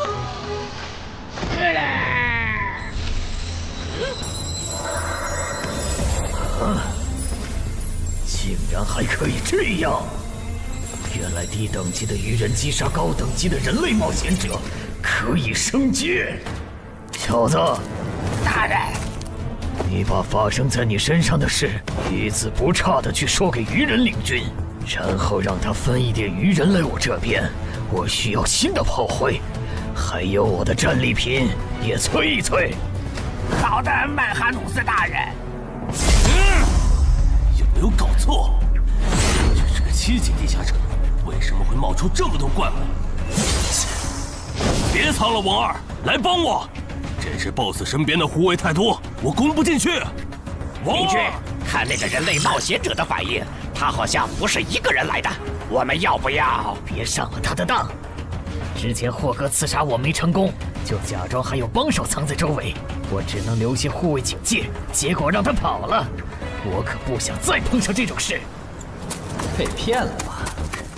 正如已故的冒险者张志新隐约察觉到的，东湾仔、王二、朗奇确实各有算盘，区别在于东湾仔主职业是狩猎大师，他想要杀掉2个不低于自身2级的不同 BOSS 完成进阶；王二的野心更大，他想要得到传说中的奇物升级券。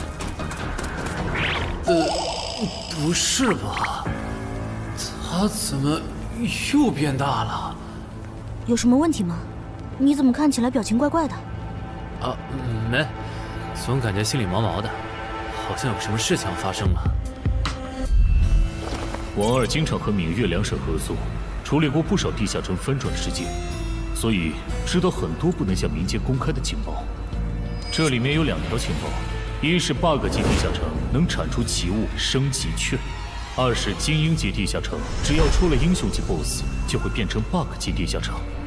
可惜后面进来的人都不擅长水下作战，王二也不擅长，只能眼巴巴看着奇物升级券没了。暗杀者王二，我记得你好像也接 BOSS 相关的委托是吧？你有需求？我打算独立狩猎这个地下城的 BOSS， 想请你压个阵。独立狩猎 BOSS， 这个人该不会也知道奇物升级券的产出机制吧？你有水下作战的能力，你刚才没跟我们说实话。不，我是旱鸭子。不过我认为在任务时限结束以前，湖里的鱼人不可能不上岸，我们迟早会和他们开战的。就算击杀了 BOSS， 也不能通关啊！难道说杀 BOSS 这件事对你来说有额外的好处？好处嘛，是有一点。我的主职业需要我独立狩猎海陆空3种类型的 BOSS 各一只才能升阶，鱼人种 BOSS 一般不会很强，我不想错过。我考虑一下。可以，没问题。从他刚才的描述看，他的主职业应该是狩猎大师。如果他没说谎，那他应该可以帮我牵制住这个地下城的 BOSS 和精锐护卫。只要在这个基础上把鱼人都调出来，我应该就可以潜入鱼人的巢穴，杀死那只还未发育完全的英雄级鱼人。你的委托我可以接，但我不喜欢和人签契约，口头约定可以吗？事成之后再根据我出力的多少来结算报酬。没问题。被耍了，张志新、王二，我做鬼也不会放过你们！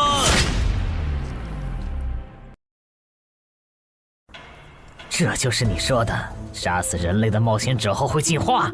为什么他没有？可能是还有别的触发条件，但我们不知道吧。领军，我先带着尸体去找曼哈努斯大人。去吧，等我这边弄清楚进化条件以后，过去找你们。这都多久？东莞仔那边还没完事吧？连个信号也不发，他不会已经死了吧？哦，不管他们了，我们撤。许愿，法术等级3，水中呼吸。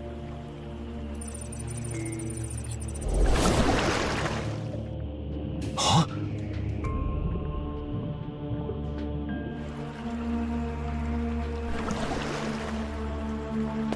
湖里没有鱼人，巢穴里也没看到，看来他们确实都被调走了。啊！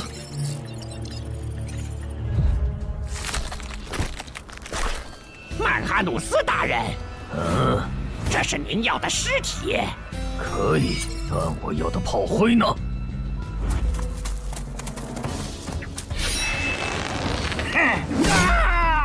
散开跑，能跑一个是一个。哦，原来杀死人类的冒险者可以让我们进化呀！可惜了，让刚才那个戴帽子的跑了。喂，姚哥，我家小区这边的居民撤离安置工作做完了吗？做完了，我现在就在你们小区复查。怎么了？我和苏玉发现，我家的地下城在过去2个小时里，先后冒出来3只威胁程度不下于高成勇的鱼人 BOSS。除此之外，还有一个很特别的危险源，也在快速变强。完蛋，我放不出魔法了！张志兴，你这个王八蛋！你说你的职业适合躲在暗处放冷箭，我们就没让你站在明处。结果鱼人来了，你人没了。太好了，你们还活着！你怎么来了？不是说出结果的时候你们会发信号同步结果吗？那也得安全了才能发呀！面对被鱼人精锐追杀，傻子才会发信号弹吸引追兵。啥？姚哥怎么说？他说他和漳州的10级官方冒险者陈华公已经到楼下了，让咱们现在下去。行吧，我先说好，等下你如果没能说服他们，那这次地下城翻转事件你就要听我的。可以。这就是你出的馊主意！现在 BOSS 没推掉，人死的就剩咱们仨了。你守在出口，大家都有可能回家的。你不能全怪我吧？是东莞仔提出的打 BOSS， 我只是在这个基础上优化了细节。而且我能给的方案，你们当时不都认同吗？他们吵起来了耶！为什么你的关注点总是这么奇怪？那个异位面入口，难道不比这2个人的内讧更值得注意？领军大人，有进化过的鱼人带着冒险者的尸体回来了。领军大人，这是曼哈努斯大人要的尸体。你们进化前是哪种鱼人？进化后有什么能力？我进化前是精英鱼人，现在可以释放火焰魔法。我进化前是鱼人队长，现在可以分泌具有不同毒性的毒素。同样是击杀了人类冒险者，为什么最强的巢穴守卫没有进化？等等，最强？你去找一支鱼人哨兵过来。哈什么哈？让你去你就快去。领军大人，他行吗？可以，去把那个人类冒险者杀了。原来领军大人想要现场观摩进化的过程啊！他在测试进化的门槛，笨蛋。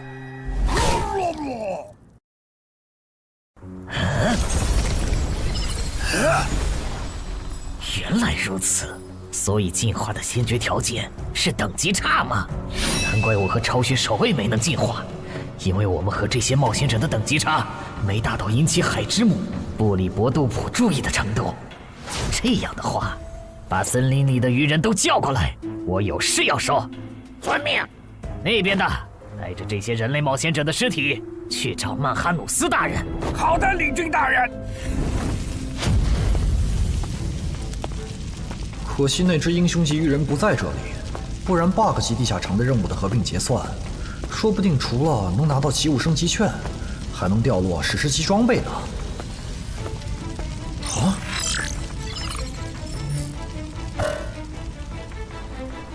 搞什么？我刚完成通关任务，任务就被重置了，没这样玩的吧？还有这个重置后的通关任务，鱼人种英雄级个体的成长速度都这么快吗？这才多久就发育起来了？什么英雄级鱼人？我记得英雄级个体的实力比同等级 BOSS 强2到3个等级，怪不得东莞仔和王二回阴沟里翻船了。他怎么走了？不用管他，正好咱们接下来做的事不方便被别的冒险者看到。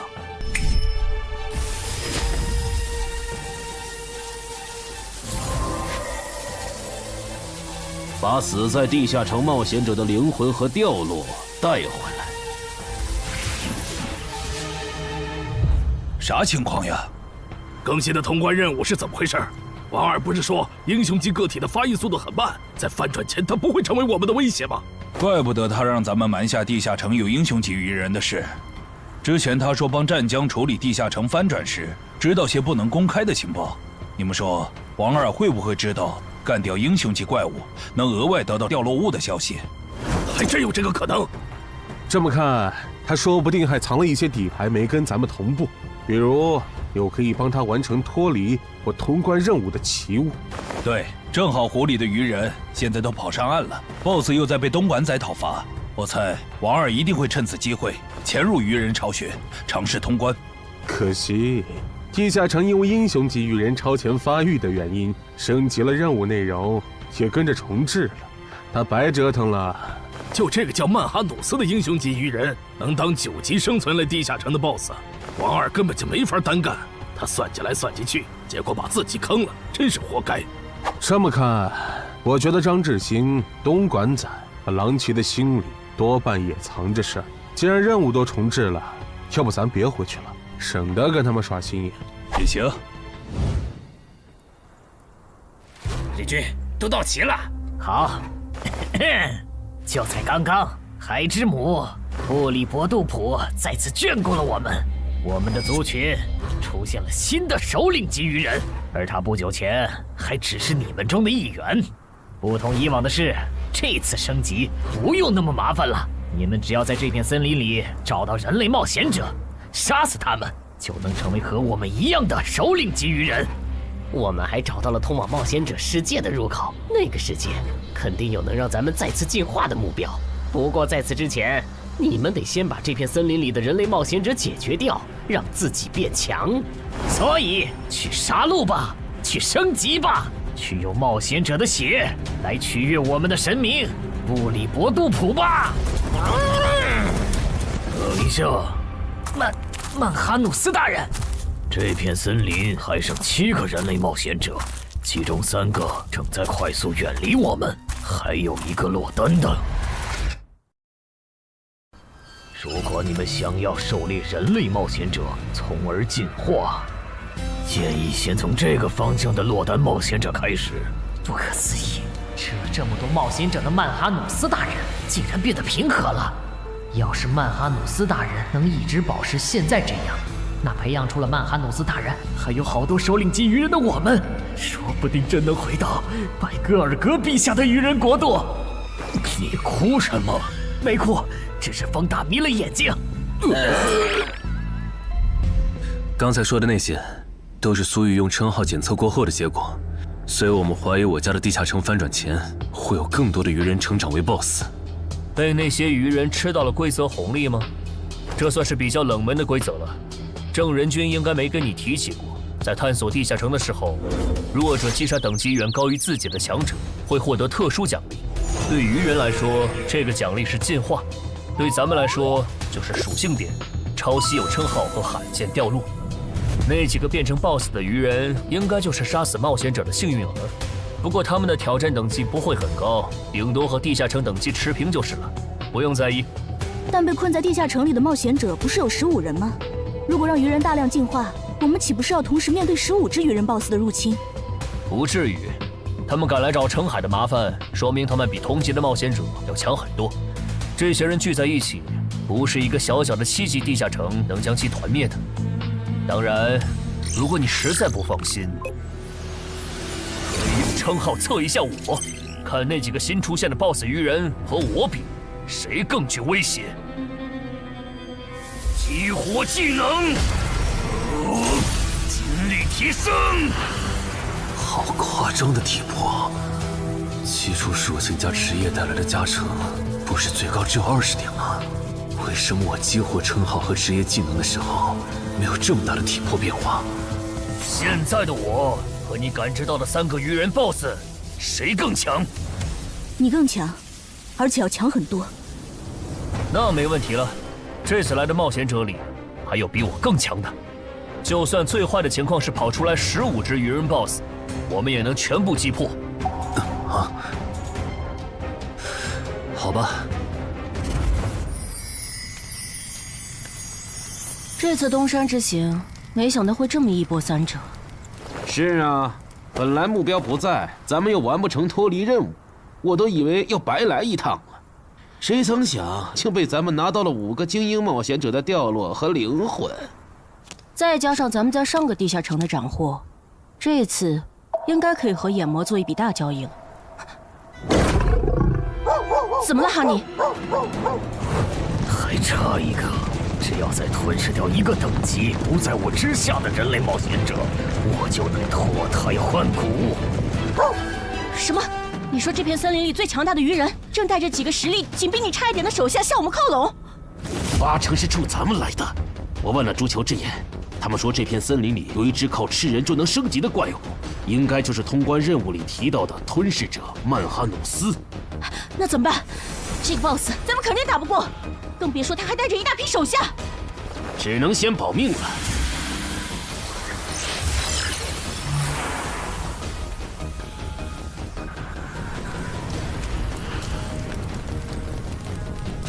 这批灵魂不错，我可以给你4个单位的司导之眼和1个单位的督军之眼的召唤额度。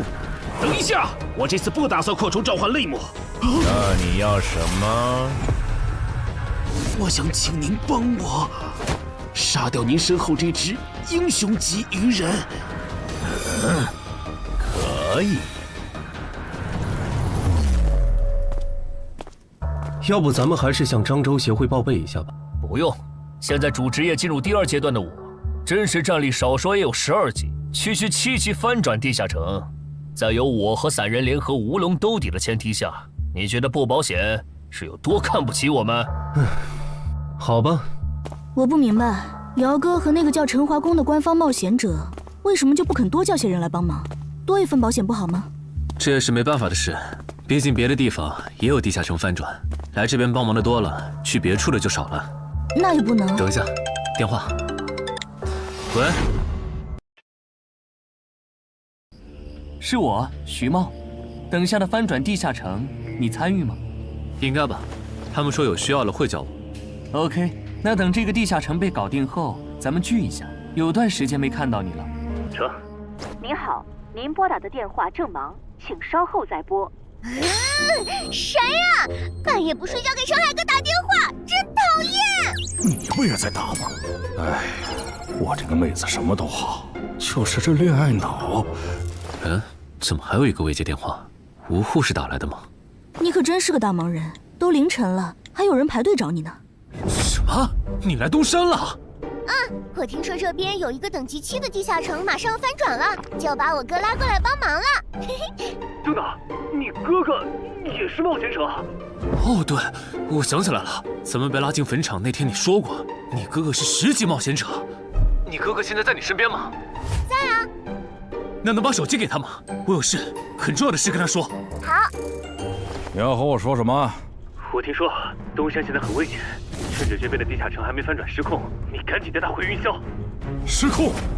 具体怎么回事？你详细说说。如果电话里不方便，你来我这边，咱们当面聊。坚持住，我们得撑到曼哈努斯大人。小心，别被这家伙的视线扫到。他跑了。正常，使者可不是没到10级的英雄级鱼人能碰瓷的。想不通。那个眼球怪物，就算是蜕变后的我，应该也打不过。那些冒险者既然有这么强的帮手，为什么不早点召唤出来？陈海哥，这是你妹妹？不，是我朋友。同事。哦，那挺好啊。刚才在电话里说东山市的地下城要失控了，具体怎么个失控法？最坏的情况是，几个小时后会有15只鱼人 BOSS 来到我们的世界。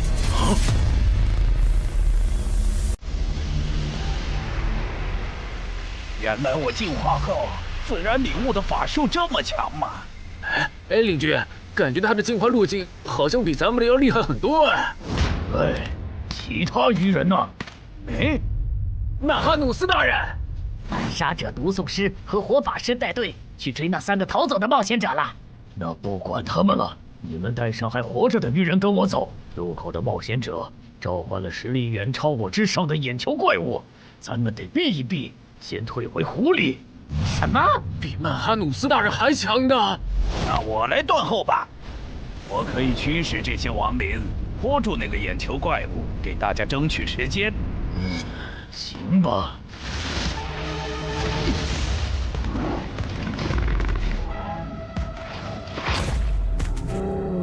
这个数量的亡灵，这里竟然还有掌握了死灵转化的部下。发现眼球怪物，杀！这样看，这里说不定有很多只首领级鱼人。哼，那看来只用5个精英级人类冒险者的灵魂，就能买曼哈努斯的命，可真有点不值了。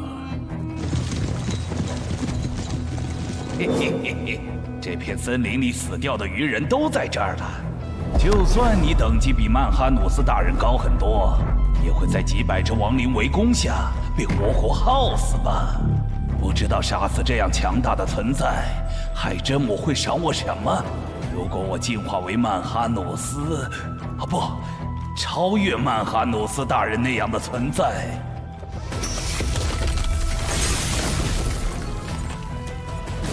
那是什么法术？我的亡灵大军竟然这么轻易就被全灭了！得让狼骑在原来的基础上追加报酬。要追加报酬？委托难度和报酬不匹配，我要追加报酬很合理吧？当然，你也可以更改委托内容。如果换成保护我们直到该地下城翻转，那5个精英冒险者的灵魂够吗？够。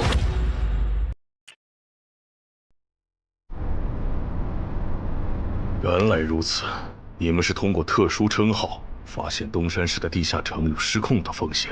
这个地下城在不久前新增了3只 BOSS， 照这个速度，我担心几个小时后会有更多的 BOSS 出现。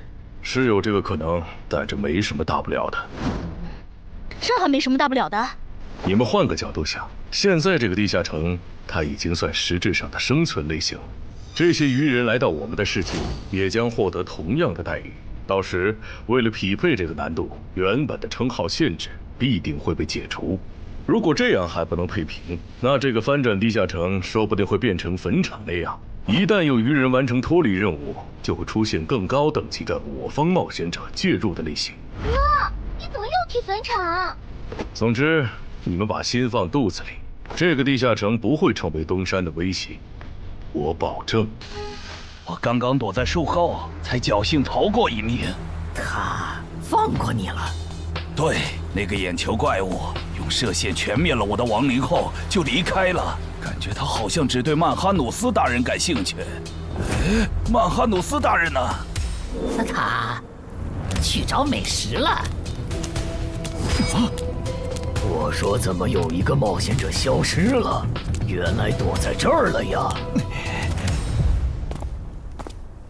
或许真的是我想太多了。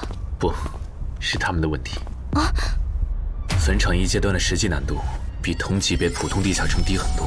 要是鱼人地下城翻转后跟坟场一样，那1阶段对鱼人来说简直小菜一碟。到那时，就是东山市的精英冒险者的噩梦。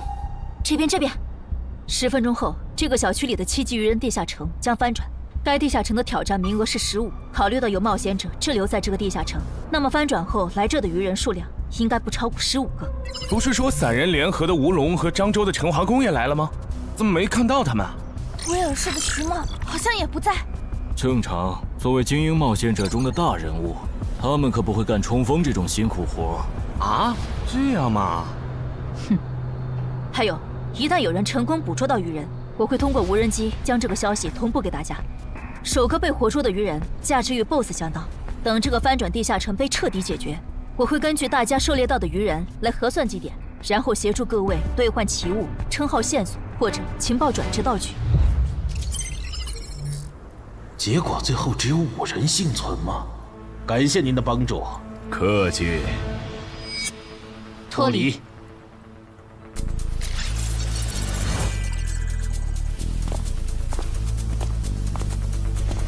怎么是你们？我们3个活到最后，你很意外？不，只是没想到王二会死。王二死了，不应该呀！拥有潜行技能的他，就算被哪只英雄级鱼人逮到，应该也可以利用森林地形逃掉才对啊！力量源源不断的涌上来了。倒是你们，明明都逃出来了，为什么还堵在这儿？难道你们打算帮忙消灭攻入咱们世界的鱼人？那倒没有，主要是我们回来以后，发现称号竟然还能用，这和王二说的攻方有利原则对不上。我们怀疑王二耍了我们，所以才守在这里，等他出来给我们一个说法。谁能想到他竟然死在了这个鱼人地下城？这下好，白等了。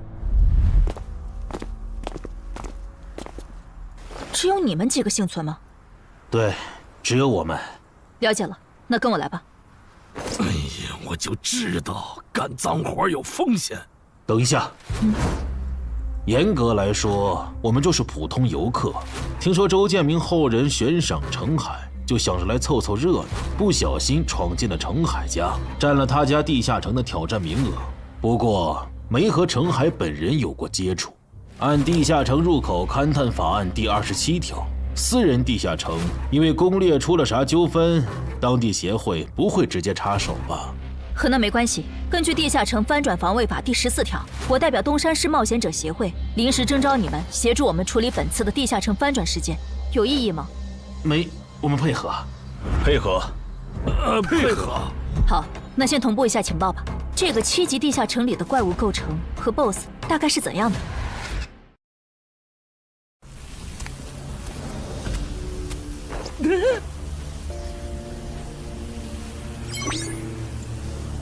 刚刚才是10，进去一只鱼人以后就变成了9，所以这个数字指的是能前往那边的名额吗？有名额限制的话，那岂不是说明我们可能会遇到和那些人类冒险者相同的困境？那不是问题，只要他们别再召唤出那种眼球怪物，这些人类冒险者就不足为惧。9级地下城，英雄级鱼人。不止如此，他也变成了死亡率最高的生存型。这点我们可以作证。当时我们被英雄级鱼人盯上，花了不小的代价才侥幸活了下来。但刺杀者王二就没那么幸运了。刺杀者王二死了，连他都没活下来，那这个地下城的难度……生存类地下城，英雄级鱼人吗？有意思。啊！陈海家的地下城里有只英雄级鱼人，地下城还变成了9级生存型。是的，我觉得这次的翻转地下城恐怕又失控了。先别慌，生存型地下城翻转后也会是生存型。为了配平难度，你们的称号限制应该会解除。没了限制，主职业升阶过的陈花公和吴龙应该可以打赢那只英雄级鱼人。如果他们失败了的话，那我和安然会出手将其逼退，明白？怎么事情一旦和陈海扯上，就变得离谱起来？那小子是属扫把星的吗？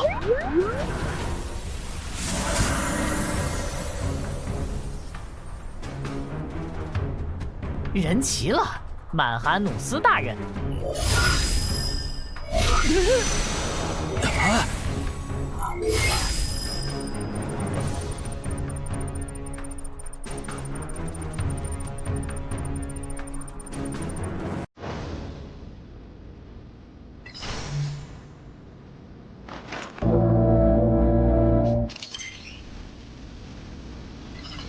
大人，您找我？不过你怎么变样了？进化了呗。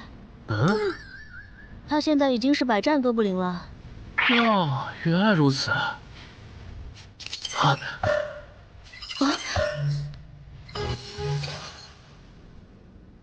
喂，你在哪儿？环城东路，怎么了？事情有变，东山的翻转地下城现在有英雄级鱼人坐镇，你随便找2只实力过得去的鱼人杀了交差，别去碰那只英雄级鱼人。行吧，还有别的要求吗？没了，注意安全。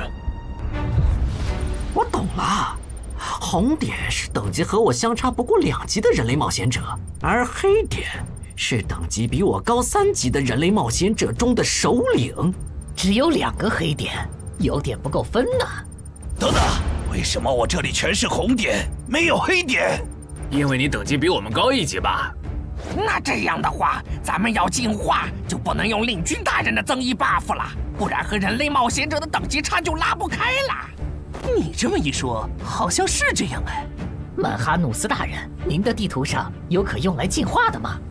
没有，我猜只有把这片区域的人类冒险者杀光，才能吸引来更高等级的人类冒险者。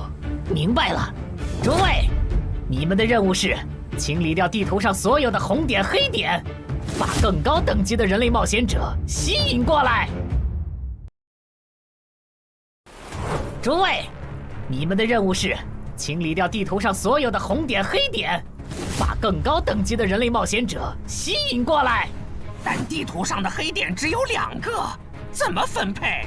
最近的黑点由我和精英巢穴守卫亲自处理，另一个等你们解决完附近的人类冒险者以后，根据红点狩猎数量来决定挑战顺序。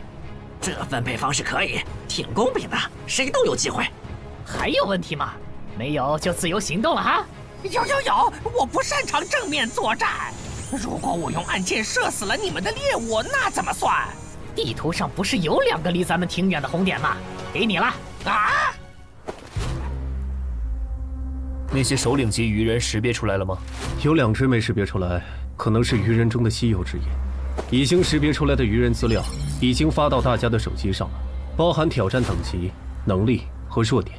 除了英雄级鱼人外，还有2只稀有首领，怪不得那个女孩觉得这个地下城会失控。各单位注意，鱼人出来了！共7只鱼人，非抱团，没有英雄级。注意，有鱼人掌握了潜行技能，他有魔法弓，大家小心按键。注意，有鱼人掌握了潜行技能，他有魔法弓，大家小心按键。真够吵的，这些鬼东西。也是没办法的事，毕竟是对方的主场。说起来，您觉得谁会进化？进化吗？也就是说，除了那只紫皮的英雄级鱼人，还有一只疑似亡灵法师的首领级鱼人也很超模。我没理解错吧？没理解错。如果遇到他们，我的建议是周旋，等待支援。先别聊了，有鱼人过来。是这只吗？不是。那看来咱们运气不错。倒霉，竟然能召唤眼球怪物的人类冒险者，怎么偏偏是我碰上了？啊！火法师遇到了眼球怪物的召唤者，正好去试一下进化后的我和那只眼球怪物谁更强。全体注意，英雄级鱼人现身了，他正在往西南方向移动。这只首领级鱼人不强，别让他跑了。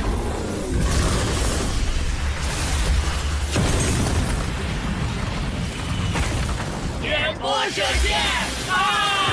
弯曲术！看边！幽暗地狱的王眼暴君啊！我请求借用您的力量，心灵遥控。就是现在！至高无上的影之国王后啊，请赋予我斩杀眼前之敌的力量。尽情使用吧，我的骑士。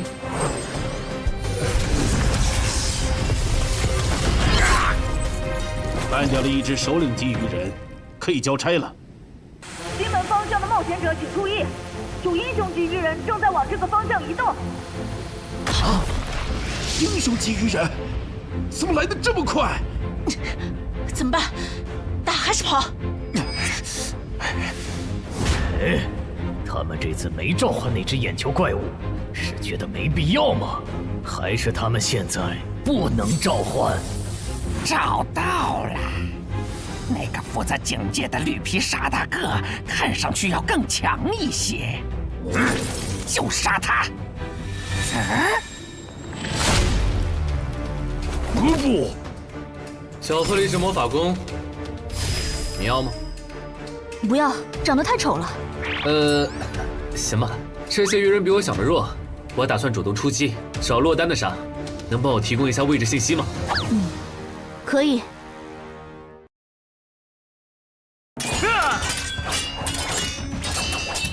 这些鱼人的实力好像还不如同等级的哥布林。这样看，那只英雄级鱼人应该也不会强到哪去，还担心一场。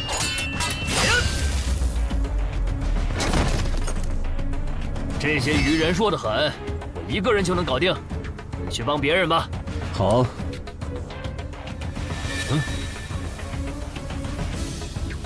搞什么？原来你们还能变强吗？希望这些人类冒险者能争点气，不然我这趟可就白来了。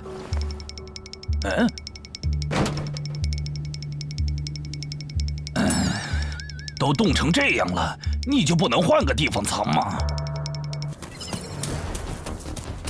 看你能跑到哪去！小心，他吞了强化药剂，我的元素护甲不一定能挡住他的细弓波了。收到。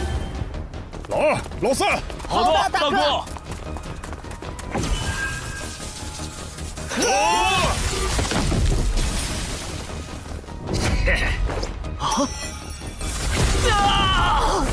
小 C， 慢着，老弟。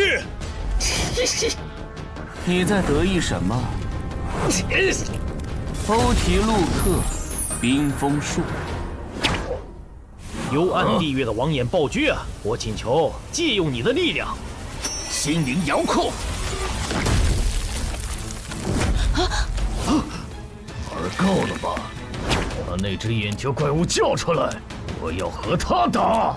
狼骑，问过了，他没回应。香梨，来帮忙。我知道你还有底牌没交。不，我拒绝。这只英雄级鱼人是奔着你来的，我没义务为你冒险。更何况你的控制法术还对他无效。我撤了，你们加油。你，可惜了。看来你们真的无法再召唤他。我还想着杀掉他，说不定有机会2段进化。狼骑，没用了。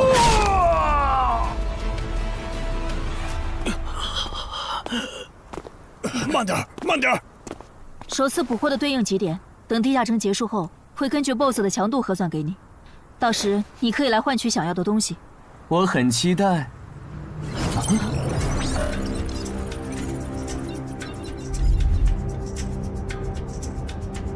该咱们登场了。大意了。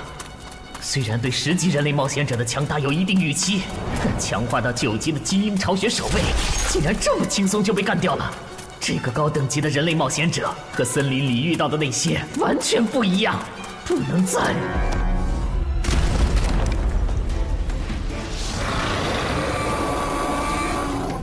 解决一个。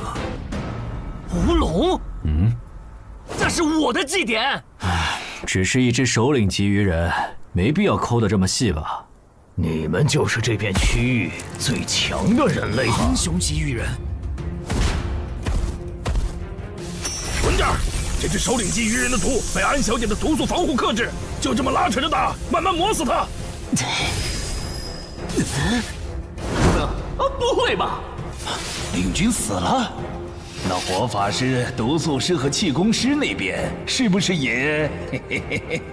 过来，去把死掉的同胞带回来，我来为他们做亡灵转化。如果有快死的，就用这个救一下。他的目标是安小姐，想办法拦一下。罗素，知道。休想从我这里过！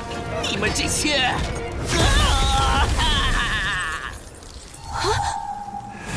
天使，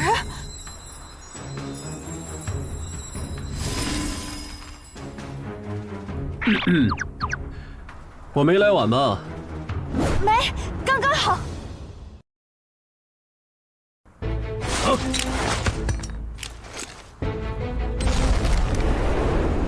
这谁扔的烟雾弹？不对，我感知掉了。正常烟雾弹没有这种效果，这是奇物化的烟雾弹。火法师和领军死了，主人让我喊你回去。别管我，我不奢求进化，等下我随便杀个红点就脱离。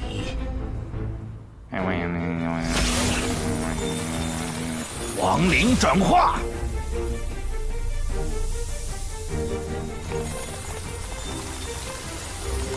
我变成亡灵了。对，主人，我回来了。啊！气功师和毒素师呢？气功师被人类的冒险者捕获了，毒素师他好像受到了打击，现在不想进化，只想尽快脱离这个地下城。这样吗？被那只首领级鱼人逃了。能找到他吗？已经找到了，他刚刚翻墙离开了小区，现在正在向西逃窜。帮我规划追击路线，还有通知就近的冒险者过去拦截。好，很好，那些人类冒险者没有追过来。我现在明白上位、中位、下位种族的不同了。像我们下位种族，得当上首领才有职业，可中位种族里的精英，每个人都有职业。这些人类冒险者，单看一个没多厉害，可数量多了，配合起来就特别难对付。我要赶紧杀一个人，完成任务，逃离这个危险的世界。喂，商里，有一只首领级鱼人冲出了第1封锁圈，现在离你只有100米，我们需要你拦截他，直至增援赶到。可我已经解决了一只首领级鱼人，按照翻转地下城防卫条例第7条，你们不能。我知道，但他现在离你只有20米、10米，他到你背后了。被发现了！该死，怎么竟让我碰上这种事？不管了，反正是下位种对中位种，但身为首领级的我，没理由会输给精英级。让开！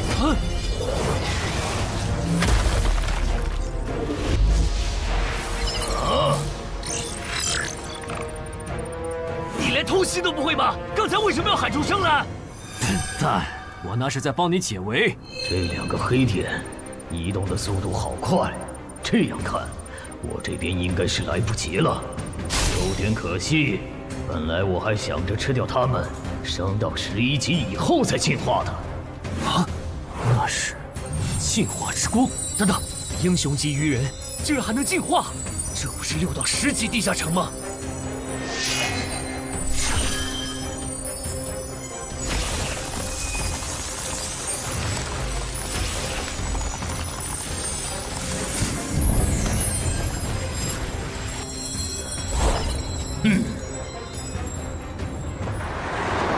师傅，能再快点吗？已经很快了。什么情况？明明刚才已经没剩几只鱼人了，怎么突然又冒出来2个危险源？所以这个表情，前线的形势这么不乐观吗？该死，我都拖了这么久，说好的增援怎么还没来？大意了。没想到这个人类冒险者的实力和我这么接近，差一点就阴沟翻船了。到此为止了吗？等等，这2个黑点，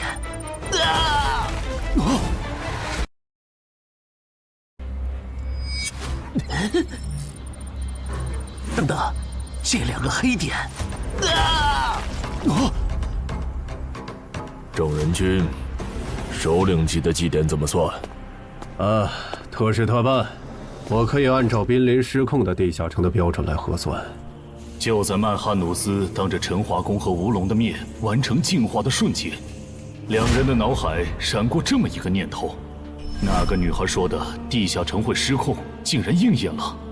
7级常规地下城进阶到9级生存类地下城，已经是很少见的小概率事件了。在这个基础上，又出现了英雄级个体，并且还能主动进化，这种事简直闻所未闻。唉，我到底是有多倒霉，才会一头撞上这种死局？陈华宫，啊！以目前的形势，我觉得就算是镇人军来了，也没法挽回失控的局面了。要不，咱们撤吧。前提是他肯放我们走。正人君。他是你们的首领吗？什么情况？鱼人不是不能用人类的语言吗？我能感受到，那个方向有2个很强的人正在往这边赶。他们中有你们刚才提到的正人君吗？有的话，能告诉我这位正人君现在是传奇吗？无可奉告。看来不是，那就没什么好担心的了。小心，他要动真格的了。终止召唤！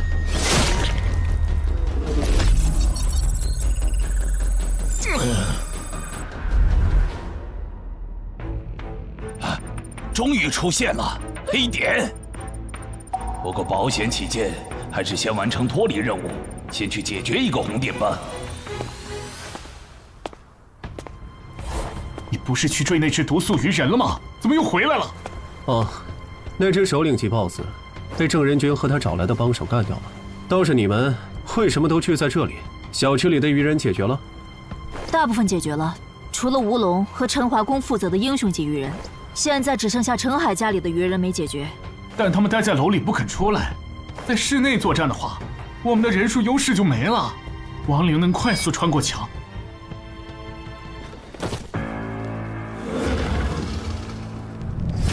这些人类冒险者怎么聚到一起了？麻烦了，人类聚到一起，人数多了，自己反而兵力不足了。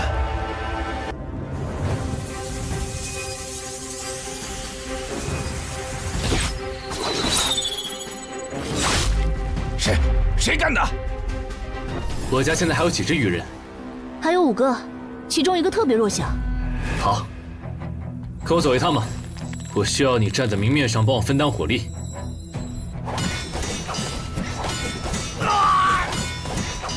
够了，我玩腻了。你个乌龙，机会我可是给你创造了，你给我好好把握！一铁贯穿，扼杀神枪。还有你，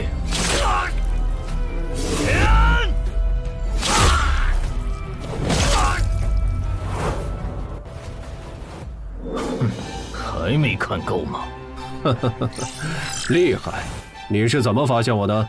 与生俱来的天赋，我能闻到等级和我相当和在我之上的强者的味道。那边的也别藏着了，我是不会露出破绽给你们的。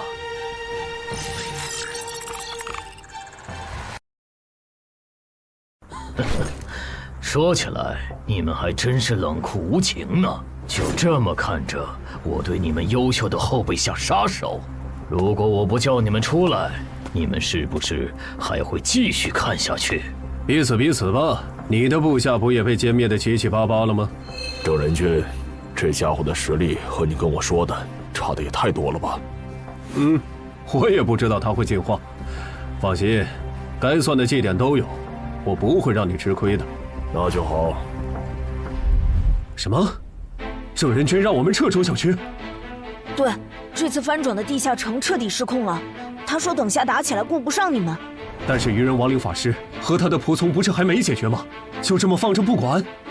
没有放着不管，苏玉刚刚联系我了，他说楼里的愚人由陈海哥处理。陈海来了，你现在给他打电话，让他别犯傻。那只愚人亡灵法师和他解决的愚人暗杀者不是一个级别的，他这样的传说苗子没必要在这上面冒险，哪怕这个翻转地下城和他有关也不行。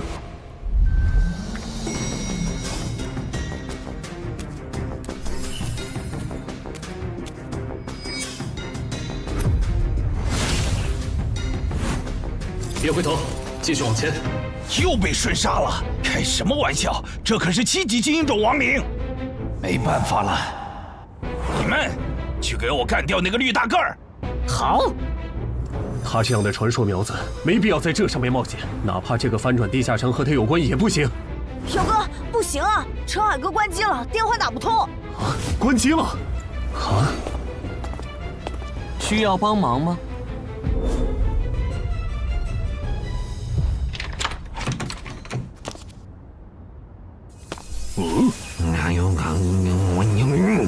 多重火球术，不灵，就是现在！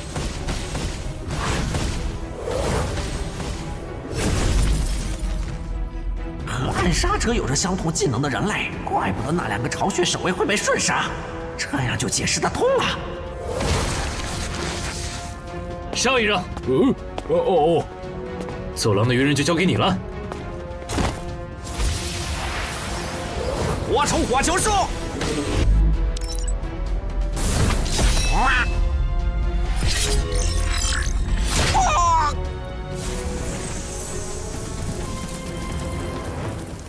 那只愚人亡灵法师怎么没露面？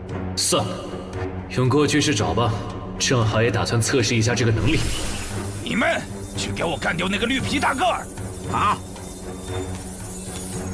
翻阳台跑了。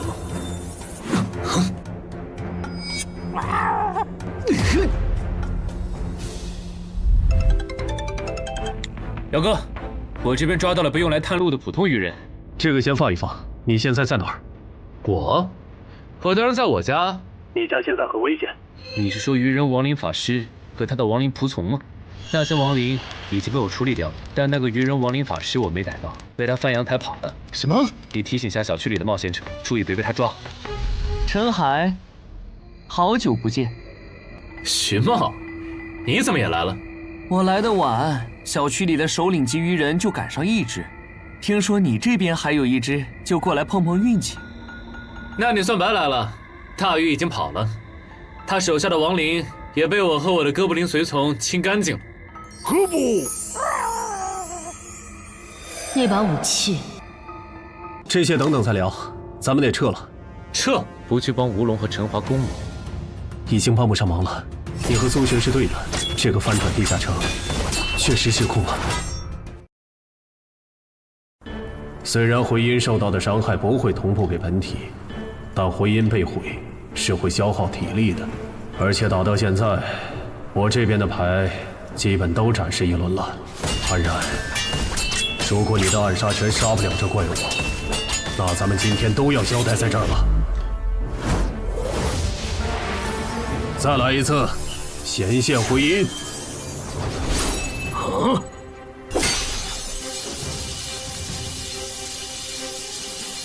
这个人类的职业好讨厌，他召唤自己的复制品，难道就不需要代价吗？终于让我等到了。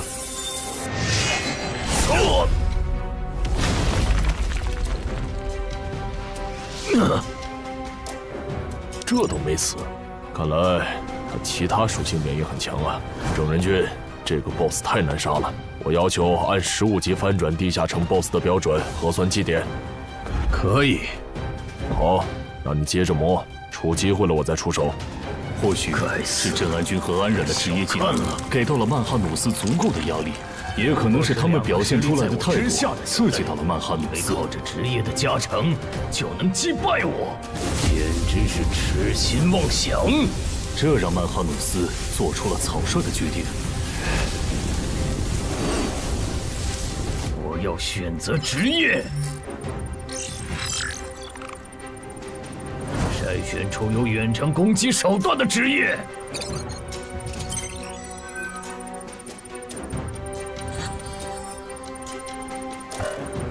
少啰嗦，我选2。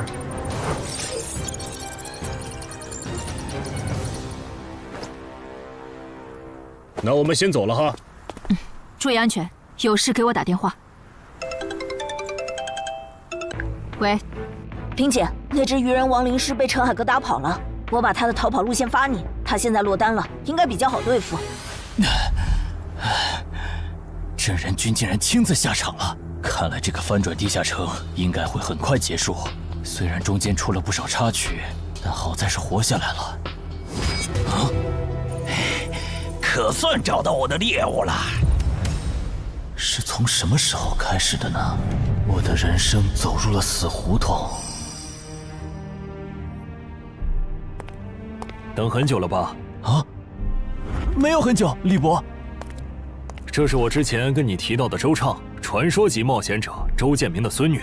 这是云霄市的新兴冒险者商礼，她是咱们省唯一受到影之国王后青睐的冒险者，以后大有可为。你们认识一下。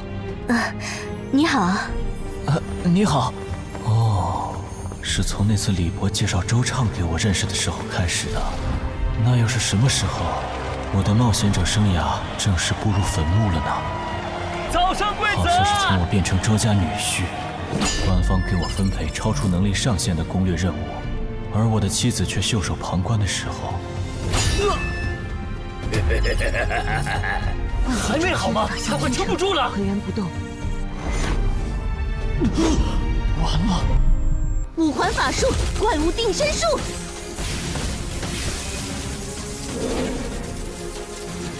到我了！殇灭！重击！喂，上面到底怎么想的？攻略组的主力竟然反成拖后腿的了，这是要害死咱们吗？觉得配对有问题，你可以向上级申诉。商礼又没做错什么，这样点他不好。去就去。抱歉，这次是我拖累你们了。不用道歉，毕竟我也没想到，你竟然没继承到周建明的史诗级遗物。我估计官方也没想到。你们都认为我继承了？不然为什么是我们3个来攻略这个难度高于平均线的8级地下城？至少在官方看来，入赘周家，同时又是漳州新兴冒险者的你，继承周建明遗物是板上钉钉的事。如果你还想继续走下去，回去和你妻子好好聊聊吧，不然总被分配超难度的任务也不是个事儿。姐夫，你还没有搞清现状吗？你只是入赘到我周家，但并不意味着我们一定要把全部的资源压在你这个外人的身上。再说，你又没有成为传说冒险者的权利，不如就走黄伯伯的路子，当个云霄市入口管理人算了。我觉得可以，你留在云霄正好可以照顾周德，而且也不用照顾。如果那个时候我没有入赘周家，我的冒险者生涯会不会就是另外一种样子呢？要是能重来一次，我把他转化为亡灵吗？办不到，我只能转化同种族的鱼人。看到了，他们就在前面。这些人类来得好快，快有什么用？脱离任务已经完成了。脱离。喂？什么？伤离死了？对，并且那个亡灵法师已经……糟了，那只英雄级鱼人又进化了。不是，这怪物还能再次进阶吗？这就是实业吗？我现在有点理解，实力远不如我的你们，为什么有了职业的加持以后，可以给我造成这么大的麻烦了？不过，也就到此为止了。鱼人流，不中弹。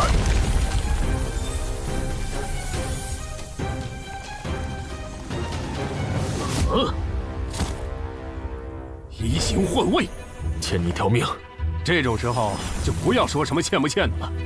哼，原来你的复制品还可以和别人交换位置啊！是啊，很方便嘛。那如果我同时攻击你和你的复制品，你该怎么躲呢？转旗下，好快，感觉好像躲不掉了。别傻站着了，那个进阶不了。让你的人联系黄泉，这怪物的实力就能摸到传说级的边了。咱们不是他的对手。无意义的挣扎。喂，那个大小的气弹可不是开玩笑的。去！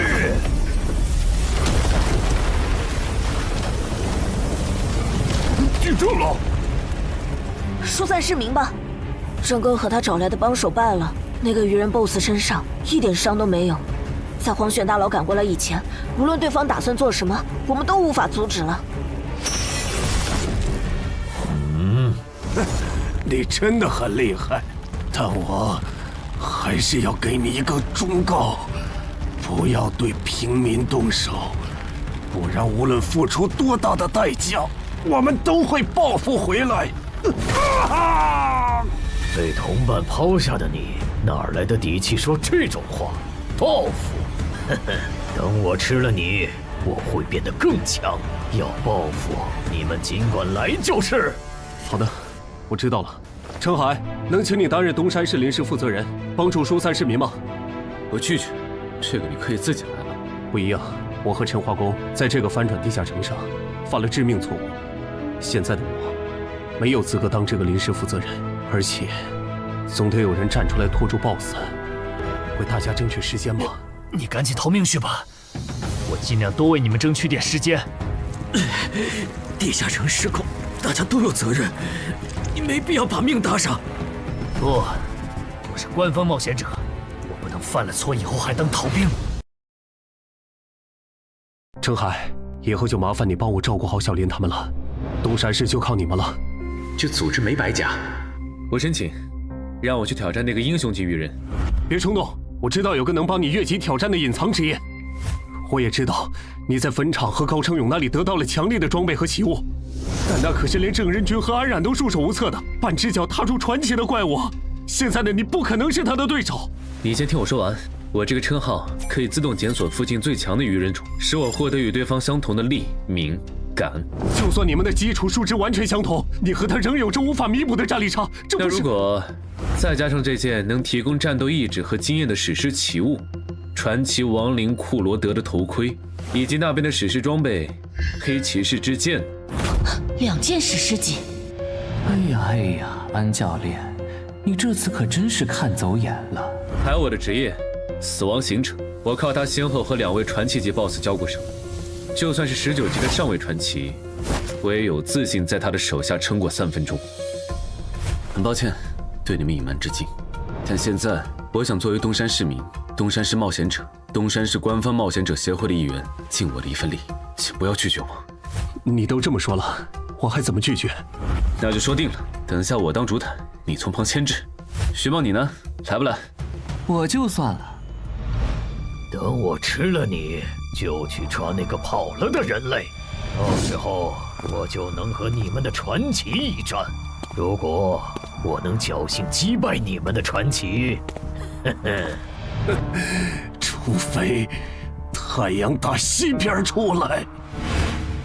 死到临头了还嘴硬，我看你是不想死痛快了。喂，杂鱼兄，我来打2番战了。我都已经大发慈悲放你一马了，为什么你还要不识好歹的回来送死啊？既然你不珍惜捡回来的这条命，就去死去死，去死去死！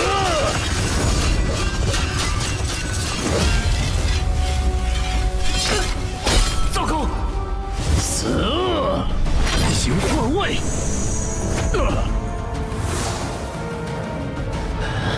武器坏了，你那边有备用的重型武器没？有。竟然还在垂死挣扎！你们在聊什么？聊得这么起劲，愿带我一个吗？程海，他不是才6级吗？他来干什么？这个人类很强。有点意外啊，那个叫程海的冒险者很有可能挽回局势的。这种可以白蹭基点的好事，你为什么要拒绝？彼此彼此吧，你不也没去吗？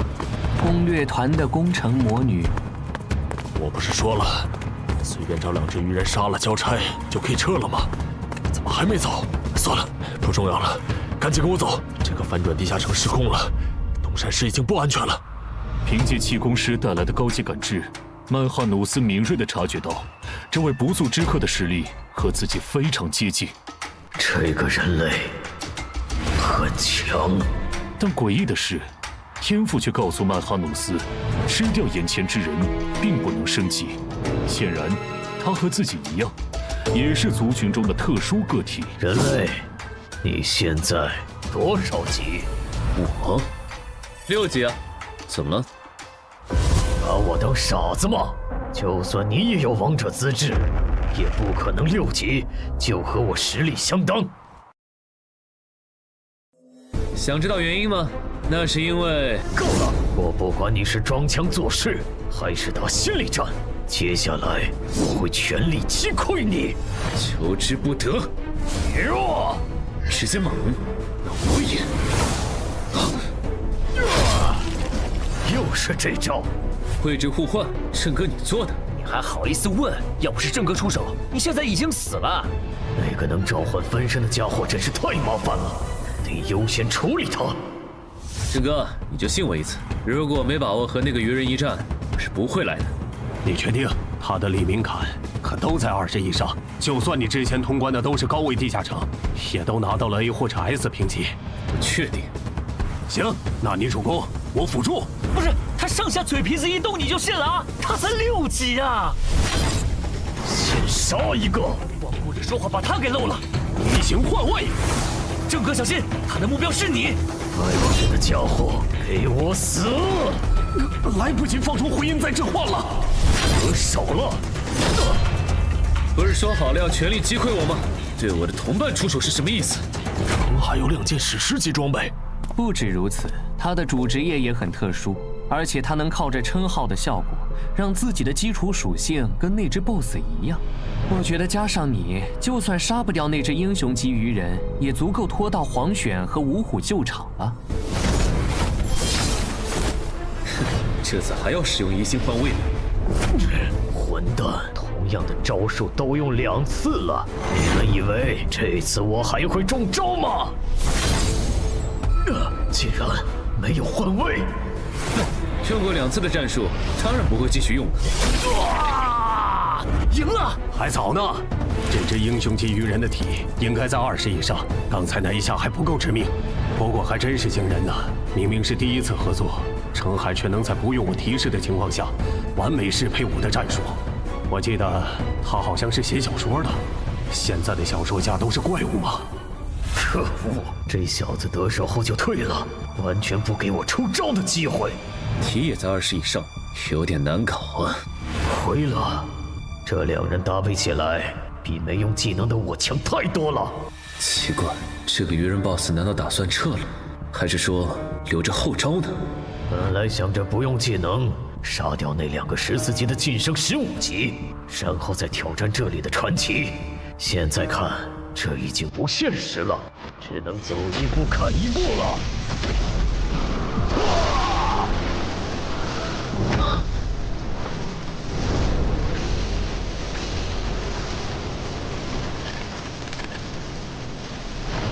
本来打算把这招留给你们的传奇的，但现在看来是没这个机会了。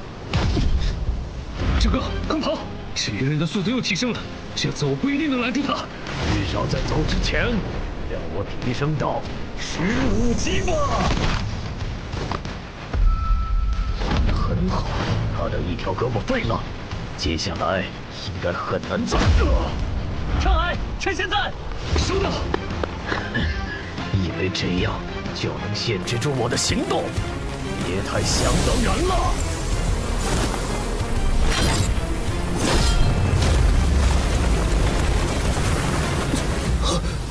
闹剧就到此为止，去死吧，彪哥！这种速度的攻击都破不了他的防。神眷者吗？这次的援兵是召唤师吗？让我看看你藏在哪儿。找到了，他旁边的绿皮傻大个应该也是他的召唤物。2个都没什么实力，可以先不管。等等，你还有胆子回来？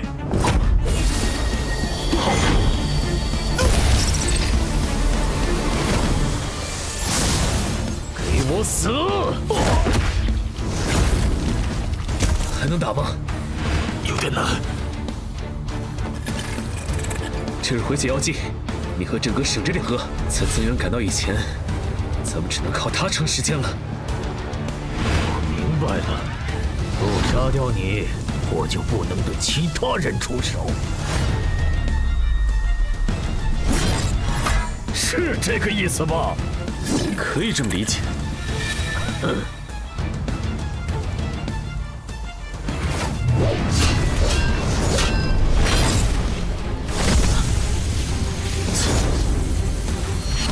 现在才发觉，晚了。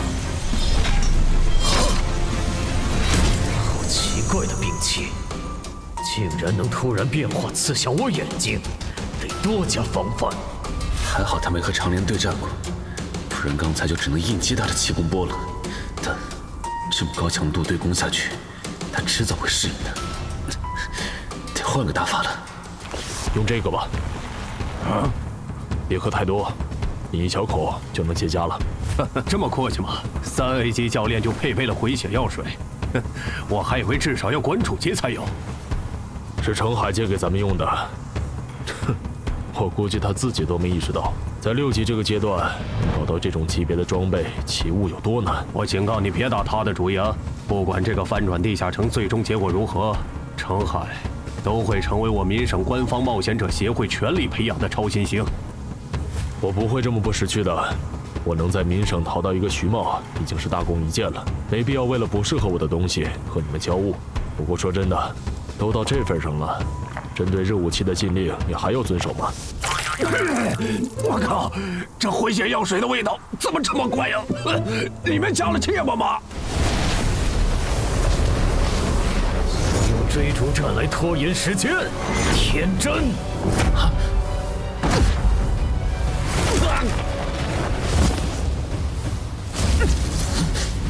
怎么不逃了？该死，怎么在这个节骨眼上崴脚？既然你逃不动了，那就去死吧！不得不说，你真的很顽强。像你这样能和我周旋这么久的对手，或许以后我再也不会遇到了。先救人！来不及了。我会记住你的，人类。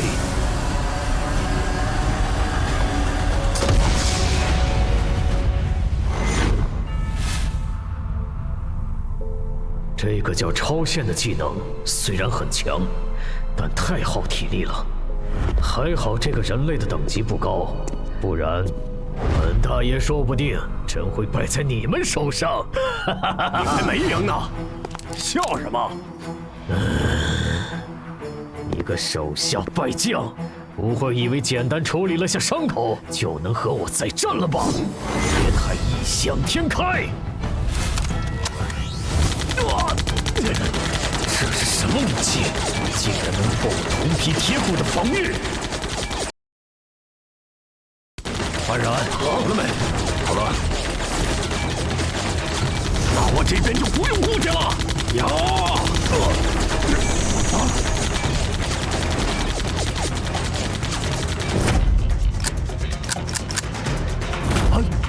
为什么两把枪会同时卡壳？开什么玩笑啊！故障，原来如此。看来你们的神并不会关注你们呢，人类。天界的使者，您还要等到什么时候？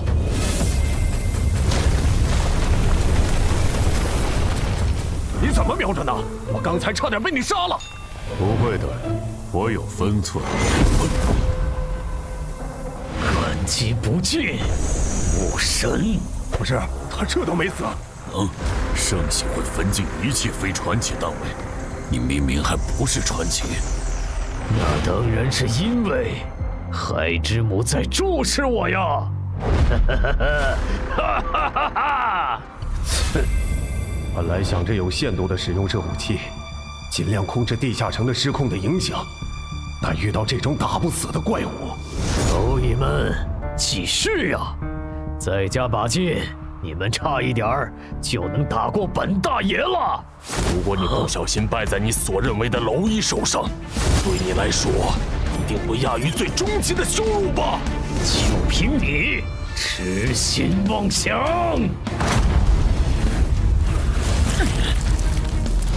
太傲慢了，连续的车轮战早就让你打不动了，现在的你没办法硬接下我的拳头。自己想要墓志铭吧？该想墓志铭的是你！再来一次，超限！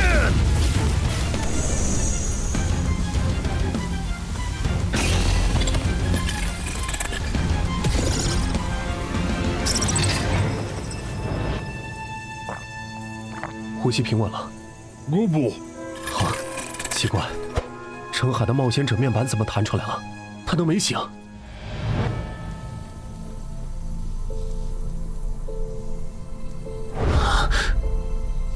为什么不用试炼徽章？库罗德，你如果用了英勇之骑士试炼徽章，应该可以躲过那只鱼人的绝招吧？等等，你不是库罗德，按理来说他应该不知道怪物鱼人到底是谁，这是哪儿？放轻松，我确实不是库罗德，我是活化的传奇亡灵库罗德头盔所产生的自我，而这里则是我的新增效果——征兵场的训练场地。活化？什么时候的事？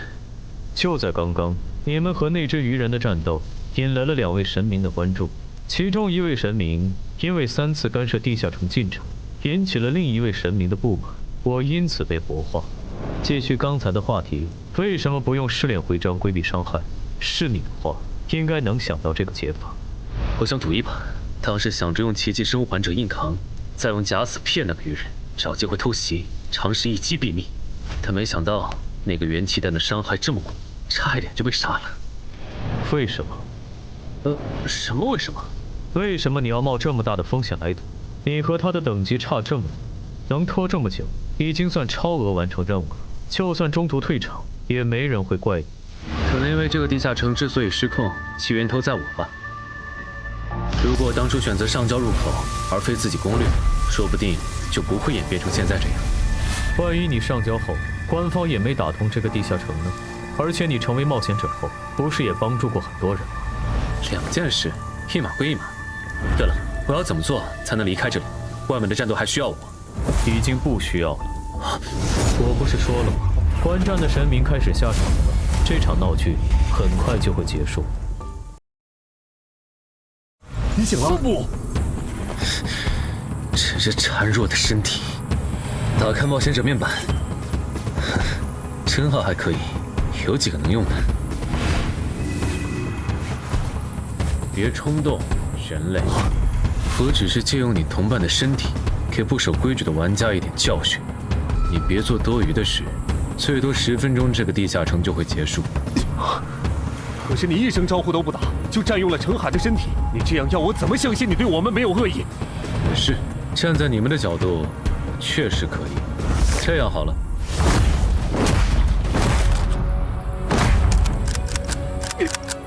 搞什么？怎么又卡壳了？死吧！啊！该死的人是你！暗杀拳！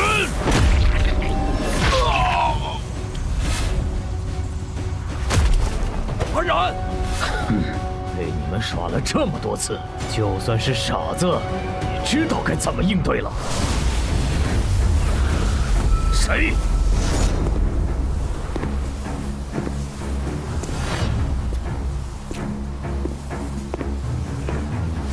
程海，你怎么又来了？换班，这只鱼人交给我。又来，阴魂不散的东西，你们真不会觉得？哦，这个绿皮傻大个是什么时候摸到我身后的？我竟然完全没注意。这都没能杀掉他，好可惜啊！无妨，至少废了他的生蛋。他现在无法召唤冒险者面板，已经是砧板上的鱼，只能被咱们狂揍了。一会儿你别插手了，我要和这条鱼玩玩。等它快死了，你再过来补刀。不，声带受损，无法召唤冒险者面板的曼哈努斯开始意识到，放弃上线，选择即战力，其实是一件很欠考虑的决策。前所未有的懊悔涌上曼哈努斯的心头。要是能重来，他不会再戏耍这群人类冒险者。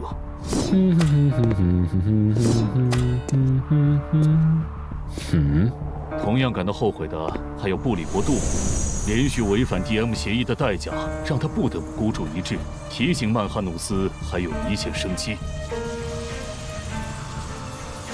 感谢你，母神。这都帮你几次了，你们的神难道是你们的保姆吗？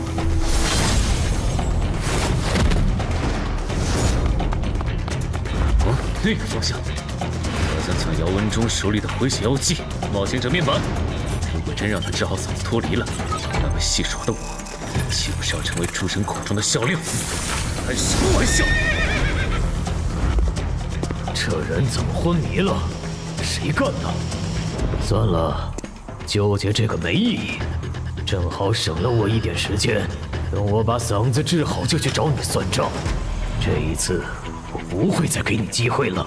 侮辱母神的盔甲小子！怎么回事？我怎么突然就……难得下来玩一次，结果那点雅兴全被你们给搅和了。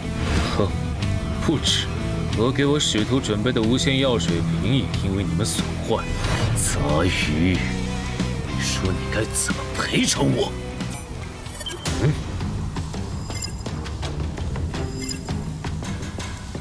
赔偿可以，但这条鱼人必须死。